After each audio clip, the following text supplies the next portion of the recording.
Hi, welcome back guys. This is your friend, Let Us Head Fanfics, back with amazing fanfiction. This is the series of What If Deku Was a Werewolf? Now before starting, please give this video a like and subscribe to the channel if you want more videos like this. Now let's get into the fanfic.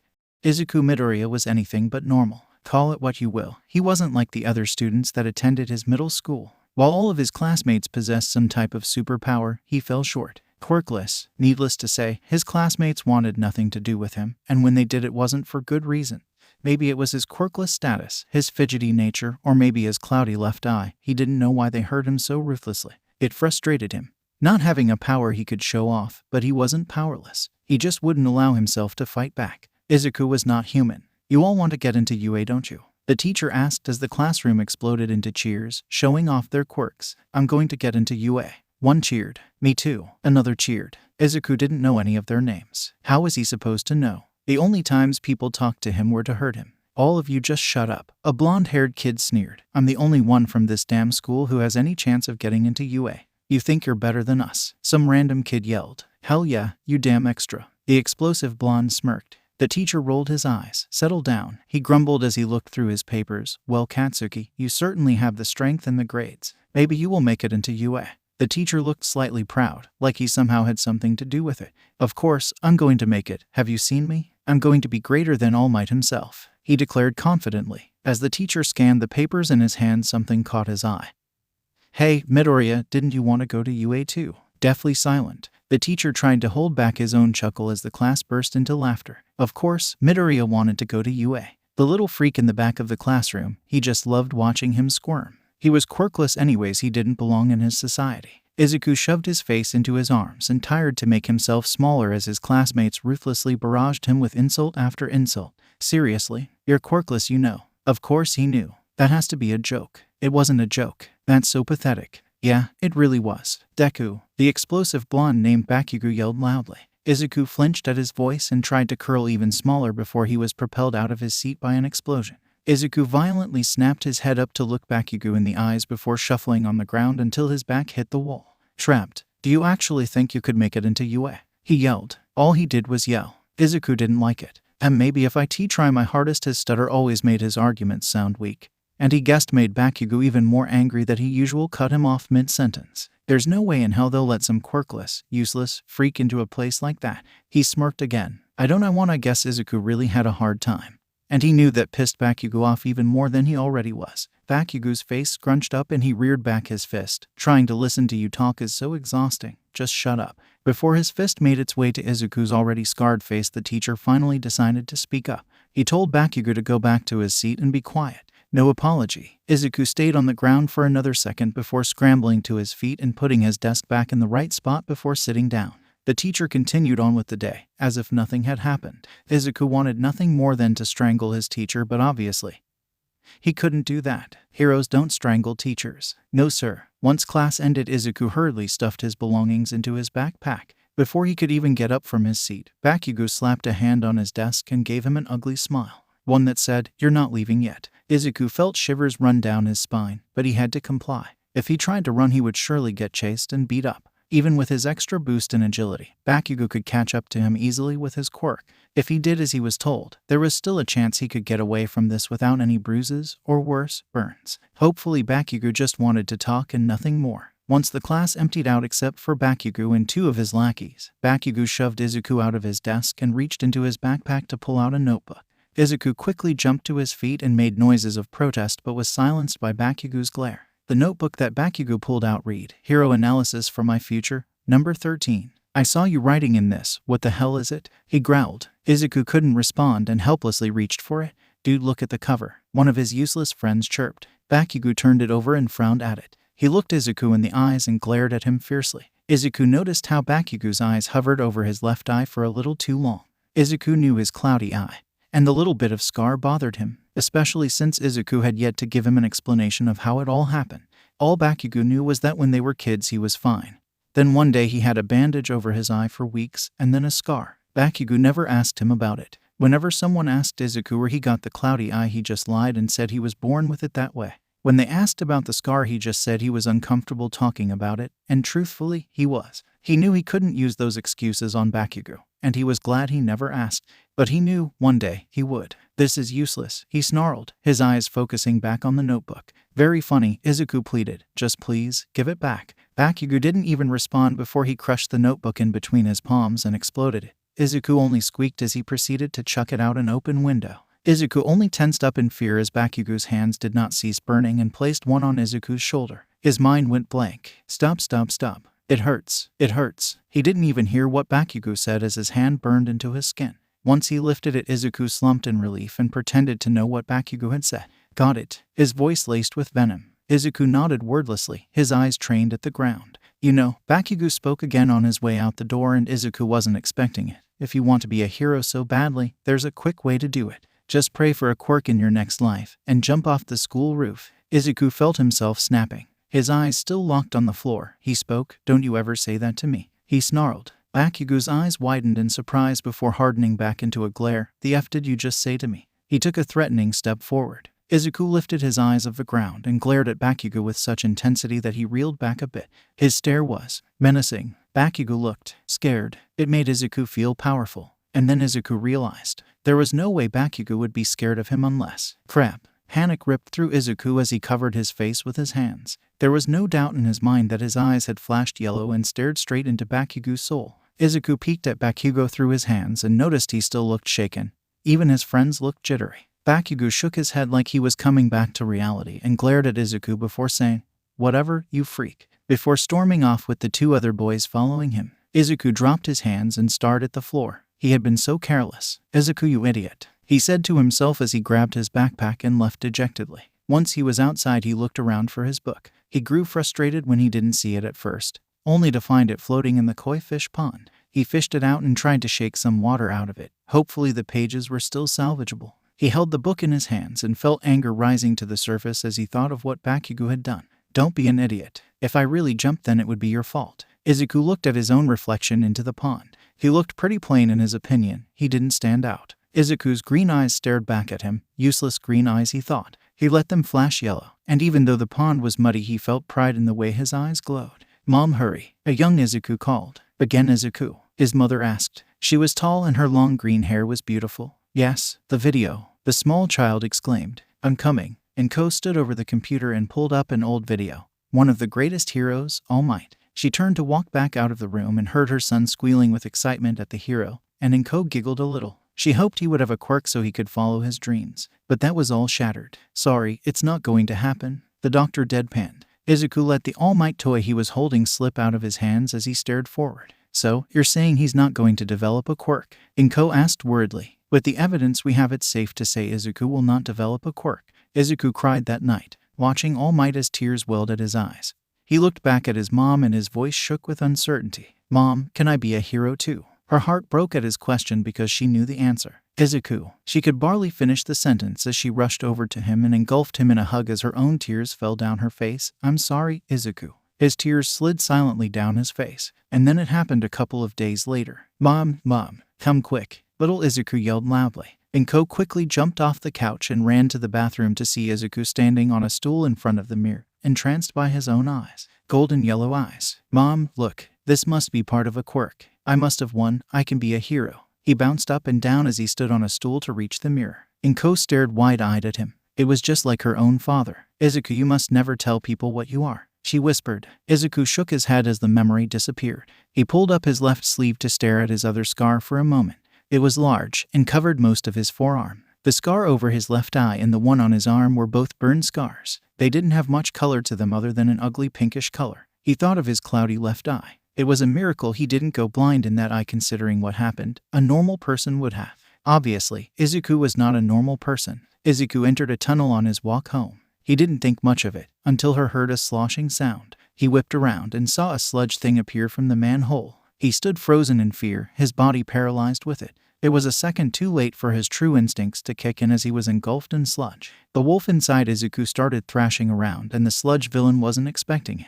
Nevertheless, the villain kept his hold on Izuku, forcing sludge into his body. Izuku felt his teeth grow into fangs, and his fingernails grow into sharp points. As Izuku started losing air, his panic mode started going off and he fought harder. His claws flailed around inside the sludge as he tried to break free, and he thrashed around more. "What the hell are you?" The villain snarled. Doesn't matter, your body is a perfect skin suit for me. Fear not, I am here. A masculine voice called out. Is that All Might? His consciousness slipped away from him. Wake up. Izuku felt a slight tapping on his cheek. He cracked his eyes open and Izuku concluded he was still dreaming and closed his eyes again. There was no way All Might, his favorite hero, was right in front of him. There was a few more seconds of silence before Izuku heard a faint Hello, young man. His eyes shot open and, holy crap, this wasn't a dream. He backed away as far as he could. His idol was right in front of him. All Might said something about having to leave and Izuku zipped back to the present. Wait. He cried out. I cannot wait. Thank you for your support. He called as he jumped away, with Izuku clinging onto his legs. What the? Get off. I can't. If I fall, I'll die. Izuku cried, while clinging for his life. They landed safely on a rooftop and Izuku tried to shake away the shock. He stood up as All Might scolded him and turned around to leave. Please. Izuku trailed off, his voice betraying his emotions slightly, which caused All Might to halt. I need to know. All Might turned towards him and waited impatiently. Can I become a hero without having a quirk? He squeezed his eyes shut. All Might looked at him with confusion. You have a quirk, don't you? I swear I saw it earlier. Izuku froze up and he knew. All Might had seen him lose control. How much had he changed? Had he changed fully? Izuku's voice was barely a whisper and he forced the words out of his mouth. That wasn't me. He breathed. It wasn't. Izuku felt his eyes burn holes into the ground. He didn't even notice his idol cringe in pain while smoke enveloped him. Wasn't me. Were you saying things? I'm quirkless, so I don't have any powers. He was just rambling now, and he looked up to read the look on All Might's face. Wait, was that All Might? A frail man stood before him. Who are you? He exclaimed. I am All Might, he said before blood spurted out of his mouth. The man explained how he had gotten a nasty scar on his stomach, and how he only put on a brave face to hide the fear inside. Even after all of that, Izuku murmured, you still pull through your hardships. Do you think I can do the same, be a hero without a quirk? This question meant the world to him, hearing a confirmation from his idol. Did you even listen to my story? Some villains just can't be beat without powers. So no, I don't think you can become a hero without a quirk. No, Izuku felt his world come crashing down. He believed so badly that he could defeat villains without a power, but that was just a silly lie he made up in his head. He could never become a hero. He wasn't going to use his inhuman powers. He couldn't even bring himself to be mad at All Might. He stated the truth that Izuku had just been ignoring. Izuku heard All Might mutter something about thinking realistically as he left for the stairs off the roof. He stayed still and shook for a moment before a loud noise ripped through his skull. Izuku whipped his head up to see an explosion forming close by. His ears were sensitive and rang slightly from the noise, but he rushed down the stairs anyway to find the scene. Izuku stood dumbfounded at the scene. It was the sludge villain that had attacked him earlier, and he had someone else. Kakin. Izuku covered his mouth with his hands and stared in horror. This was his fault. He had grabbed onto All Might, which had caused him to drop the bottle he had encased the sludge villain in. Somebody help him. Why isn't anybody moving? Why are the heroes just standing there? Kakin is going to die. Anybody has to help, has to try. He silently pleaded. He locked eyes with Bakugo and Izuku felt his blood run cold. He looked terrified. Izuku felt a certain feeling rush through his veins and before he could think, he clenched his teeth and growled as he raced off to go try and free Bakugo from the prison. It's that freak again, come back for more. Izuku heard the villain taunt as it lifted its sludge-like hand to swing at him. Get away from him. Izuku yelled as he slipped off his backpack and launched it at him. The villain reared back at a lucky shot to his eyes and Izuku grasped for Bakugo. Bakugo was frozen shock still. He wasn't trying to struggle free. He could only stare wide-eyed at Izuku's blaring yellow eyes. D-Deck, what are you doing nothing for? Izuku snapped at him, his blood racing. Try and get free. Bakugo noted the strange way Izuku spoke and tried breaking free, glancing back at Izuku's eyes every few seconds. This isn't working. Izuku hissed and frantically looked around as the sludge villain's arm hovered high. I'd love to know just what the hell you are, kid, but die. He yelled. Izuku covered his face with his hands and whispered, I'm not anything. As he felt a powerful force appear, Izuku hesitantly opened his eyes to see a giant fist that was connected to All Might. Izuku gaped wide-eyed as All Might destroyed the villain with a single punch as it splattered everywhere. All Might turned towards the dazed Izuku and started to say I'm sorry before he was rushed by reporters and civilians. Izuku wondered what he had been going to say, but instead lifted his tired body off the ground and made his way back home after getting scolded by heroes for jumping in to save Bakugo. Yeah, it's my fault for being the only one to do something. Izuku dejectedly walked home. He was a failure and he knew it. He achieved absolutely nothing and almost exposed himself. He got too riled up. Izuku smelled a familiar smell of burning ash and he knew Bakugo was coming to find him. He smelled angry and Izuku guessed he was going to get beat up because he tried to help him. I don't need saving. He'll say. Hey, Deku, he heard him yell. Izuku whipped around to meet him with a tired look on his face. What is it, Kaken? What the hell was that? Huh? He snapped. Izuku looked at the ground and fiddled with his thumbs, as sorry for trying to say. That's not what I was talking about. He interrupted. Izuku lifted his head and stared wide-eyed at him. I am not sure what you mean. Izuku averted his eyes and bit his lip. Bakugo gave him a hard glare. I don't need saving from you, freak. Bakugo whipped around and stalked off. Izuku let out a shaky breath and tightened his grip on his backpack straps. That was too many times today he had lost control. He turned back around and stared downcast as he suddenly smelled another person. That person popped out from behind the corner. All Might. Hello there. It is I. All Might. He finished the sentence with blood that spurted out of his mouth. Izuku flinched back as a wave of iron-smelling blood hit him. He hated the smell of blood. Oh my gosh, are you okay? Izuku cried. The skinny form that Izuku had a hard time believing was All Might wiped the blood from his mouth and spoke. I'm fine, don't worry about me. I came to talk about you. Specifically, the question you asked me earlier. Oh, it's okay. Just forget about it. It was a stupid question anyways. Izuku mumbled. I want to apologize for what I said. All Might stated firmly. What? Do you know what every great hero has in common? Their bodies moved before they had a chance to think about it. Izuku felt his heart clench. That's what happened to you, isn't it? Izuku fell to his knees and silently nodded his head. Young man, you can become a hero. That's all I've ever wanted to hear. Izuku felt his voice crack in a million different places, but he didn't care. This was the best moment of his life. And I want to help you achieve your dream. I can give you my quirk. All Might shouted triumphantly. Huh? Izuku stared at the walls of his room with a blank look. What just happened? All Might offered me his quirk. And then I said yes. A huge smile made its way across Izuku's features. All Might had told him all about his quirk One for All, and how it could be passed down to others. Izuku's smile quickly faded. I have to lie to All Might. He thinks I'm completely powerless. I'm not. This was going to be one hell of a ride. He had 10 months to train his body to be more fit. Izuku's body was actually already quite fit since he liked to run a lot. It felt good to let out all of his pent-out energy by sprinting. Izuku sighed deeply. This was going to be hard. Midoriya, you're not being yourself today. All Might said a few months into their training. Oh, really? Izuku fidgeted. It was the first time All Might had been present to watch Izuku's training on a full moon. Izuku felt lucky that the past few months his mentor had other hero things to do those days. Yes, is there a reason for that? He looked concerned. The whole morning Izuku had been acting strangely. On full moon days, it was like his already enhanced senses were enhanced even more. He was hyper-aware of his surroundings. Every time a piece of trash fell, or a noise was made, Izuku heard it loud and clear. He would whip his head around to look at nothing. The smell of all the garbage made his head hurt and he felt nausea for most of the day, though that happened normally, not just because of the garbage. He also felt dizzy for long periods, probably because his brain was preparing to shift. And the most noticeable by other people, his anger and agitation became more present.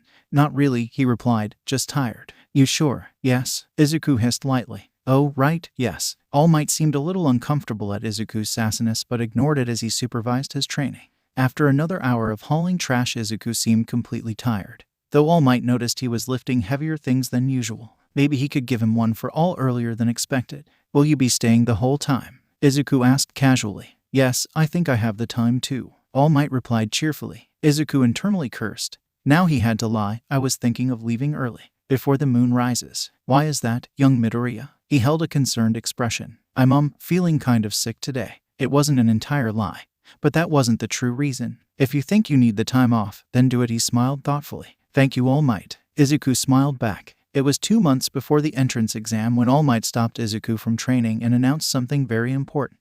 Young man, I believe your body is currently fit enough to receive One for All, seeing as you had a little bit of muscle before we started. I'm very proud of you. All Might, you really think so? Izuku basically jumped out of his skin. He was getting the power earlier than he anticipated. He would finally have a quirk, finally fit into society as far as others were concerned. He knew he would never accept himself as a part of society. Yes, you have come so far. All Might cheered. Izuku felt tears well. He had always been a crier. Thank you. All Might, I couldn't have done it without you. This was all your own efforts. Now, All Might reached up and plucked out a piece of his hair. Eat this. Using One for All for the first time hurt. Actually, it hurt a lot. Izuku had just begun training with his new quirk and, of course, he could barely use it. Just perfect. Izuku let out a pained shriek as he felt a powerful force basically rip his arm apart. He clutched his arm and fell to his knees on the sandy beach. Midoriya, All Might cried. Izuku felt like 1,000 needles were stinging his arm. But he slowly felt his regenerative healing kick in and oh crap, don't let All Might see how fast you can heal. Don't come any closer, Izuku screeched, his voice still raw with pain. I'm fine, just trust me. He gasped. All Might's track slowed a little, but he quickly thought better of it and hurried the rest of the way. Izuku noticed he was still coming, and he tucked his arm into his stomach and covered it with his other arm. They stayed like that for a moment, with Izuku hunched on the ground and All Might rubbing his back. After a few minutes All Might spoke. Midoriya, I'm so sorry, I told you it would hurt but I didn't think. It's okay, All Might, seriously I'm fine. Izuku took a deep breath and slowly brought his arm out to show. All Might stared in astonishment and Izuku let out a sigh of relief. His arm was mostly just bruised with bit of purple and yellow dotting. I am glad you're okay. The way you sounded back there I thought it would be much worse. From the way he was talking Izuku guessed he expected it to be worse. Lovely. Why yeah, it's no big deal. Izuku cried. I think we should probably refrain from using it for now. I think that's a good idea. All Might, Izuku took a deep breath. For now, just keep working on the beach. All Might tried to motivate him. Izuku knew he would try using his new quirk on his own, even though he was terrified to use it. Just because he healed fast didn't mean he couldn't feel his bones being ripped apart and forced back together. His regenerative healing wasn't painless. Every night Izuku would train alone with One for All, and every time he destroyed some part of his body. He did figure out, however, how to minimize damage to himself as he used it. If he just summoned the power into his fingertips, he wouldn't have to go through the pain of snapping his own arm every time. He just had to flick his fingers and he could use his power. It still hurt a lot, but Izuku was willing to go through the worst if it meant he could be a hero.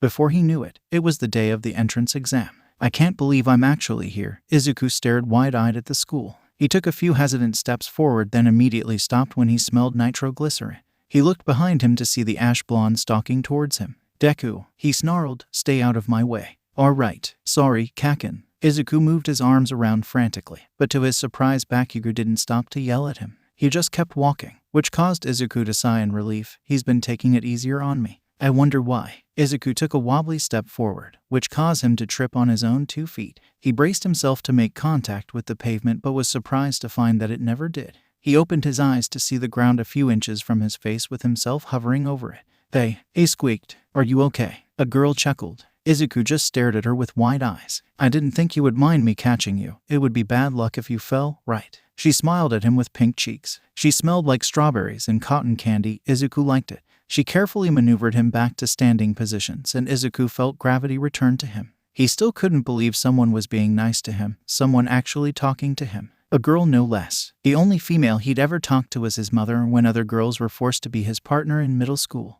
This is way nerve-wracking, right? She was still smiling at him and he was just staring like an idiot.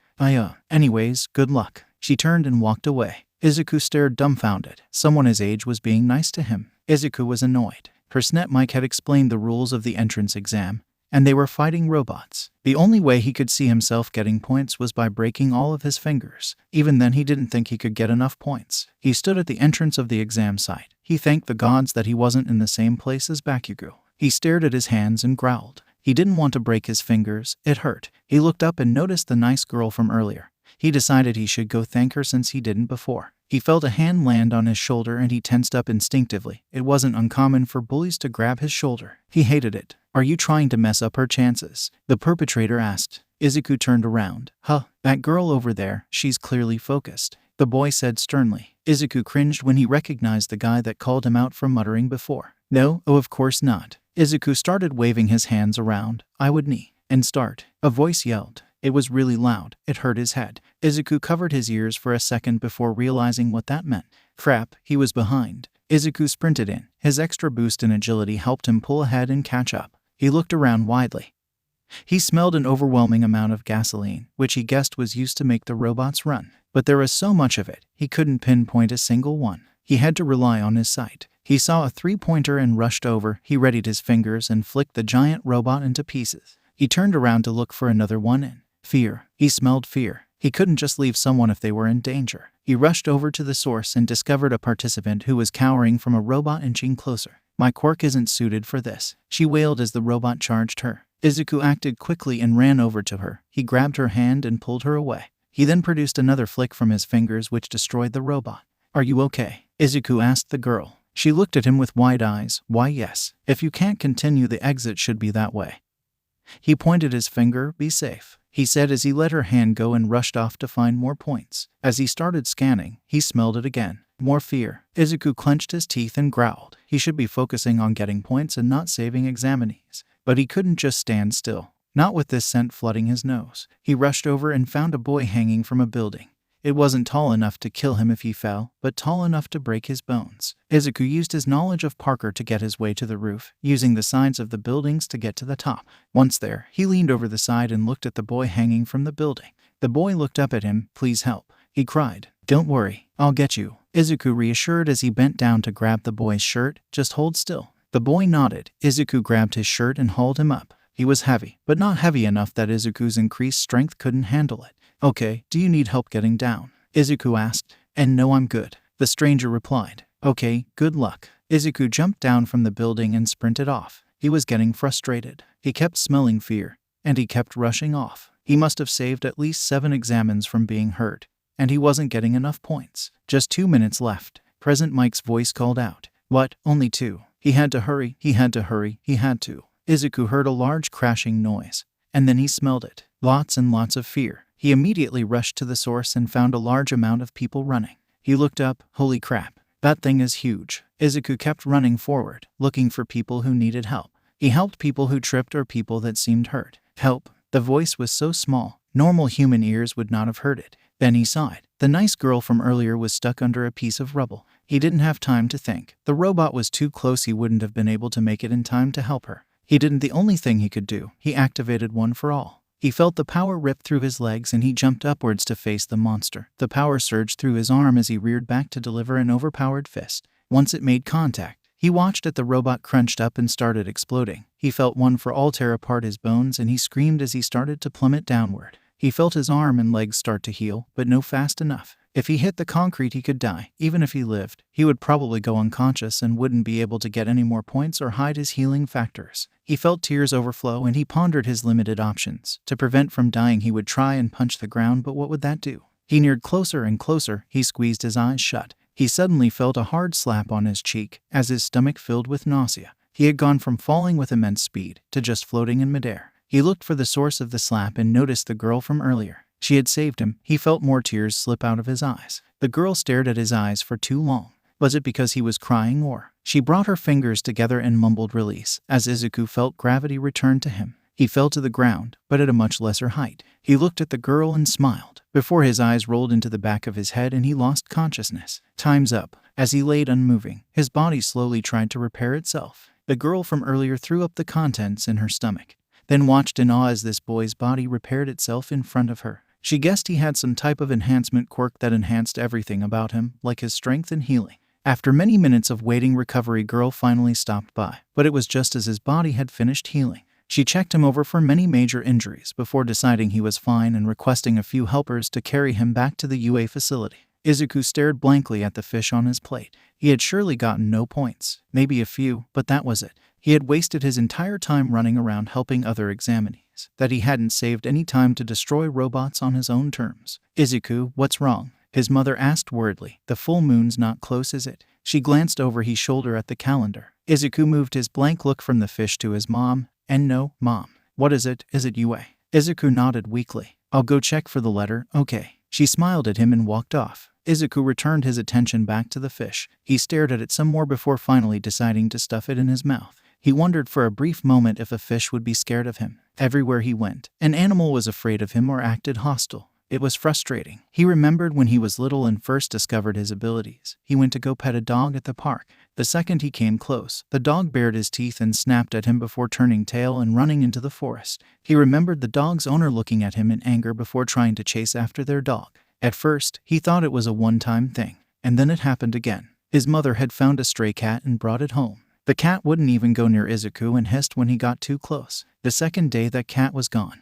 Izuku assumed the moment the apartment door opened, the cat fled. They never found him again. From that day forward, Izuku hated passing animals in the street. If the animals were small, they usually tried to run away or made noises of distress. Bigger animals, mainly dogs, growled and snapped at him. Izuku could deal with animals not liking him. The worst was people. More specifically, people with animal-type quirks. Izuku figured out a long time ago that he could sense another person's aura if he concentrated hard enough. He also figured out that animals could do this as well. People with animal quirks could kind of do it too. He guessed that his own aura was so menacing that a person with an animal quirk noticed it right away. They were scared of him. He hated it. Izuku the letter, his mother exclaimed, breaking him from his thoughts. The fish dangled from his mouth as he stared at it. He suddenly jumped from his chair and snatched the letter from her arms. Thanks, Mom. He cried as he rushed to the sanctuary of his room. For a second, he just stared at it, a red sticker on it just daring him to open the letter. He took a deep breath and ripped the letter open. He stared at the little trinket that popped out of it.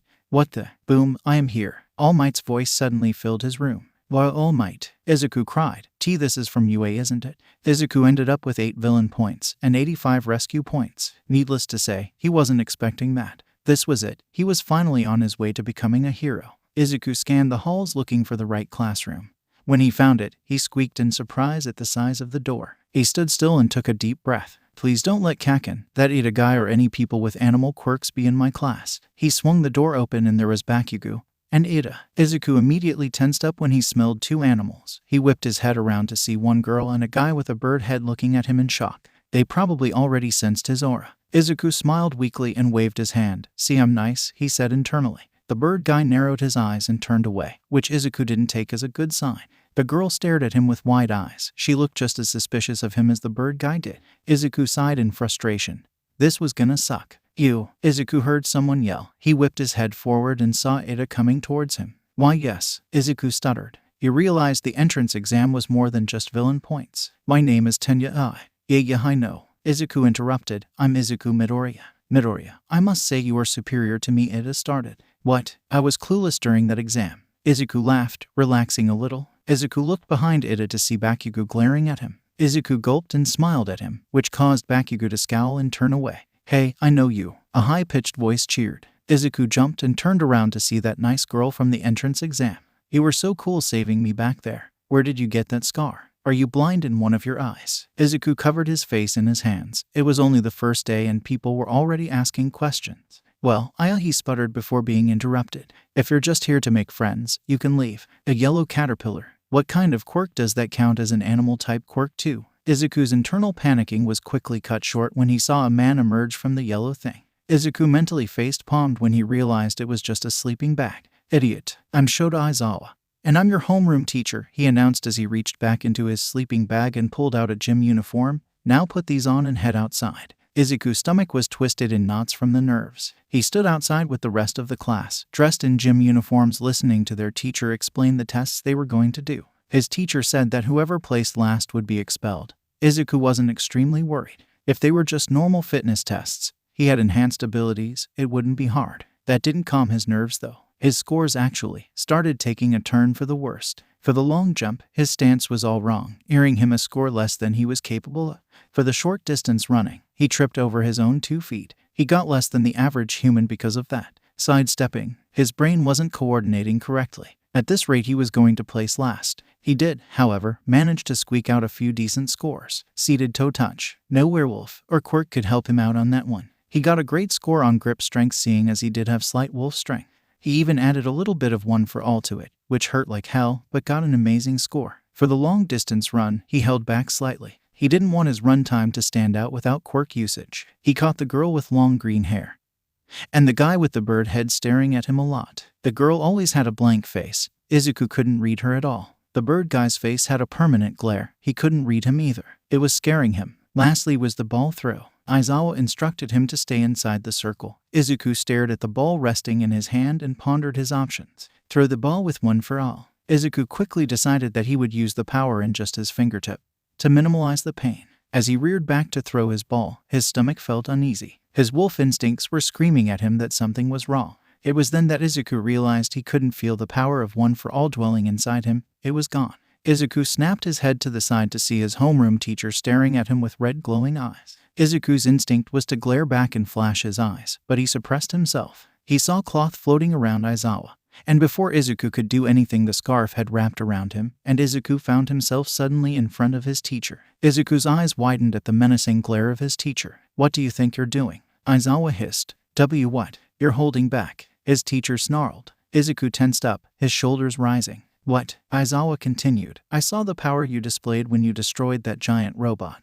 And just now you were planning to use just your finger, weren't you? I was, but what? Aizawa silenced him. When someone is in danger, are you going to hold back? Aizawa released Izuku from his scarf and spoke. Throw the ball, get it over with. He grumbled. Izuku stared at the ball resting in his hand. I have to go all out. Izuku pulled his teeth back into a snarl as he reared his arm back. I have to do this. He felt the power surge through his entire arm. He brought his arm forward and threw the ball as hard as he could. 1056 meters. That's amazing, someone started to shout but was quickly cut off. Izuku screamed in pain. A few students gasped, and Aizawa narrowed his eyes. Uraraka started to rush over. Oh my gosh, I'm fine, he cried, as he tucked his arm into his stomach to hide it. Uraraka kneeled beside him and asked lightly, did it hurt this much when you destroyed that robot to save me? He clenched his eyes shut and nodded. It's fine, I promise. He breathed. Midoriya, are you good? Aizawa said plainly. Why yes. Izuku brought his arm out after a few more seconds. The shattered bones healed. He then felt a presence standing before him. He looked up to meet the enraged face of Bakugo. What the hell was that? His voice was low and threatening. Kaken. Bakugo's hands sparked violently. You effing bastard, I'll kill you right here. Stand down. Aizawa spoke seriously. His scarf in his hands. Don't make me use force. Bakugo glared menacingly down at Izuku before stalking away. What's his problem? Uraraka huffed in annoyance. Are you okay? Yes, I'm fine. And the person in last place. Aizawa pressed a button and a holographic screen displayed all of their rankings. Izuku couldn't bear to look. He was terrified that he'd done the worst. When he finally managed to force his eyes open, he sighed in relief. He wasn't last. 17th. Still pretty shitty in his opinion. Aizawa spoke and said that he wasn't going to expel anyone, which caused Izuku to narrow his eyes in anger. I was worrying for nothing. He dismissed everyone to change and leave, but he kept his eyes on Izuku and said one last thing. Midoriya, come see me. Izuku flinched. What could he possibly want? Once everyone had cleared out, and it was just the two of them, Izuku gulped. Yes, sir. Izuku couldn't look him in the eyes. What was that about? Aizawa asked bluntly. What about? Aizawa rolled his eyes. You cried as if you were in immense pain. Izuku swallowed. Well. My quirk really hurts when I use it.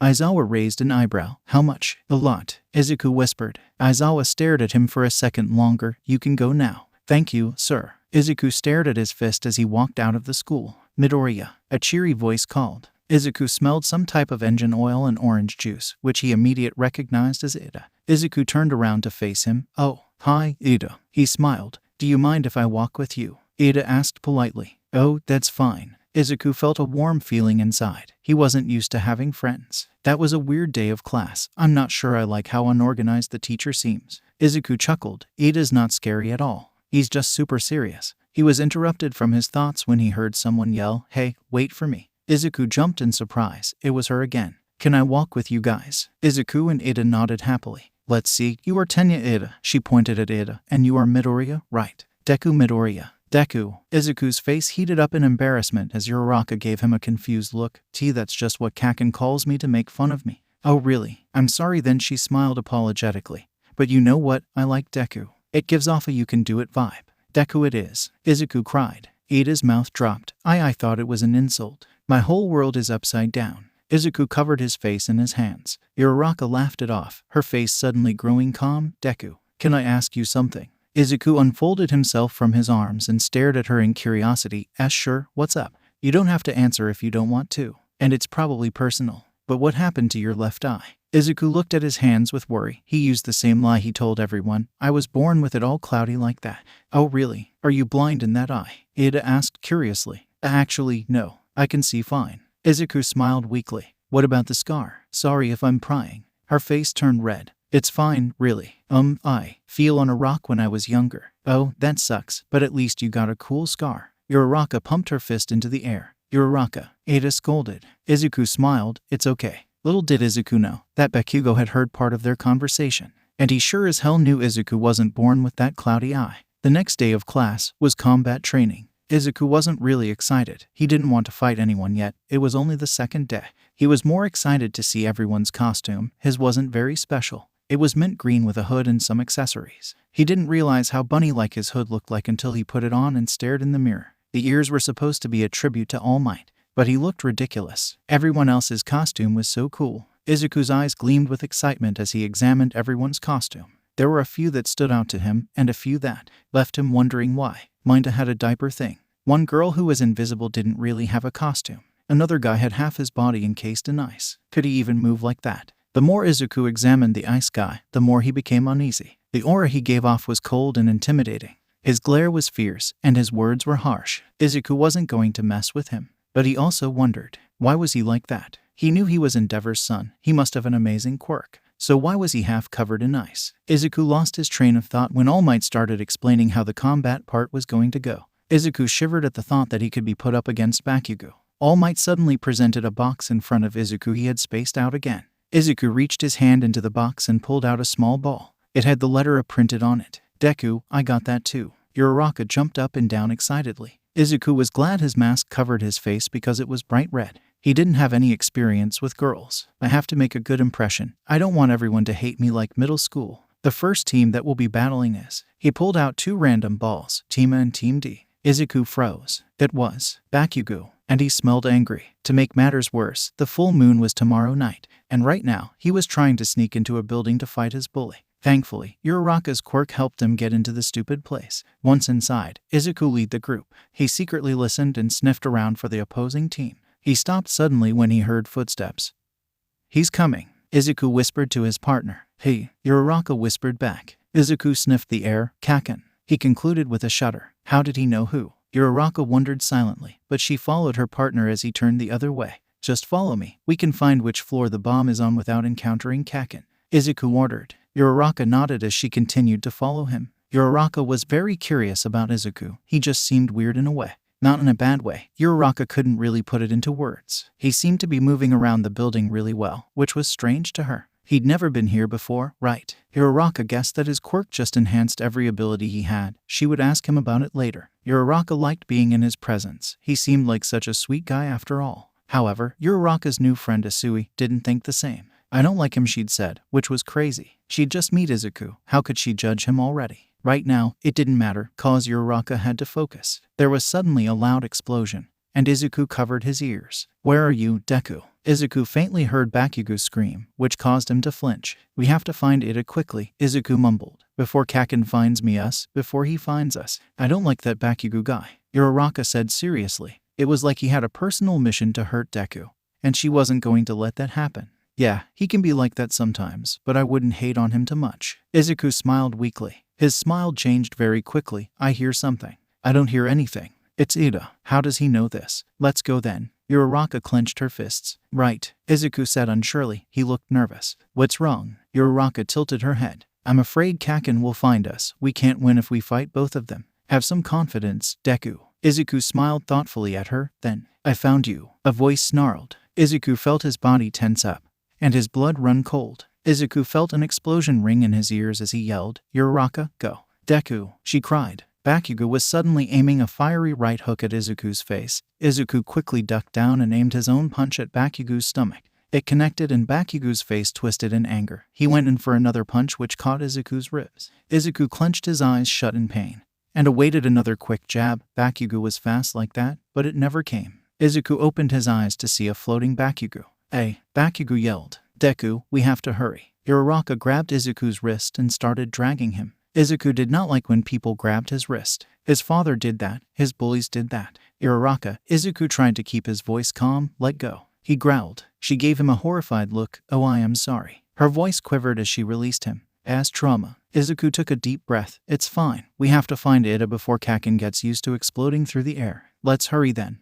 They both sprinted down the hallway. Izuku made a couple quick turns as Uraraka followed. The team of 2 were suddenly met with a large room, Ada and the bomb inside. Heroes, he said evilly. Izuku scanned the room. He quickly noticed that it was basically empty. I removed everything in the room so that Uraraka has no weapons. He laughed, spreading his arms out. Izuku smiled with determination. What about me? I'll fight you head on. Izuku heard a few distant explosions of Bakugo moving through the air. He ignored it as he charged Ada. Uraraka, go for the weapon, Izuku called as he ran. She darted to the side and sprinted towards the bomb. Ada noticed this and quickly changed his plan. He ran back and grabbed the bomb. Once he got it, he sped away. Izuku growled as he changed direction, heading towards Ida again. He had to make this quick before Bakugo came back. Ida sped away again, to the opposite side of the room. He set the bomb down and quickly charged at Uraraka. She tried to get into battle stance, but he was too quick. Ida kicked her side. Uraraka made a desperate grab to make Ida float, but failed. Izuku felt his gut twist. The exercise suddenly didn't matter. He wanted to help her first. Izuku ran over and delivered a punch straight to Ida's head, which didn't do much more than knock his helmet off. Izuku smirked. It was part of his plan. The sound of explosions suddenly became present as Bakugo maneuvered himself into the room through the air. "Where's that gravity beach?" he yelled angrily. Uraraka looked at him flying. She felt her stomach become queasy. Izuku caught her eyes. "It's okay, Uraraka, you can let him down." Our release, she put her finger pads together. Once Bakugo slammed back to the ground, he glared at Izuku. "Bakugo, you're back," Ida exclaimed. Bakugo paid no attention as he raised his gauntlet to face the three people. He smirked as he raised his finger up to the pin. All Izuku could think about was that whatever that gauntlet was going to do, it was also going to hit Ida and Uraraka. "Kaken, stop," Izuku yelled. He swiftly bent down to help pick Uraraka off the ground. "Go, go." Izuku pushed her into Ida's arms as he heard the sound of the pin being pulled. As quickly as Izuku's wolf self could, he pushed Ida, who was holding Uraraka, harshly as he tried to get away. Izuku wasn't quick enough to save himself as the blast sent him soaring into the wall. Izuku cried out in pain as his bones smashed against the wall. He fell to the ground. He looked up with hazy eyes to see Uraraka and Ida safe, each with a horrified look on their face. Uraraka had a helmet on, Bakugo and Ida did not. His plan could still work. "Uraraka," he cried out weakly, "get the weapon." Izuku powered up his fist using one for all, and punched the wall as hard as he could, sending debris and dust everywhere. The building shook at the force, both Ida and Bakugo helplessly blind. Uraraka couldn't see very well either, but she had eye protection. That was enough. Izuku slumped to the ground in exhaustion and gave his body time to heal. Once the dust cleared, Uraraka held the weapon tightly between her arms. Izuku awoke suddenly in the nurse's office. "How did I get here?" "Now that you're awake," Recovery Girl startled him, "you can go back to class." Izuku blinked before scrambling out of the hospital bed. "Thank you," he mumbled as he rushed back to the classroom. He needed to go home. He was too on edge about everything that had happened earlier and the full moon the next day. He could deal with Kaken and all his issues later. Right now he had to worry about getting through the full day of school tomorrow without having a freak out. The start of the next day didn't go well. He was surrounded by news reporters, especially on the day of a full moon. When his instincts were more persistent, he couldn't deal with crowds. They freaked him out. "Hey, kid, can you tell us what it's like to be taught under All Might?" One of the reporters shoved a microphone in his face. Izuku took a deep breath to calm his jumping nerves. "No, I do not," he spoke in a low voice. "Come on, just give us something." She persisted. Izuku could feel his anger bubbling. He turned around and walked away. "Don't let them get to you." The day went on slowly, but Izuku had minimal problems. He kept his anger in check, and he kept himself from showing signs of sickness, like nausea. That was until lunch came around. He was sure his friends noticed how fidgety he was being, but he couldn't really help it. They were all mid-conversation when an alarm blared through Izuku's consciousness. He covered his ears quickly as his heart rate spiked. His friends looked just as scared. They stood up in alarm. "Level 3 security breach. All students must evacuate the building," the announcement system blared loudly. "What's going on?" Ida asked an upperclassman. "That means someone has managed to get on school grounds. This hasn't happened in my 3 years here. We should get going." The upperclassman exclaimed in fear. Izuku's blood was racing as he rushed out into the hallway. He was immediately squished between bunches of people frantically trying to escape. I'm trapped, get me out." Izuku tried to push people out of his way. He had to get away from the crowd. He had to. He felt like the crowd was closing in on him. He started hyperventilating. "I'm gonna lose control. No, I can't. No." Uraraka and Ida cried out Izuku's name as they were swept away by the crowd. They didn't even notice his panic. Izuku stopped trying to push people away as he started losing himself. He pushed himself to the ground. His knees and forehead pressed to the floor. He could feel his insides moving around. His transformation only hurt when he was stressed. Izuku cried out in pain as his spine started to bend. His teeth grew longer than his mouth could contain them. No, stop." Izuku tried to suppress his transformation, but to no avail. Izuku felt a hand on his back. He quickly covered his face with his arms. "Don't look. Midoriya, you okay, man?" Kirishima's voice cut through the crowd. No, don't transform, Izuku, don't." The loudness and pushing of the crowd suddenly ceased, and Izuku felt the tension around his heart release. "Everyone calm down. Everything is fine. It's just the press." Ada's voice boomed around the students. Izuku felt his breathing return, his body going back to its normal form. Izuku slowly looked up with watery eyes to see the worried faces of Kirishima and Kaminari leaning over him. "Are you okay?" Kaminari whispered loudly. "Don't be rude," Kirishima scolded. "I'm going to help you up, Midoriya." Izuku nodded breathlessly, regaining control. Kirishima hooked his arm under Izuku's, while Kaminari went around to the other side. They carried him away from the crowd, back into the empty lunchroom. They gave Izuku time to breathe. Once he felt fully in control, he thanked them as sorry guys. He couldn't meet their eyes. How much had they seen?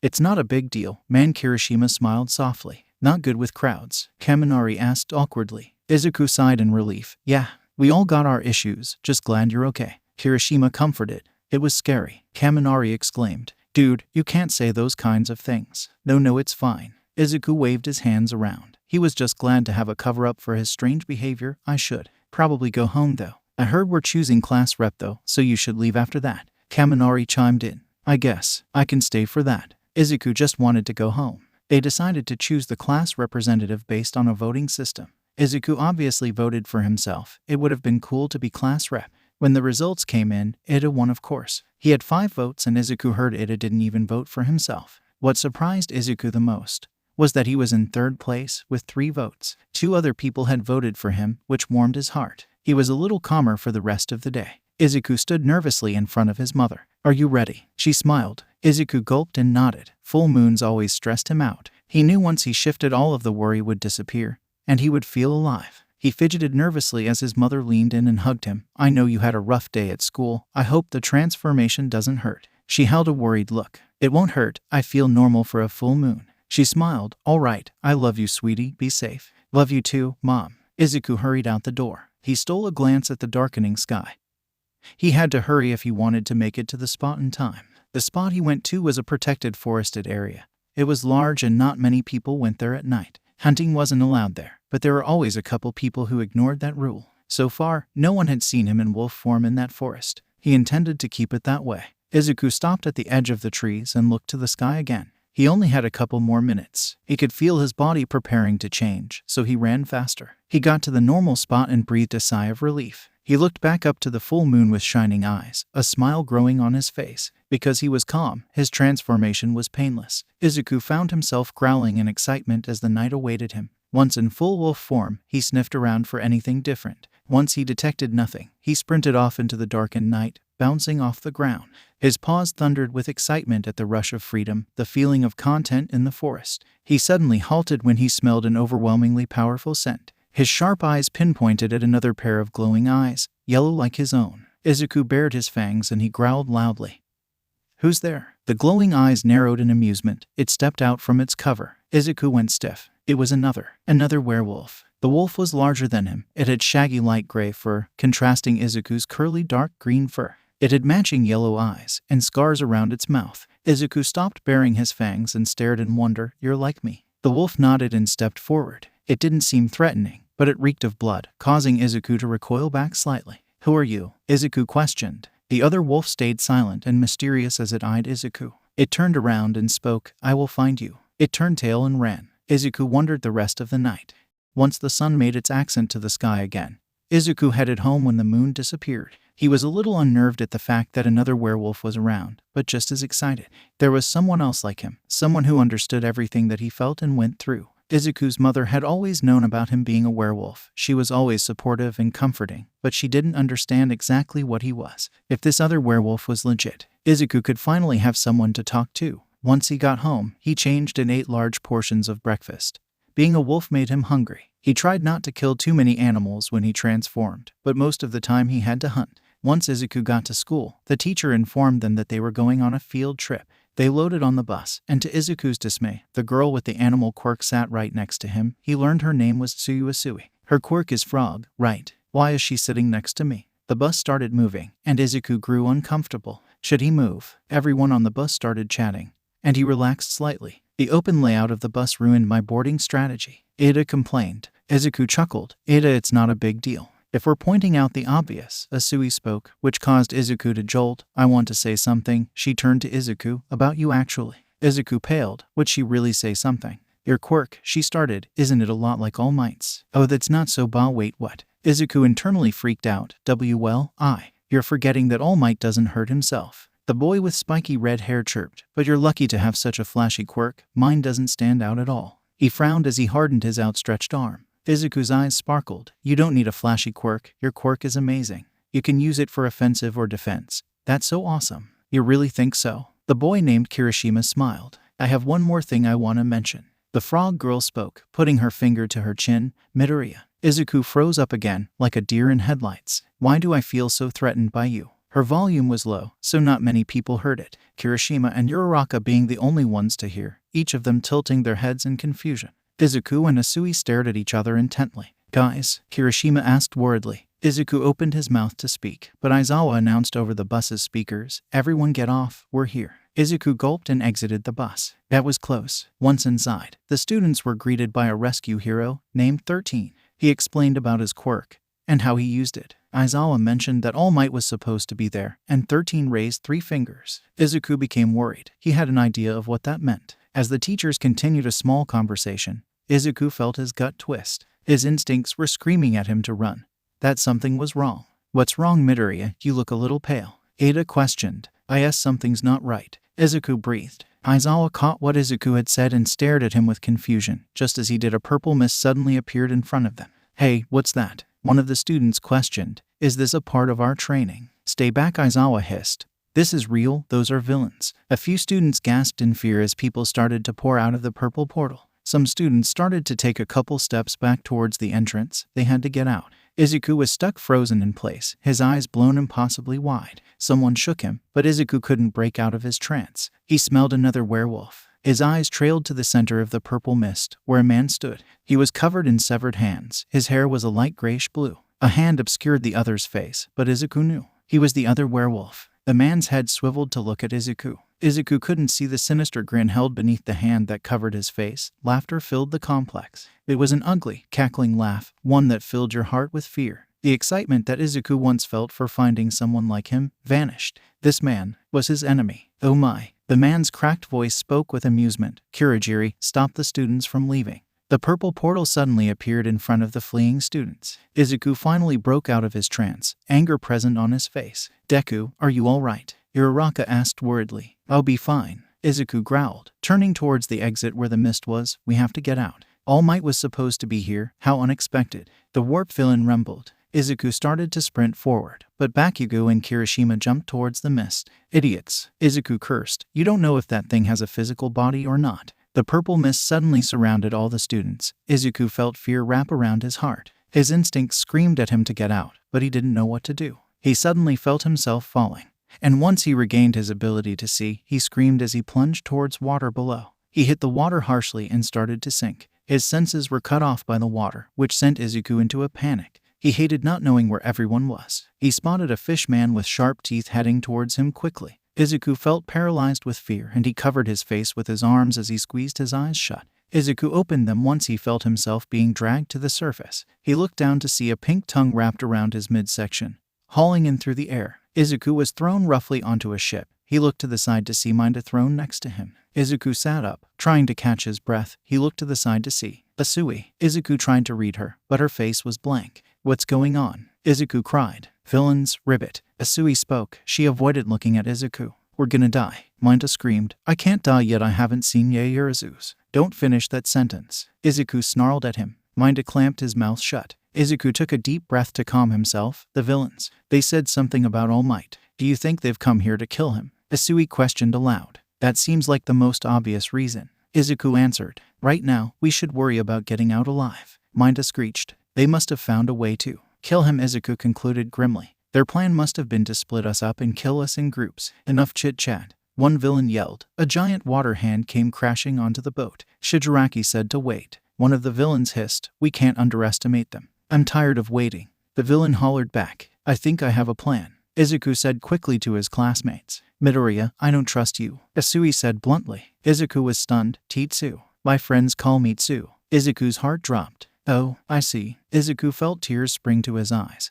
But he held them back. "Asui, please, just trust me." His voice was raw. "We don't have any other ideas, so just go with him," Minda urged. "All right," she agreed. Izuku guessed that he was the only option and they were running out of time. Asui didn't trust him. His heart hurt. The 3 students had cleared the shipwreck zone, capturing all the villains positioned there. Hopefully that gained a little bit of Asui's trust. Izuku couldn't get the scent of blood out of his nose. It was everywhere. It made his stomach uneasy. "We should help our other classmates," Izuku suggested. "Let's split up," Asui suggested, not so subtly telling Izuku she didn't want to be around him. He guessed he didn't earn any trust. All right, he stuttered, his eyes downcast. If that's what you want to do. Asui nodded and turned away, but Minda spoke up. What about me? You should head to the front entrance. Izuku turned and ran off. Izuku headed towards the landslide zone.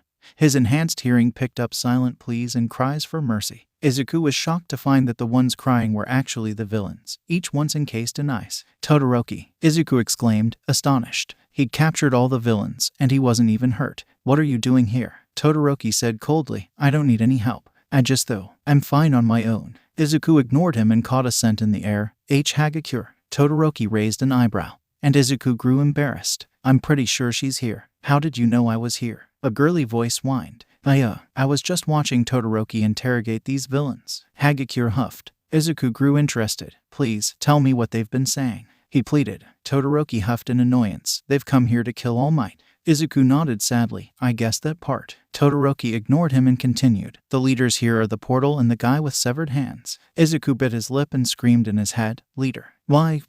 They are going to use that bird monster to defeat him. That's all they knew. Todoroki finished. Now I have to thaw them. He growled. Why, you have heat too? Izuku asked fearfully. Ice and fire. Todoroki answered angrily. Izuku froze up again. Animals hated fire. Animals hated fire. The second something went ablaze, Izuku couldn't help but fall into a trance of fear and hostility. This was going to be an issue. I think Izuku started, but he cut himself off when he heard the screaming cry of his teacher. Mr. Aizawa. Izuku cried. What's happening? Hagakure cried back. We have to go help him. Tears started running down Izuku's face. He could hear the pain. He had to come up with a plan. He couldn't just run in there. He was too weak. Izuku's eyes widened when he thought of something. If he froze up in front of a fire because of his instincts, then the same goes for the werewolf villain. Todoroki, I have a plan. Izuku grabbed Todoroki's wrist and started to drag him to the center. What the hell? Todoroki hissed. Let go. Izuku could hear Aizawa bones being crushed. He could smell the fresh blood leaking from their injured teacher. No, we have to help him. Todoroki silenced at the desperate tone of Izuku's voice. Once the clearing came in sight, Izuku halted and turned towards Todoroki. You have to use your fire, he pleaded. Todoroki's face twisted in fury. What the hell? I'm not using my fire. Izuku was stunned. Why not? Why you have to help him? I'm not using my damn fire. What would that even help anyways? Todoroki snapped. Just trust me, you have to use it. Mr. Aizawa is going to die. Izuku screamed, the fury becoming present in his voice. Use it, now. A drop of sweat fell down Todoroki's face. Izuku pointed towards the man with severed hands. Aim it there. Izuku commanded. Todoroki nodded hesitantly and raised his left hand. A burst of orange flame shot out from it, a line of fire burning right in front of Shigaraki's face. The bird monster halted as his commander scrambled away from the fire, starting intensely at it. Todoroki had no idea how that man could see under the hand. But the fire was working. The villain was just staring at it, completely unmoving. Midoriya, how did you? Todoroki stared wide-eyed at Izuku. The flames glinted off Izuku's irises, giving Todoroki the illusion of a yellow tint. Izuku's pupils were shrunk, and his lips were pulled back to show his fangs. Todoroki thought he was seeing things. Was he? Growling. Midoriya. Todoroki said hesitantly. He was unresponsive. Todoroki ceased using his flames. Midoriya. Izuku blinked and his face returned to normal. Todoroki. Don't stop, he cried. Namu, get him. The green-haired one. Izuku heard the man snarl. In a flash, Izuku was suddenly in front of the hand-man, being held back by the Namu. Izuku struggled, but to no avail. The Namu only gripped tighter. The man peeled the severed hand off his face. Well, hello there, my name is Shigaraki. He wore an ugly smile. Let go of me, Izuku growled. It sure does make things interesting, doesn't it? You're a hero, he cackled. It doesn't matter, I'll put you in prison. Izuku threatened, baring his teeth. You're such a little wolf, aren't you? I have big plans for you, pup. Shigaraki positioned the hand back on his face. No, Izuku was interrupted at the loud crashing sound of a door being burst open. Izuku craned his neck to see the entrance. He felt relief wash over him. It was All Might, and he was pissed. I am here, he spat. He noticed Izuku in the villain's grasp, which only hardened his anger. I'll take my student back. And in an instant Izuku was safe, and the Namu was halfway across the USJ. Izuku gaped at the speed, the power. Could he ever reach that one day? As the Namu scrambled back, and All Might faced it, the mighty power of two insane forces clashed. Izuku watched in awe as the Namu was sent soaring out of the USJ. All Might was truly amazing, but in that moment, Izuku felt guilty. The weight of the world rested on this powerful hero's shoulders, and yet, his power was slipping from his fingers. He'd given it to Izuku, whom he trusted greatly. But Izuku was a liar. He kept secrets and lied. Izuku hated himself for it. His eyes got watery with tears. All Might, it's okay, my boy. All Might flashed him a smile. No, All Might, it's not okay. All Might turned towards the villains with a smile of victory. Surrender now, he commanded. The werewolf villain started vigorously scratching his neck. No, no, no, he repeated. The warp villain started speaking softly to Shigaraki, and Izuku strained his ears to hear what they were saying. He is weak. We can still kill him. Izuku heard. Izuku instantly started to run forward and cried, All Might. He noticed the steam rising off his mentor. If the villains attacked him, he could die. All Might turned to see Izuku and he paled slightly. Get back, young Midoriya. Shigaraki turned towards the commotion. He's right. This doesn't involve you, Mutt. Izuku didn't stop. Stay away from All Might. He screamed. Kurogiri, deal with him. Shigaraki darted forward towards All Might, with his hands outstretched. Stop it. Izuku screamed. He felt powerless. Gunshots rang throughout the complex, which caused Izuku to cover his ears. He looked towards the entrance. Reinforcements had come. Izuku watched as Shigaraki was shot multiple times, blood splashing everywhere. Izuku cringed, and he suddenly felt sorry. He scolded himself for it. You can't feel sorry for this villain just because he's the same. You can't. Izuku looked to All Might to see him safe and smiled happily. Though the air smelled like gunpowder, Izuku caught a scent that sent shivers down his spine. He must have turned pale as a ghost, as white as a sheet. Even All Might looked a little concerned. Izuku slowly turned his head back to look at the front entrance. His classmates were there, the teachers were there, but there was someone else. Something else. A small white bear-like thing wearing a suit. Izuku hated himself for forgetting, as he locked eyes with the thing. It was the principal of UA. He wasn't a human with an animal quirk. No, he was an animal with a quirk. The principal held a passive smile on its face, but Izuku could see in its black beady eyes something burning within them. Izuku couldn't stop fiddling with his hands in class. After the USJ, the students had a day off, but then back to school. Izuku couldn't stand to walk on school grounds without feeling sweat start to pour down his face. He knew, sooner or later, the principal would talk to him, and he especially didn't expect it to happen so soon. Midoriya, Nezu wants to see you in his office immediately. The fact that his teacher even came to class despite being wrapped up in bandages didn't throw him off as much as that sentence. It took Izuku about 3 seconds for his brain to process what the words even meant. Aizawa even had to repeat with an annoyed tone, Now, Midoriya. Izuku stood up so fast his chair fell behind him. All right, he stuttered, and he robotically walked out of the classroom. Izuku couldn't keep his hands from shaking as he opened the large door to Nezu's office. What was the worst that could happen? Actually, a lot of things. He tried not to think about it as he sat down. Nezu was patiently waiting for him, the same passive smile present on his face. A few seconds of silence and a staring contest ensued before Izuku spoke up. Why, you wanted to? Izuku gulped loudly and adjusted his collar. See me. Yes, sir. The principal looked amused. Was he enjoying this? Yes, Mr. Midoriya, I do. What I is? Nezu cut him off. I'm very curious about you. Izuku hated how devilish his smile was. He was definitely enjoying making Izuku uncomfortable. Well, I'm so very curious as to what you're hiding here. And no, I'm. Nezu's face turned serious. Just what are you planning to do at my school? He sounded cold. Izuku jumped from his seat. Please, hear me out. Nezu stared at Izuku intently. Izuku took a deep breath. Please, believe me when I say I haven't come here to do anything wrong. Do you admit to be hiding something? Something you don't want others to find out? Yes, I am hiding something. Don't spare the details. I rarely meet someone who scares me by just a presence like you do. His evil smile returned. I am part wolf, Izuku mumbled quietly. Interesting indeed. Seeing as you try and keep it from others, I'm assuming it's not just a simple quirk. I'm not supposed to tell other people what I am. No, it's not a quirk. It's what I am, who I am. The werewolf has been kept a secret for decades and decades. Even after quirks first manifested, the werewolves were still seen as monsters. So, they hid, they still hide. Nezu sipped his tea and laughed. Well, that makes sense, doesn't it? People turning into uncontrollable beasts against their will. I can see why you would want to keep that secret. And no, I can control myself. I've never hurt anyone while in wolf form. I see. But have you ever felt burning anger that made you want to hurt someone? Izuku's mind flashed to when Bakugo told him to jump off the roof, and the hatred he felt. He thought back to that moment. Had he wanted to hurt Bakugo? By your hesitation, I'm assuming yes.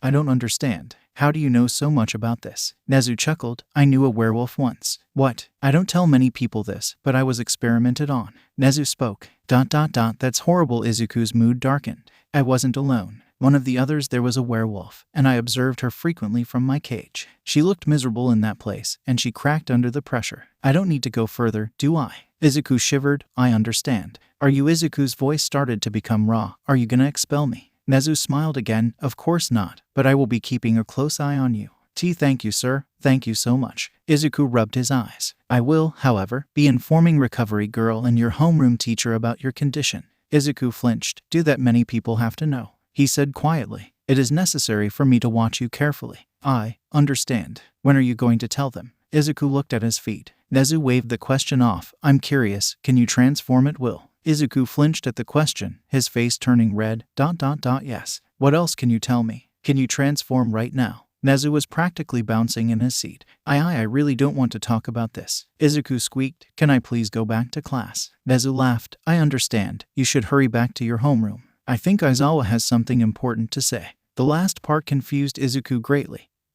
He didn't want to miss anything important, so he left quickly and sprinted down the hallways. He knocked on the classroom door and tried to act like he wasn't terrified of the previous conversation. He was greeted with the Aizawa mummy, to which Izuku asked, what did I miss? The UA Sports Festival is this week. What? Izuku had to stop himself from combusting right there. Izuku was on edge for most of the day. Even though he knew that everything would be fine, he couldn't stop his head from spacing or his hands from trembling. I actually confessed to someone that I'm a werewolf. I actually did. When he was younger, Izuku wanted to tell everyone what he was. He thought that spilling his family's secrets would make him feel better or more accepted in the quirk-filled society. Now that he had told someone, he wanted to throw up. At lunch, Izuku decided to hang with his new friends to calm himself but was interrupted by All Might. Young Midoriya, eat lunch with me? He yelled too enthusiastically. Izuku worriedly looked at his friends but nodded. He didn't need more stress right now, once they were in a room alone.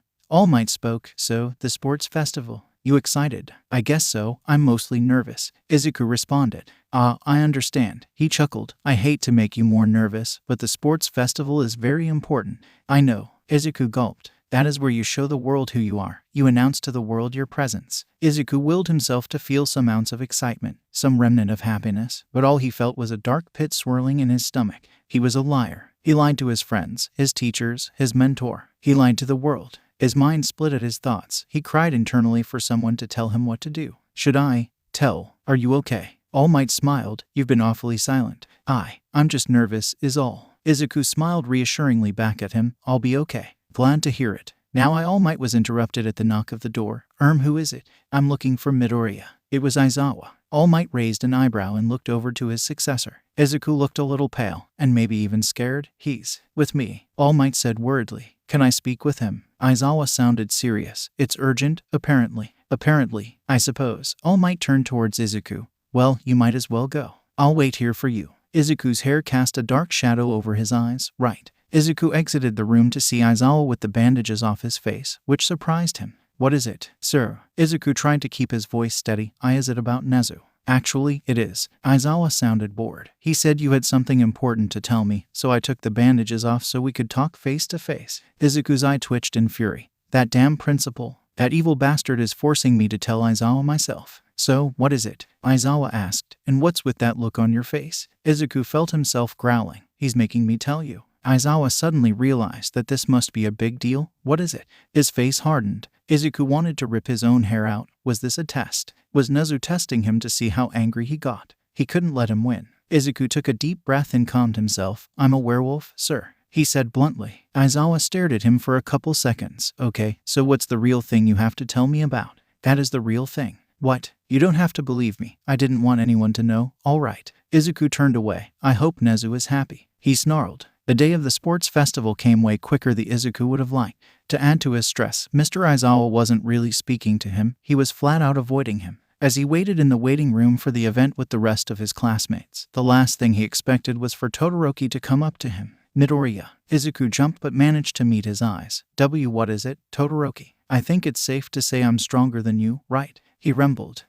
It seems that you've got All Might in your corner helping you out. Todoroki's eyes narrowed as Izuku's eyes widened. And you have something you're hiding, aren't you? Izuku opened his mouth to speak, but Todoroki spoke for him. I'm not going to pry or try figuring you out, but I want you to know that I will beat you. Todoroki cut him off by turning around. I will beat you. Izuku had no response. Originally, Izuku had been somewhat excited about the sports festival, but now he was full of nerves. During the obstacle course race, He ran as fast as he could and ended up exploding himself into first place. He didn't want to stand out. Feeling the eyes of the world watching him made him feel exposed. He didn't like it. And now, Todoroki was probably even more pissed at him. He wished the day would end already. The next activity was a cavalry battle, and no one wanted to be on his team. Thankfully, he had Uraraka and another random girl from the support course named Hatsume. Ada's rejection hurt, but he just needed one more person. There, Izuku spotted Takoyami standing alone. Before Izuku could grab his shoulder, Takoyami turned around to glare at him. What do you want?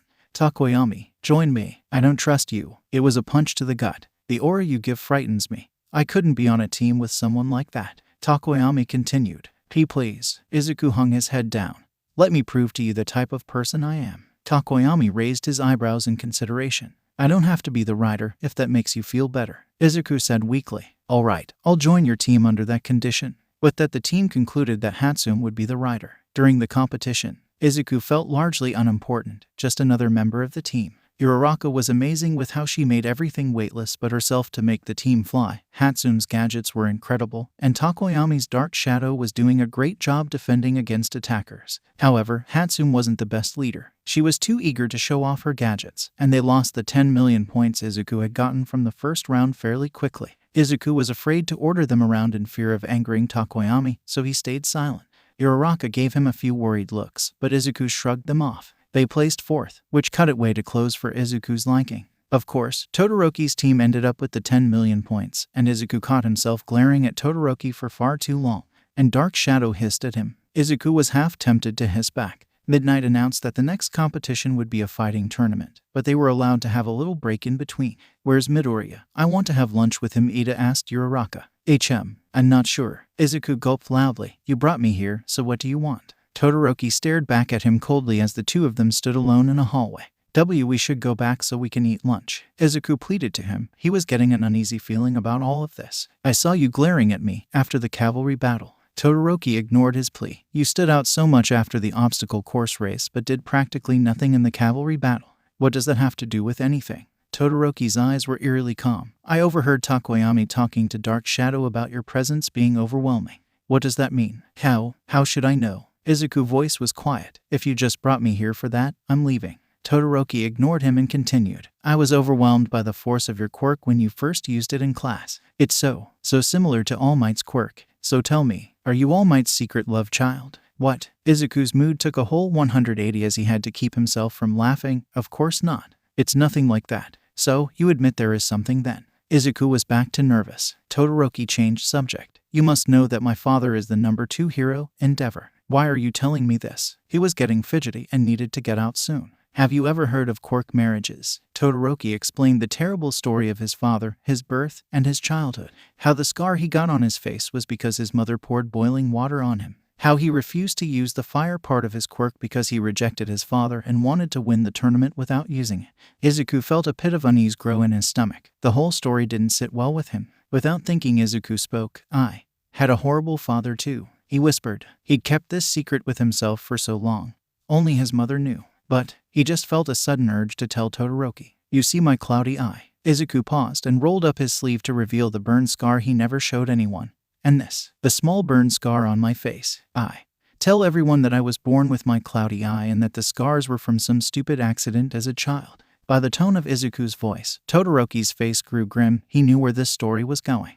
Those are all lies. Izuku looked at the ground. He was too embarrassed. My father. He gulped, gave them to me. Todoroki's eyes widened and a look of empathy grew on his face. Tears grew in size as Izuku continued, recalling memories that had been burned into his brain. He said he didn't want that as a son. He was so close to full-on sobbing, but he finished with, and then he threw me to the ground and used his fire-breathing quirk on me. As soon as he finished, he broke down crying into Todoroki's arms. Of course, there was more to the story than he told Todoroki. So much more. It was a couple days after Izuku had first discovered he was a werewolf. Inko, it's so nice to see you again. His father smiled his fake smile. He had been gone for work recently but had found a chance to return home for a bit. Inko smiled but failed to hide the worry present in her face. What's wrong, Inko? Hasashi, I don't know how you're going to take this, but Izuku is quirkless. He was silent for a moment. That is quite unfortunate. I can tell by the look on your face that there's more to say. Hasashi questioned. Izuku, I'm a werewolf. Izuku sprinted in and jumped onto his father. Hasashi laughed it off. What does that mean? It's a full moon tonight. I'm gonna transform. Izuku shouted proudly. He sure does have a silly imagination, Hisashi chuckled. Sharing a glance at Inko, she wouldn't meet his eyes. Inko, Dad, watch. Izuku jumped up and down in front of him. Of course. Hisashi leaned down with a worried smile on his face. What is it? Izuku closed his eyes and concentrated. When he opened them, his eyes were a glowing yellow and his mouth was full of fangs. Hisashi jumped back in shock. What the hell? That's just gotta be a quirk or something, right? Watch. Izuku smiled and he concentrated again. Soon a pair of fluffy ears appeared on his head and a curly wolf tail behind him. Hisashi stared at his soon horrified. The more he looked into Izuku's yellow orbs, the more terror he began to feel. Stay away from me. It was like staring into the eyes of a wild animal. Izuku froze. What? Inko, what the hell is this? Hisashi, please understand, it's not as bad as you think. Not as bad? How is this not bad? We can pass it off as a quirk. Surely we can do that. Inko argued. You can't pass off that ugly look in his eyes. That is not a human. Hisashi growled and turned to glare at his son. I'll get rid of it. His voice laced with venom. Hisashi pushed Izuku to the ground and took in a lungful of air. Hisashi, what are you doing? Inko shrieked. Without speaking, Hisashi blew fire into his son's face. Izuku was quick enough to shield some of his face with his left arm, but the damage was done to one of Izuku's eyes and his entire forearm burning to the flame. Izuku screamed and Inko pushed Hisashi away. Izuku didn't remember that much after that, but he did remember the names his father called him. Monster, freak. That same night was a full moon. Izuku spent his first full transformation writhing in agony. Once Izuku finished crying, he apologized and tried to smile. We're like scar buddies. Todoroki blinked.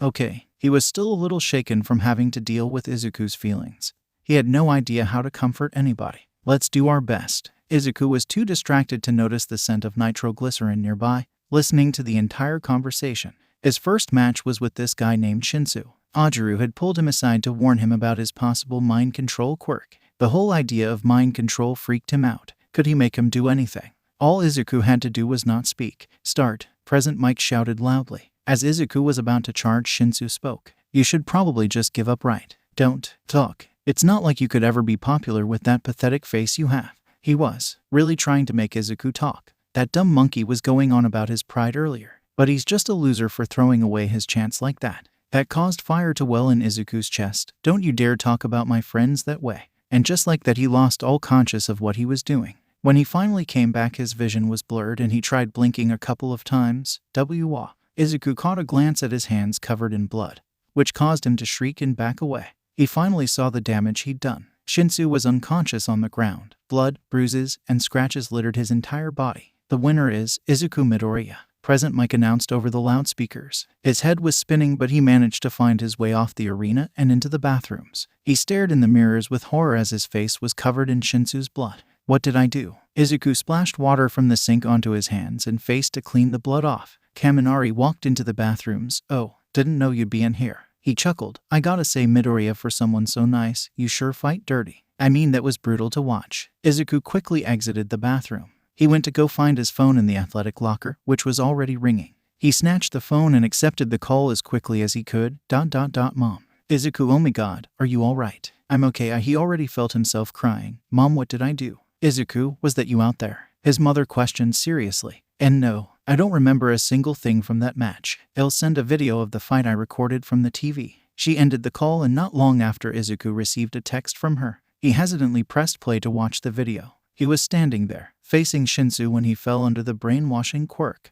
Now, walk out of bounds like a good little boy. Shinsu smirked, but instead of turning to follow his orders, Izuku twitched once. Did you hear me? Walk out of bounds, Shinsu yelled. Izuku twitched again, but this time he lunged forward towards Shinsu and delivered a punch straight to his nose. Blood started pouring out of Shinsu's nose as Izuku brought his hand down on Shinsu's cheek, leaving deep scratches that also began pouring blood. He tried to push Izuku away, but Izuku brought his hand across Shinsu's chest, ripping his gym uniform and scarring his skin underneath. What the hell? Shinsu tried his best to fight back, but he was powerless against the much stronger Izuku, delivering punches and drawing blood from clawing him. The match ended with an unconscious Shinsu sprawled out on the ground, and Izuku with a proud smile on his face. Izuku felt sick to his stomach, and he was almost half tempted to launch his phone across the room. It was like, when Shinsu brainwashed him, his wolf instincts took over his entire body. I really am a monster, just like father said. Izuku wanted to drop out of the tournament. He was so shaken and terrified by what had happened with Shinsu.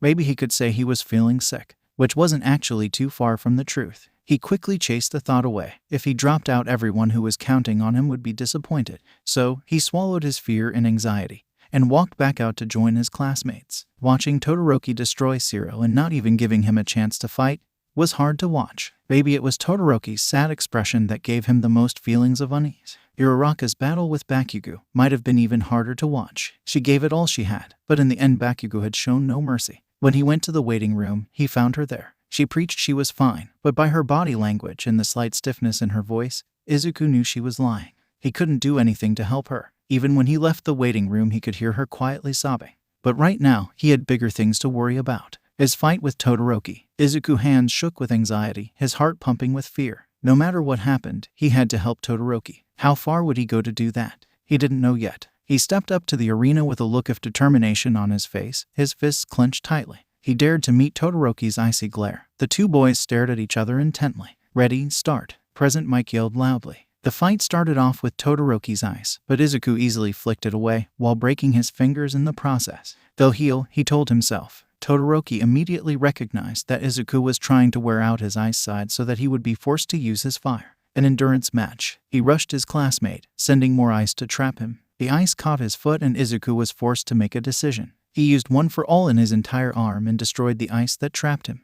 The wind forced Todoroki back immensely but wasn't enough to get him out of the ring. Izuku cried in pain at the force of his arm breaking. It'll heal, he repeated to himself. Toshinori gasped when he saw the damage done to his successor's arm. Did it really hurt him that badly? Todoroki regained himself and spoke. With your arm and fingers like that, you can't fight anymore. I'll end this. My fingers and arm aren't healing fast enough. So what do I do? Izuku pondered his limited options as a wave of ice advanced towards him. He smirked. Todoroki, I'm not finished yet. He snapped, as he reused his broken finger to smash through the ice once again. Todoroki had to quickly save himself from the edge of the area with his ice. Why are you putting yourself through this? Todoroki growled when he regained himself and saw Izuku's purple fingers. You're shaking, Todoroki. Izuku's hair covered his eyes. I bet you would usually make up for the drop in temperature by using the fire from your left side, but you refuse to do that?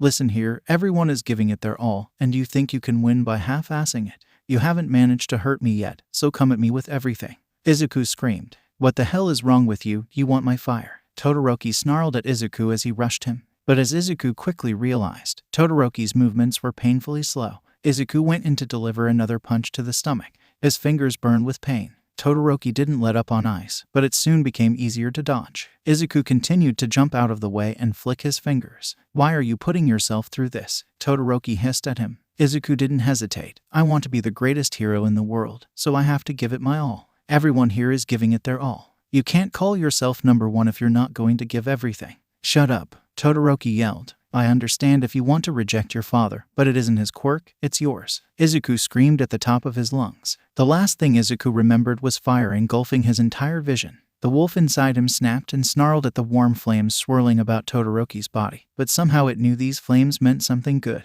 Nezu stared in wonder at Izuku. Should he stop the fight? Should he let it go on? He observed with an interested smile on his face. He would let the fight play out. The fire engulfed the entire arena. Izuku jumped forward. Nezu recognized one for all being summoned. Cement walls suddenly appeared between the two. A large explosion sent debris flying. Izuku woke up in a hospital bed. His arms were wound in bandages, as well as one of his legs. He looked to the left and saw Recovery Girl hovering over him. Glad you're awake. I was just about to remove your bandages. She spoke. What? Izuku felt dazed. I had to perform surgery on your arms. Recovery Girl informed him. Even with your advanced healing, your body couldn't sustain the damage you took. Izuku felt a flash of panic. How do you know about the healing? The werewolf. She chuckled. Nezu told me. He settled back down into the hospital bed and watched Recovery Girl remove the bandages from his arms. A couple scars littered his right hand. Those scars are a reminder of what happens when you push yourself too far. Did I do anything? His voice shook. No one saw anything suspicious. At least I didn't. Todoroki might have seen something. He was closest to you. Who won? Sorry, Todoroki won. He seemed pretty shaken. I'm so useless, I can't even remember. Izuku started to cry. Recovery Girl patted his head. You're not, I promise. All Might was very worried about you. Oh, I feel bad for worrying him.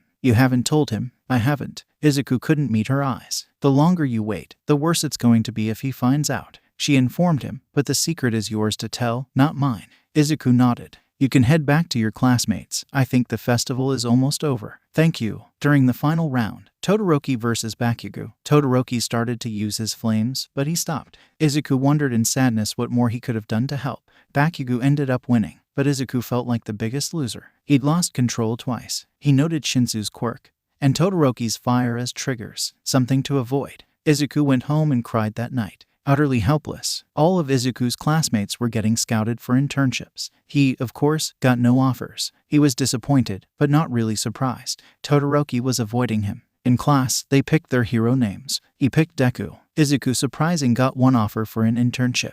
It was from a hero he'd never heard of before, Gran Torino. But apparently, he was good enough to scare All Might, so that must mean something. Izuku walked to lunch with a little smile on his face. He was excited for the internships, but the weight of what happened at the sports festival still weighed him down. What could he have done differently? What more could he do? What bothered him the most was Todoroki avoiding him. Was it because of intervening in his personal life? Or did Todoroki see something not human? Maybe he was scared of him now. He shook the thoughts away and stopped walking. He smelled someone waiting for him around the corner. Izuku gulped and continued walking, wary of the person there. As he rounded the corner, there waiting for him was Todoroki. Izuku jumped a little at the sight of him. Todoroki was glaring at him. Hi. Todoroki just glared. Did you want something? Izuku asked. Todoroki was silent for a moment. Then he spoke. Your quirk is interesting to me. Oh, okay. Izuku started to sweat. This didn't look like it was going to go well. Your quirk is like All Might's, that I know, but there is something else to it.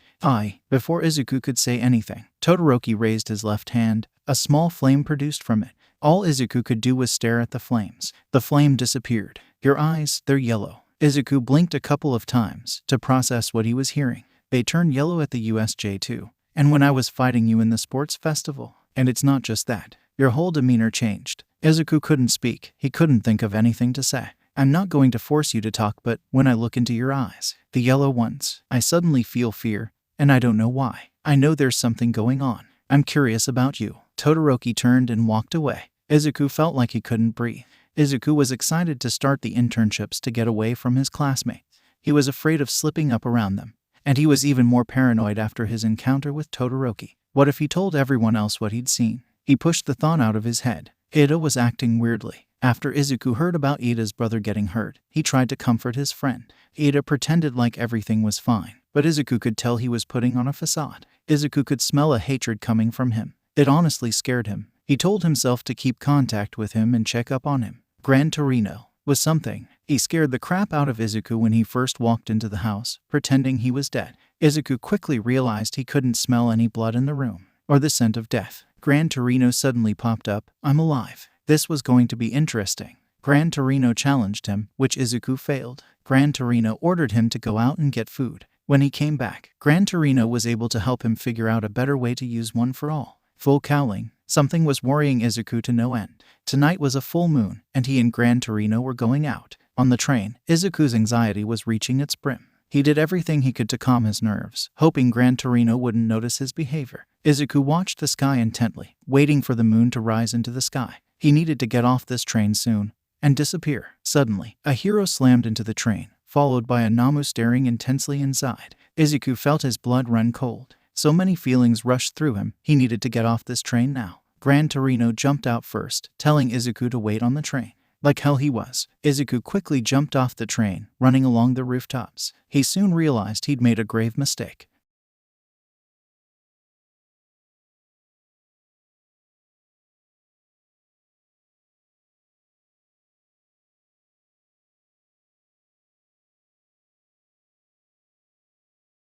Should he run and hide, or stay and help? Someone would see him, the wolf him. The stress was getting to him. The moon was rising. He had to decide. Stain stood over Ida. A long katana hovered above him. Ida couldn't move at all. Die, was all Stain said. Anger blurred Ida's vision. A loud growl sounded, and both Stain and Ida flinched. Standing in the alleyway was a monster.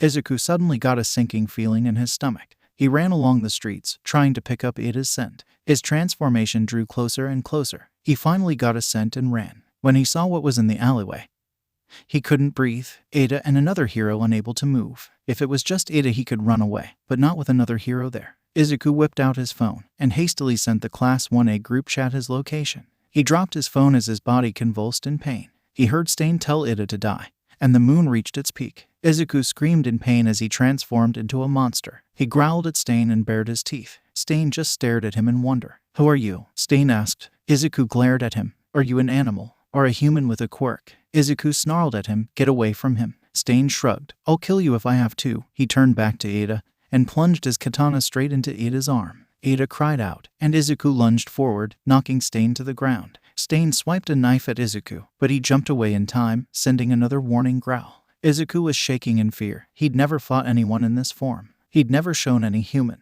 Ada was seeing him. Native was seeing him. If anyone from Class 1A showed up, they would see him too. He shook his head and put his attention back on Stain. Stain jumped into the air and tried to bring a knife down on him. Izuku jumped back and swiped his claws at Stain, which caught Stain in the arm. When Stain landed, he took a step back and laughed. Not bad. He raised his knife to his mouth, but not good enough. Stain licked his knife and Izuku froze. Oh god, oh god, oh god. Stain had got him, and he was completely at his mercy. Stain laughed again and walked back over to Ada. "I don't know why you're trying to save this kid, but it was all for nothing." Izuku felt helpless. He was going to watch his friend die. One of his very first friends. "Please, no." Izuku was crying. He howled, "Stop it." Just then, a wave of flame appeared between Ada and Stain. "You're lucky I got that message." The flame disappeared and Todoroki saw the wolf. He gasped, "Where is Midoriya?" He sounded genuinely scared. Stain's eyes narrowed, and Ada looked just as scared. "What do you mean?" Ada asked. "He's the reason I'm here. He sent a message." "He hasn't been here." Ada sounded terrified.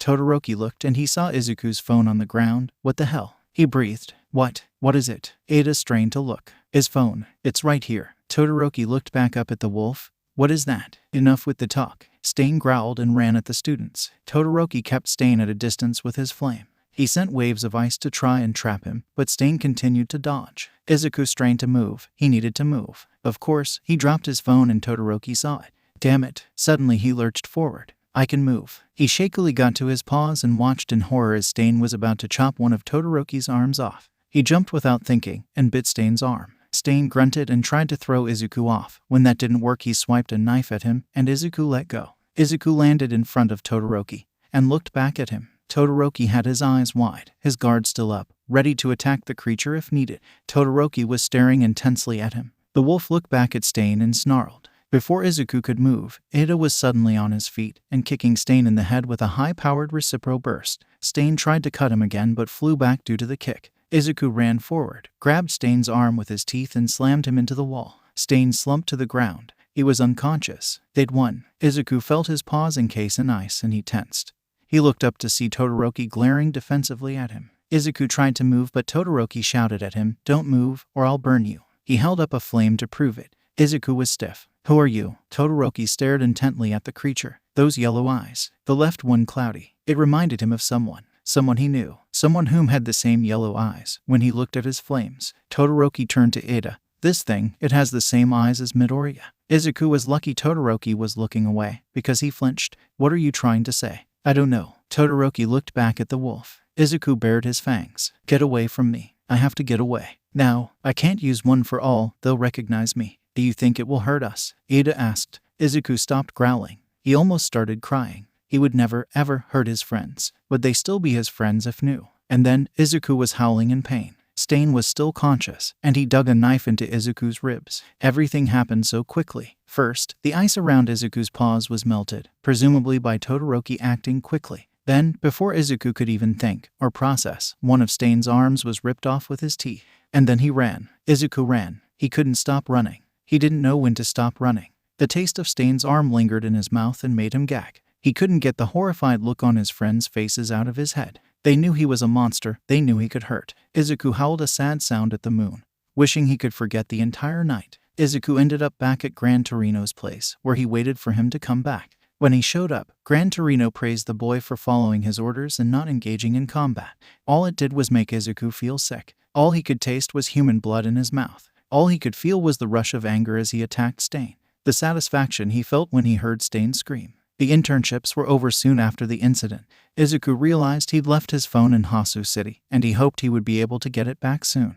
He was not excited to face his classmates again. How can I face Ida or Todoroki? They saw what I did. The second he walked into class, Todoroki was waiting by his desk. Izuku swallowed the growing lump in his throat and walked over. Izuku tried to say hi, but his throat had closed up. He couldn't speak. Midoriya. Izuku nodded, his face sweating. Your phone. Todoroki reached into his pocket and pulled out Izuku's phone. Izuku could only stare at it. You left it back at Hasu, in the alleyway, after you texted for help. Todoroki held it out for him. Here. Izuku lifted his shaky hands and grasped his phone, still not uttering a word. Where did you go? Todoroki asked bluntly, a little bit of ice in his voice. Don't think about it. Don't think about it. Don't think Namu grabbed me and carried me away. Izuku swallowed harshly, staring anywhere but Todoroki's face. He forced himself not to think of the alleyway. Of Stain. Is that so? He challenged. Why yeah. He swallowed again. Did you see the one with wings? It was that one. He trailed off and pretended to shudder at the thought. Todoroki stared harshly at him, but he did recall seeing a Namu with wings. Later he heard that Endeavor had lost track of it. And when they found it later, it was torn to sherds. Surprisingly still alive, though. Truth was, Izuku was carried away by the Namu with wings. It was just after he'd ripped off Stain's arm. He was running, and the winged monster swooped down and snatched him. The wolf quickly disposed of it, but Izuku's human self willed his wolf self not to kill the Namu.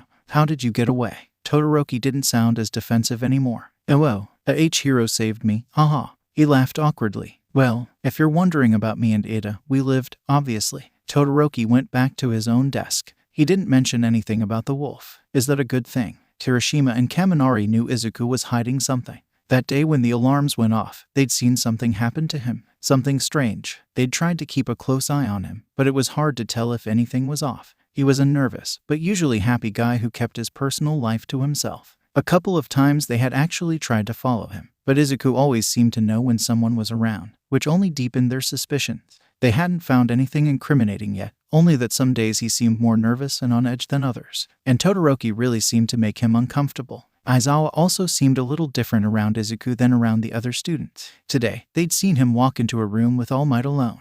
They didn't listen to the conversation, because that seemed to be going too far. As if following him and butting into his personal business was not too far. They hid around the corner and waiting for Izuku to come out so they could try following him again. They knew it was wrong, but what if it was serious? What if Izuku was some kind of traitor? Once Izuku stepped out of the room, he looked distracted, almost a little panicked. It was the perfect conditions for the spies not to be noticed. Izuku started pacing and mumbling. Kirishima and Kaminari strained their ears to listen. How long can I go on like this? He's told me so much and I still haven't told him. What if he already knows and he hasn't said anything? What if he hates me now? I should tell him. I should definitely tell him. Izuku was speaking quickly and he turned to go back in the room but stopped. No, I can't. What am I thinking? He's gonna hate me when he finds out. Izuku went rigid mid-sentence. He stopped and lifted his nose to the air and sniffed. He flinched and yelped, someone's nearby. What if they're listening to me? Did I say that all out loud or was it in my head? Izuku cautiously walked around the corner and found the two boys.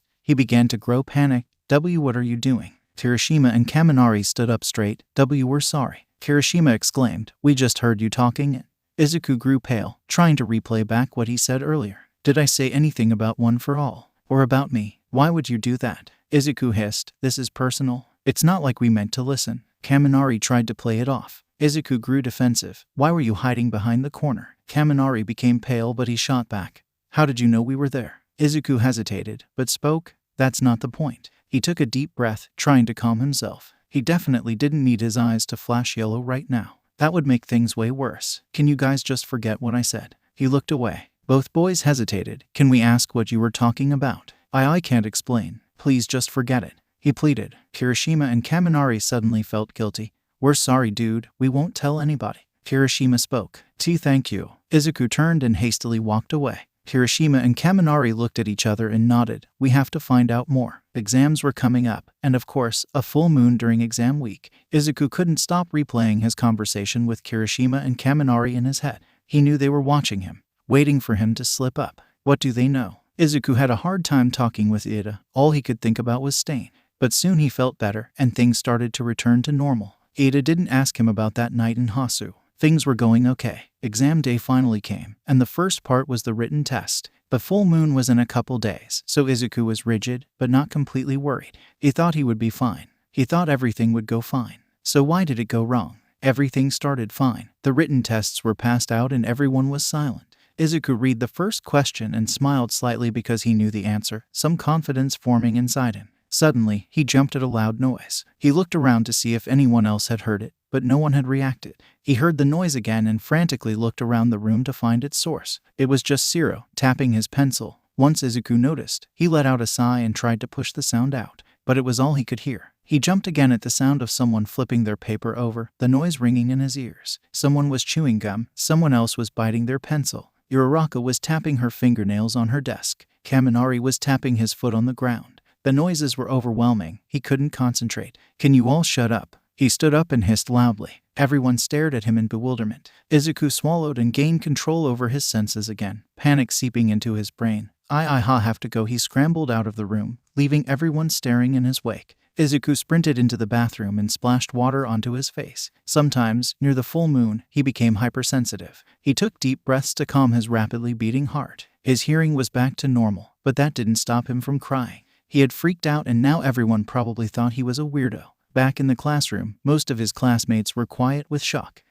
What just happened?" Minda asked. "Was it loud?" Ashido looked around at her classmates. "Were we being loud?" "It sounded pretty quiet to me," Jiru responded. Kirishima and Kaminari exchanged a glance. Uraraka raised her hand and asked Aizawa, "Sir, can I please go talk to him?" Aizawa looked annoyed. "No. All of you stay here and finish your tests. Ida, make sure no one cheats." Aizawa rushed out of the room to follow Izuku. It took him a couple minutes, but Aizawa finally found him in the bathrooms, staring at himself in the mirror. "Hey, kid, you okay?" Aizawa's voice caused Izuku to flinch. "I am so sorry." Izuku held back tears. I just freak out sometimes." He sniffed. "Is this related to?" Aizawa felt awkward saying it. "Related to the werewolf?" Izuku cringed but nodded. I think I'm okay now. I just don't know what to tell everybody." "Don't worry about them." Aizawa placed a hand on his back. "Just worry about your test." Once Izuku got back to the classroom, the atmosphere felt uneasy, but he was able to finish his test without a problem. He didn't know if he should worry about the practical exam or not. The realization of, yes, I should be worrying, hit him like a slap in the face. He was paired with Bakugo, and they were fighting All Might for the practical. As he and Bakugo walked to the exam area, the atmosphere was tense. Once they got to the entrance, Present Mike's voice signaled the start of the exam. Izuku was the first to speak. "Kaken, we need a plan." He insisted, "We need to work together on this." "Shut up." Bakugo glared. "I'm fighting him, head on." "You can't. It's All Might. We have no choice but to run." Bakugo's next words caused Izuku to halt. "I'm not gonna listen to a liar like you." Izuku struggled for words. What? You effing heard me." Bakugo's icy glare sent shivers down Izuku's spine. He knew it was the truth. He was a liar, and it was eating him alive. Got nothing to say. Bakugo threatened. "I heard you tell Roundface and Glasses you were born with your eye all screwed up like that. You even lied to your so-called friends." He hissed out the last word. Stop it." Izuku breathed. "Oh yeah, can't handle being called out." You useless free. The conversation was interrupted by a blast of air from All Might's punch. The two boys were thrown backwards by the unexpected blast. Bakugo stood up quickly at the sight of All Might. He looked down at Izuku and snarled, "Just stay out of my way, before I tell your friends how you lied to them." Izuku felt his throat close up. Bakugo was threatening him, and there was nothing he could do. If he stayed back and did nothing, they would both fail the exam, and everyone would ask why he didn't do anything. If he decided to help, Bakugo would lash out at him. The choice was obvious. Bakugo had jumped at All Might, and All Might had thrown Bakugo to the ground. Izuku jumped in, trying to land a hit on All Might, but he just deflected Izuku easily. At the sight of Izuku interfering, Bakugo flared in anger, releasing a giant blast from his gauntlet that sent Izuku and All Might flying.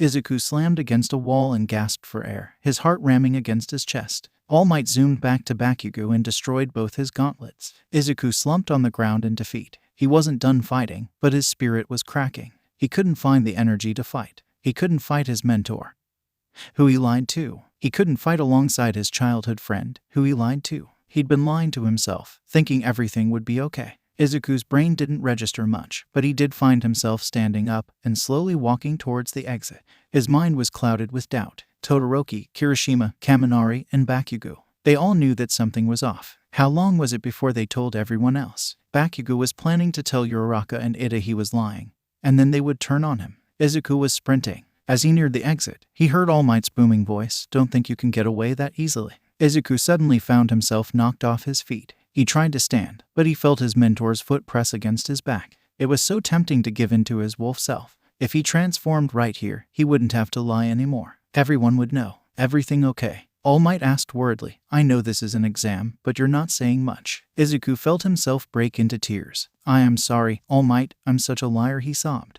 All Might was taken aback, and he immediately went to comfort his student. However, Bakugo had reappeared and attacked All Might again. Izuku took his chance and freed himself from under his mentor's foot. He sprinted towards the exit, desperate to end this and get away from both of them. He heard a faint call from All Might, but once Izuku crossed the exit sign, he ran back to the facility. The second he got back the facility, he was bombarded with questions. What was that? Are you okay? Why did you run off like that? The last thing he wanted to do was answer any questions. Thankfully, Ida shooed most of the people away.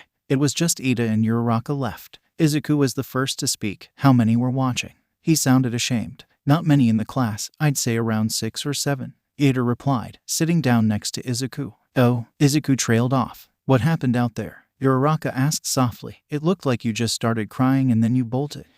He didn't explain. Ida and Uraraka exchanged a glance. Did Bakugo say something to you? Is he harassing you? No. Izuku's mind reached for any excuse that he could think of. It was nothing, I was just stressed. That part wasn't a lie. Oh, why are you stressed? Ida comforted. Don't feel obligated to tell us, but we do care about your well-being. Izuku felt a small smile appear on his face. Thank you for caring. There's just been a lot on my mind. Sometimes talking about it helps. Uraraka smiled encouragingly at him. Izuku took a deep breath. Is it really okay for me to talk to them? I trust them. Izuku hung his head. I lied to you both when we first meet. He couldn't meet their eyes, but Uraraka and Ida just blinked in confusion. He lifted his head, his eyes staring ahead blankly. This scar, my eye, I didn't tell you the truth. I wasn't born with it like that. I didn't fall on a rock. His eyes were blurry with tears. My dad hurt me. His friend started to speak, but Izuku didn't stop. He pulled up his sleeve and pointed. This was from my dad. Izuku unzipped his hero costume to show another burn scar on his shoulder. This one's from Kaken. His voice was breaking, but he kept going. This one. Izuku was cut off as his two friends engulfed him in a hug, squeezing him tightly. Don't feel bad about not telling us the truth. We understand, Ochako said quietly. We are always here for you. Ida hugged him tighter. Izuku started sobbing as his friends hugged him. He couldn't believe he was surrounded by such amazing people. It felt like a weight had been lifted off his chest. After his talk with Ida and Uraraka, Izuku began to feel a little better. Whatever Bakugo tells them, he won't care because he knows they care about him. The thought of telling them everything did cross his mind, but he decided against it. Maybe one day he'll tell them. Aizawa informed the class that they'd be going to a training camp. 5 of the students failed, and surprisingly enough Izuku and Bakugo passed, but they came close to failing. Aizawa had announced what they did wrong in front of the entire class. Bakugo, you almost failed because you didn't showcase any sign of teamwork and you almost ended up unconscious whilst fighting. Midoriya, you almost failed because you left your teammate in the clutches of the villain. You also let your emotions get the better of you, and in real life, that could cost you your life. He ended the statement harshly. Izuku nodded in shame. He was weak. After class, Uraraka noticed how down her friend seemed, so she suggested they all go to the mall together as a class. Mostly everyone seemed open for the idea, except of course Todoroki and Bakugo. Uraraka preferred if Bakugo didn't tag along anyway. Izuku seemed excited to the idea. Maybe it would bring up his spirits. At the mall, everyone excitedly split into groups to go off and buy things they needed for the training camp. Izuku looked around nervously as everyone started to walk off, leaving him behind. All that were left were himself and Uraraka. Before he could say anything, Asui walked back and grabbed Uraraka's wrist. Come with me, Ochako, she said. Izuku flinched. Uraraka blinked and laughed awkwardly. And no, I'll stay with Deku. Asui tried to drag her away. Come on, Ribbit. As Uraraka was being pulled away, she looked back up at Izuku and mouthed, I'll be right back, I promise. She smiled reassuringly. Izuku nodded and smiled back as she was dragged away. He grabbed at the straps of his backpack as he suddenly felt very alone. We came as a class, but I'm by myself, he said aloud. Oh look, it's the little wolf. A voice laughed. Sue, what is this all about? Uraraka questioned once her frog friend stopped dragging her. Asui put a finger to her chin. It's nothing, Ribbit. Her face was blank. Don't lie, Uraraka exclaimed. You've never lied to me before. She turned to walk away. Asui grabbed her wrist again. I'm sorry, Ochako. I'll be honest. Uraraka smiled and turned around to face her. It's just, he scares me. Uraraka had a hard time processing this. Deku. Asui nodded. This might sound odd when I say it, but it's true, Ribbit. The presence he gives off is frightening.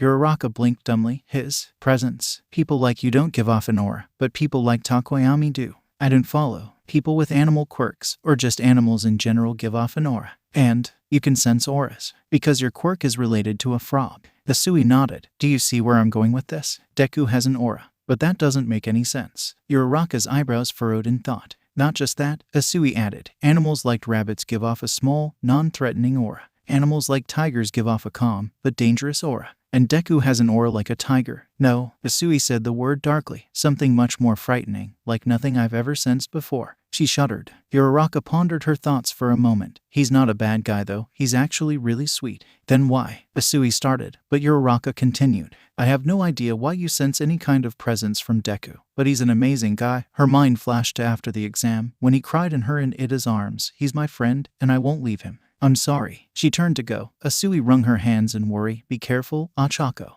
Isui truly was worried about her friend. After all, Izuku terrified her. What was he? Before Izuku could even move, Shigaraki's arm was around his neck. Let's chat. Sweat started pouring down his face as the overwhelming scent of blood washed over him. He felt his limbs freeze and his mouth go dry. Shigaraki led him over to a fountain where they sat down. Shigaraki had placed 4 fingers on Izuku's neck, warning him that if he struggled, he would turn to dust. I came here cause I was angry, but then I found you. He started. There is just so much I want to talk about. Izuku gulped. His eyes hardened. First, I want to know what makes the hero killer so different from me. There was a moment of silence before Izuku realized he was supposed to talk. He has ideals, Izuku said nervously. Shigaraki's eyes narrowed. He has a purpose when doing things, and he didn't give up when it looked like he was gonna lose. The look on Shigaraki's face sent shivers down Izuku's spine. Haha. He laughed. Yeah, I guess that makes sense. His grip on Izuku's neck tightened slightly. Izuku squeaked in fear, but he was still able to breathe.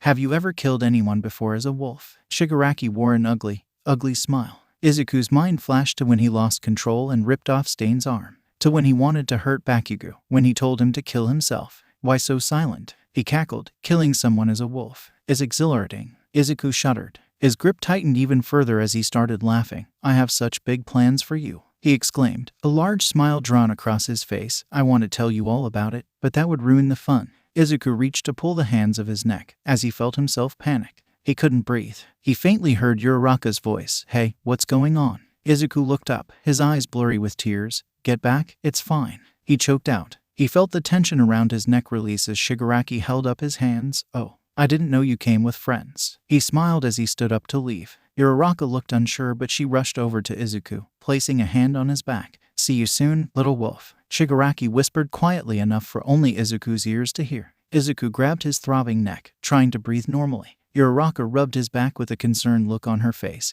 What just happened? Shigaraki, he rasped. Uraraka went stiff. Holy crap. Are you okay? He took a deep breath to reassure himself that he was breathing normally, totally. What was he doing to you? Just talking. He didn't want to worry her. Her gaze turned into a glare. What was he doing to you? She repeated. He instantly felt guilty for trying to hide it. I am sorry. He was. He swallowed uncomfortably as he felt the phantom hand of Shigaraki around his neck. He was squeezing my throat. Squeezing. She jumped up at the realization. He was choking you. Oh my god. Please, don't make a fuss about it, he pleaded, trying not to draw attention to himself. I'm calling an ambulance. Please don't. He snatched her phone out of her hands. Really? I'm okay. Are you sure? She looked worried. I promise. He was feeling a little better. Her eyes trailed to her phone. We do have to tell the police that he assaulted you, though. Izuku winced but nodded. The police had questioned him about the incident with Shigaraki at the mall. He cursed himself for letting Uraraka tell the police. He didn't want to talk about what happened. The detective that interviewed him had a lie-detecting quirk, which made things a little difficult. However, Izuku had always prepared for this type of situation. Talk around the wolf parts. The next couple of days were uneasy as he waited for the training camp.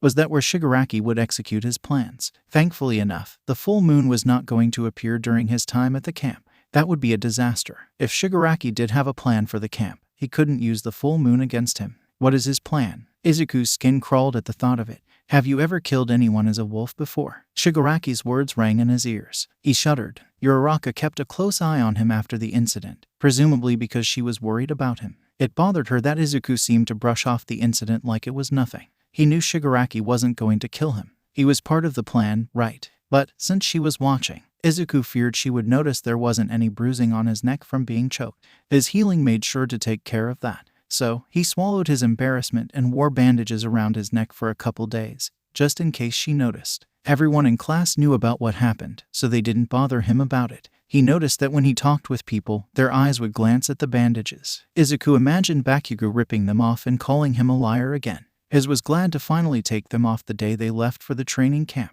They got to the camp a lot later in the day than he expected, mostly because Aizawa had made them fight through the forest to find their way there. The feeling of the forest around him, the sound of the birds, the crunch of the leaves and twigs beneath his feet, Izuku felt at home. He was content, and he wondered for a brief moment if he was always meant to be here, stay in the forest forever. He brushed the thought away and steeled himself for the gruesome training he was about to endure. The training was intense, but Izuku could handle it. He had endured far worse before. The feeling of unease didn't leave his stomach, though. Izuku met a little boy named Kota. He was closed off, and Izuku felt sorry for him. The class went to the hot springs after training to clean up, and Izuku dreaded it. He didn't want people to see all of his scars. The most notable one was on his forearm, the one his father gave him. He hadn't shown the class yet, always managing to wear a compression sleeve if he was wearing short sleeves. Ada, Uraraka, Bakugo, and Todoroki knew, and that was already too many in his opinion. Even All Might didn't know. He bit his lip in frustration as he undressed. He was the last one to go out, and luckily, mostly everyone wasn't paying attention. Ada cast him a worried glance, but Izuku smiled and shrugged him off. He quickly shuffled to the water and sunk beneath it, the water rising over his shoulders. Izuku closed his eyes and relaxed. Midoriya. Izuku jumped in surprise, his eyes flying open. Kaminari was there. What? Just wanted to scare you. He chuckled. Izuku laughed nervously. He didn't find it very funny. Can I ask you something? Sure. Izuku gulped. I saw that scar on your shoulder. How'd you get it? He asked innocently. Izuku cringed. It was the burn scar he'd gotten from Bakugo in middle school. He hesitated. Well, someone was mad at me, so they just did it. Aw man, that sucks. He nodded. What about the scar on your eye? Izuku shifted uncomfortably. Why is he being so nosy? Why does he care? Fell on a rock when I was younger, he mumbled. Interesting. I'll be right back. He waved goodbye and Izuku watched as he made his way next to Kirishima. They whispered to each other, occasionally looking over at him. What the hell? Izuku suddenly went full alert at the sound of a small yelp. He looked to see Kota falling from the wall separating the girls and boys. Without thinking, Izuku jumped into action, catching the boy. He didn't even think about his arm being exposed to the rest of the boys, all whom turned to see the commotion. All who could see the gigantic burn scar on his arm. I'll take him, Izuku said hurriedly as he rushed away, keeping his arm shielded against his body. Would Kaminari ask about that one too? Izuku learned why Kota was so closed off. His parents were murdered. He shuddered at the thought of having to go through something like that. If someone killed my mom, I probably wouldn't be able to stop myself from losing control. He shut down his ugly thoughts, but the thought of Kota didn't leave him for the rest of the night. So, the next day, he made a plan to talk with him. He waited till dinner time and noticed the little boy wasn't around. Izuku decided to follow Kota's scent and bring him some food. He found him perched in front of a cave near a cliff's edge. Izuku walked up slowly, trying not to startle the boy. He heard Kota's stomach growl. You hungry? Izuku finally announced his presence. Kota flinched and turned to glare at him. How did you find me? He hissed. Izuku looked away awkwardly. Sorry, I followed you. Whatever, just get lost. Kota snapped as he sat back down. Izuku hesitated. By any chance, were your parents the water hose heroes? Kota tensed. Did Mandalay tell you? No, we were just talking, and I assumed. He trailed off. Kota glared at him. Shut up, you're all crazy. Heroes and villains. It doesn't matter, you're just using that as an excuse to kill each other. Izuku cringed. He doesn't just hate heroes. He hates quirks in general. Now go away. Kota yelled. Izuku looked down at the food he was holding. I know this guy. Yeah, and the power he inherited from his parents would make everyone afraid of him. So, he hid who he was, his entire life. So what? So, I'm saying if you spend your life denying who you are and how society works, it's only going to cause more pain. Kota clenched his fists. Just shut up, leave me alone. All right, I'll leave the food here. The next day was normal. The training was still gruesome, but it distracted him from everything. That night the Pussycats announced they would be doing a test of courage. The students who failed the exam couldn't participate, and Izuku found himself smiling at the thought of Kirishima and Kaminari not being present. Izuku didn't have a partner. He didn't know if he should feel relieved or mortified. People started making their way though. He heard a distant scream of fright from his classmate. Class 1B is doing a decent job at scaring my classmates.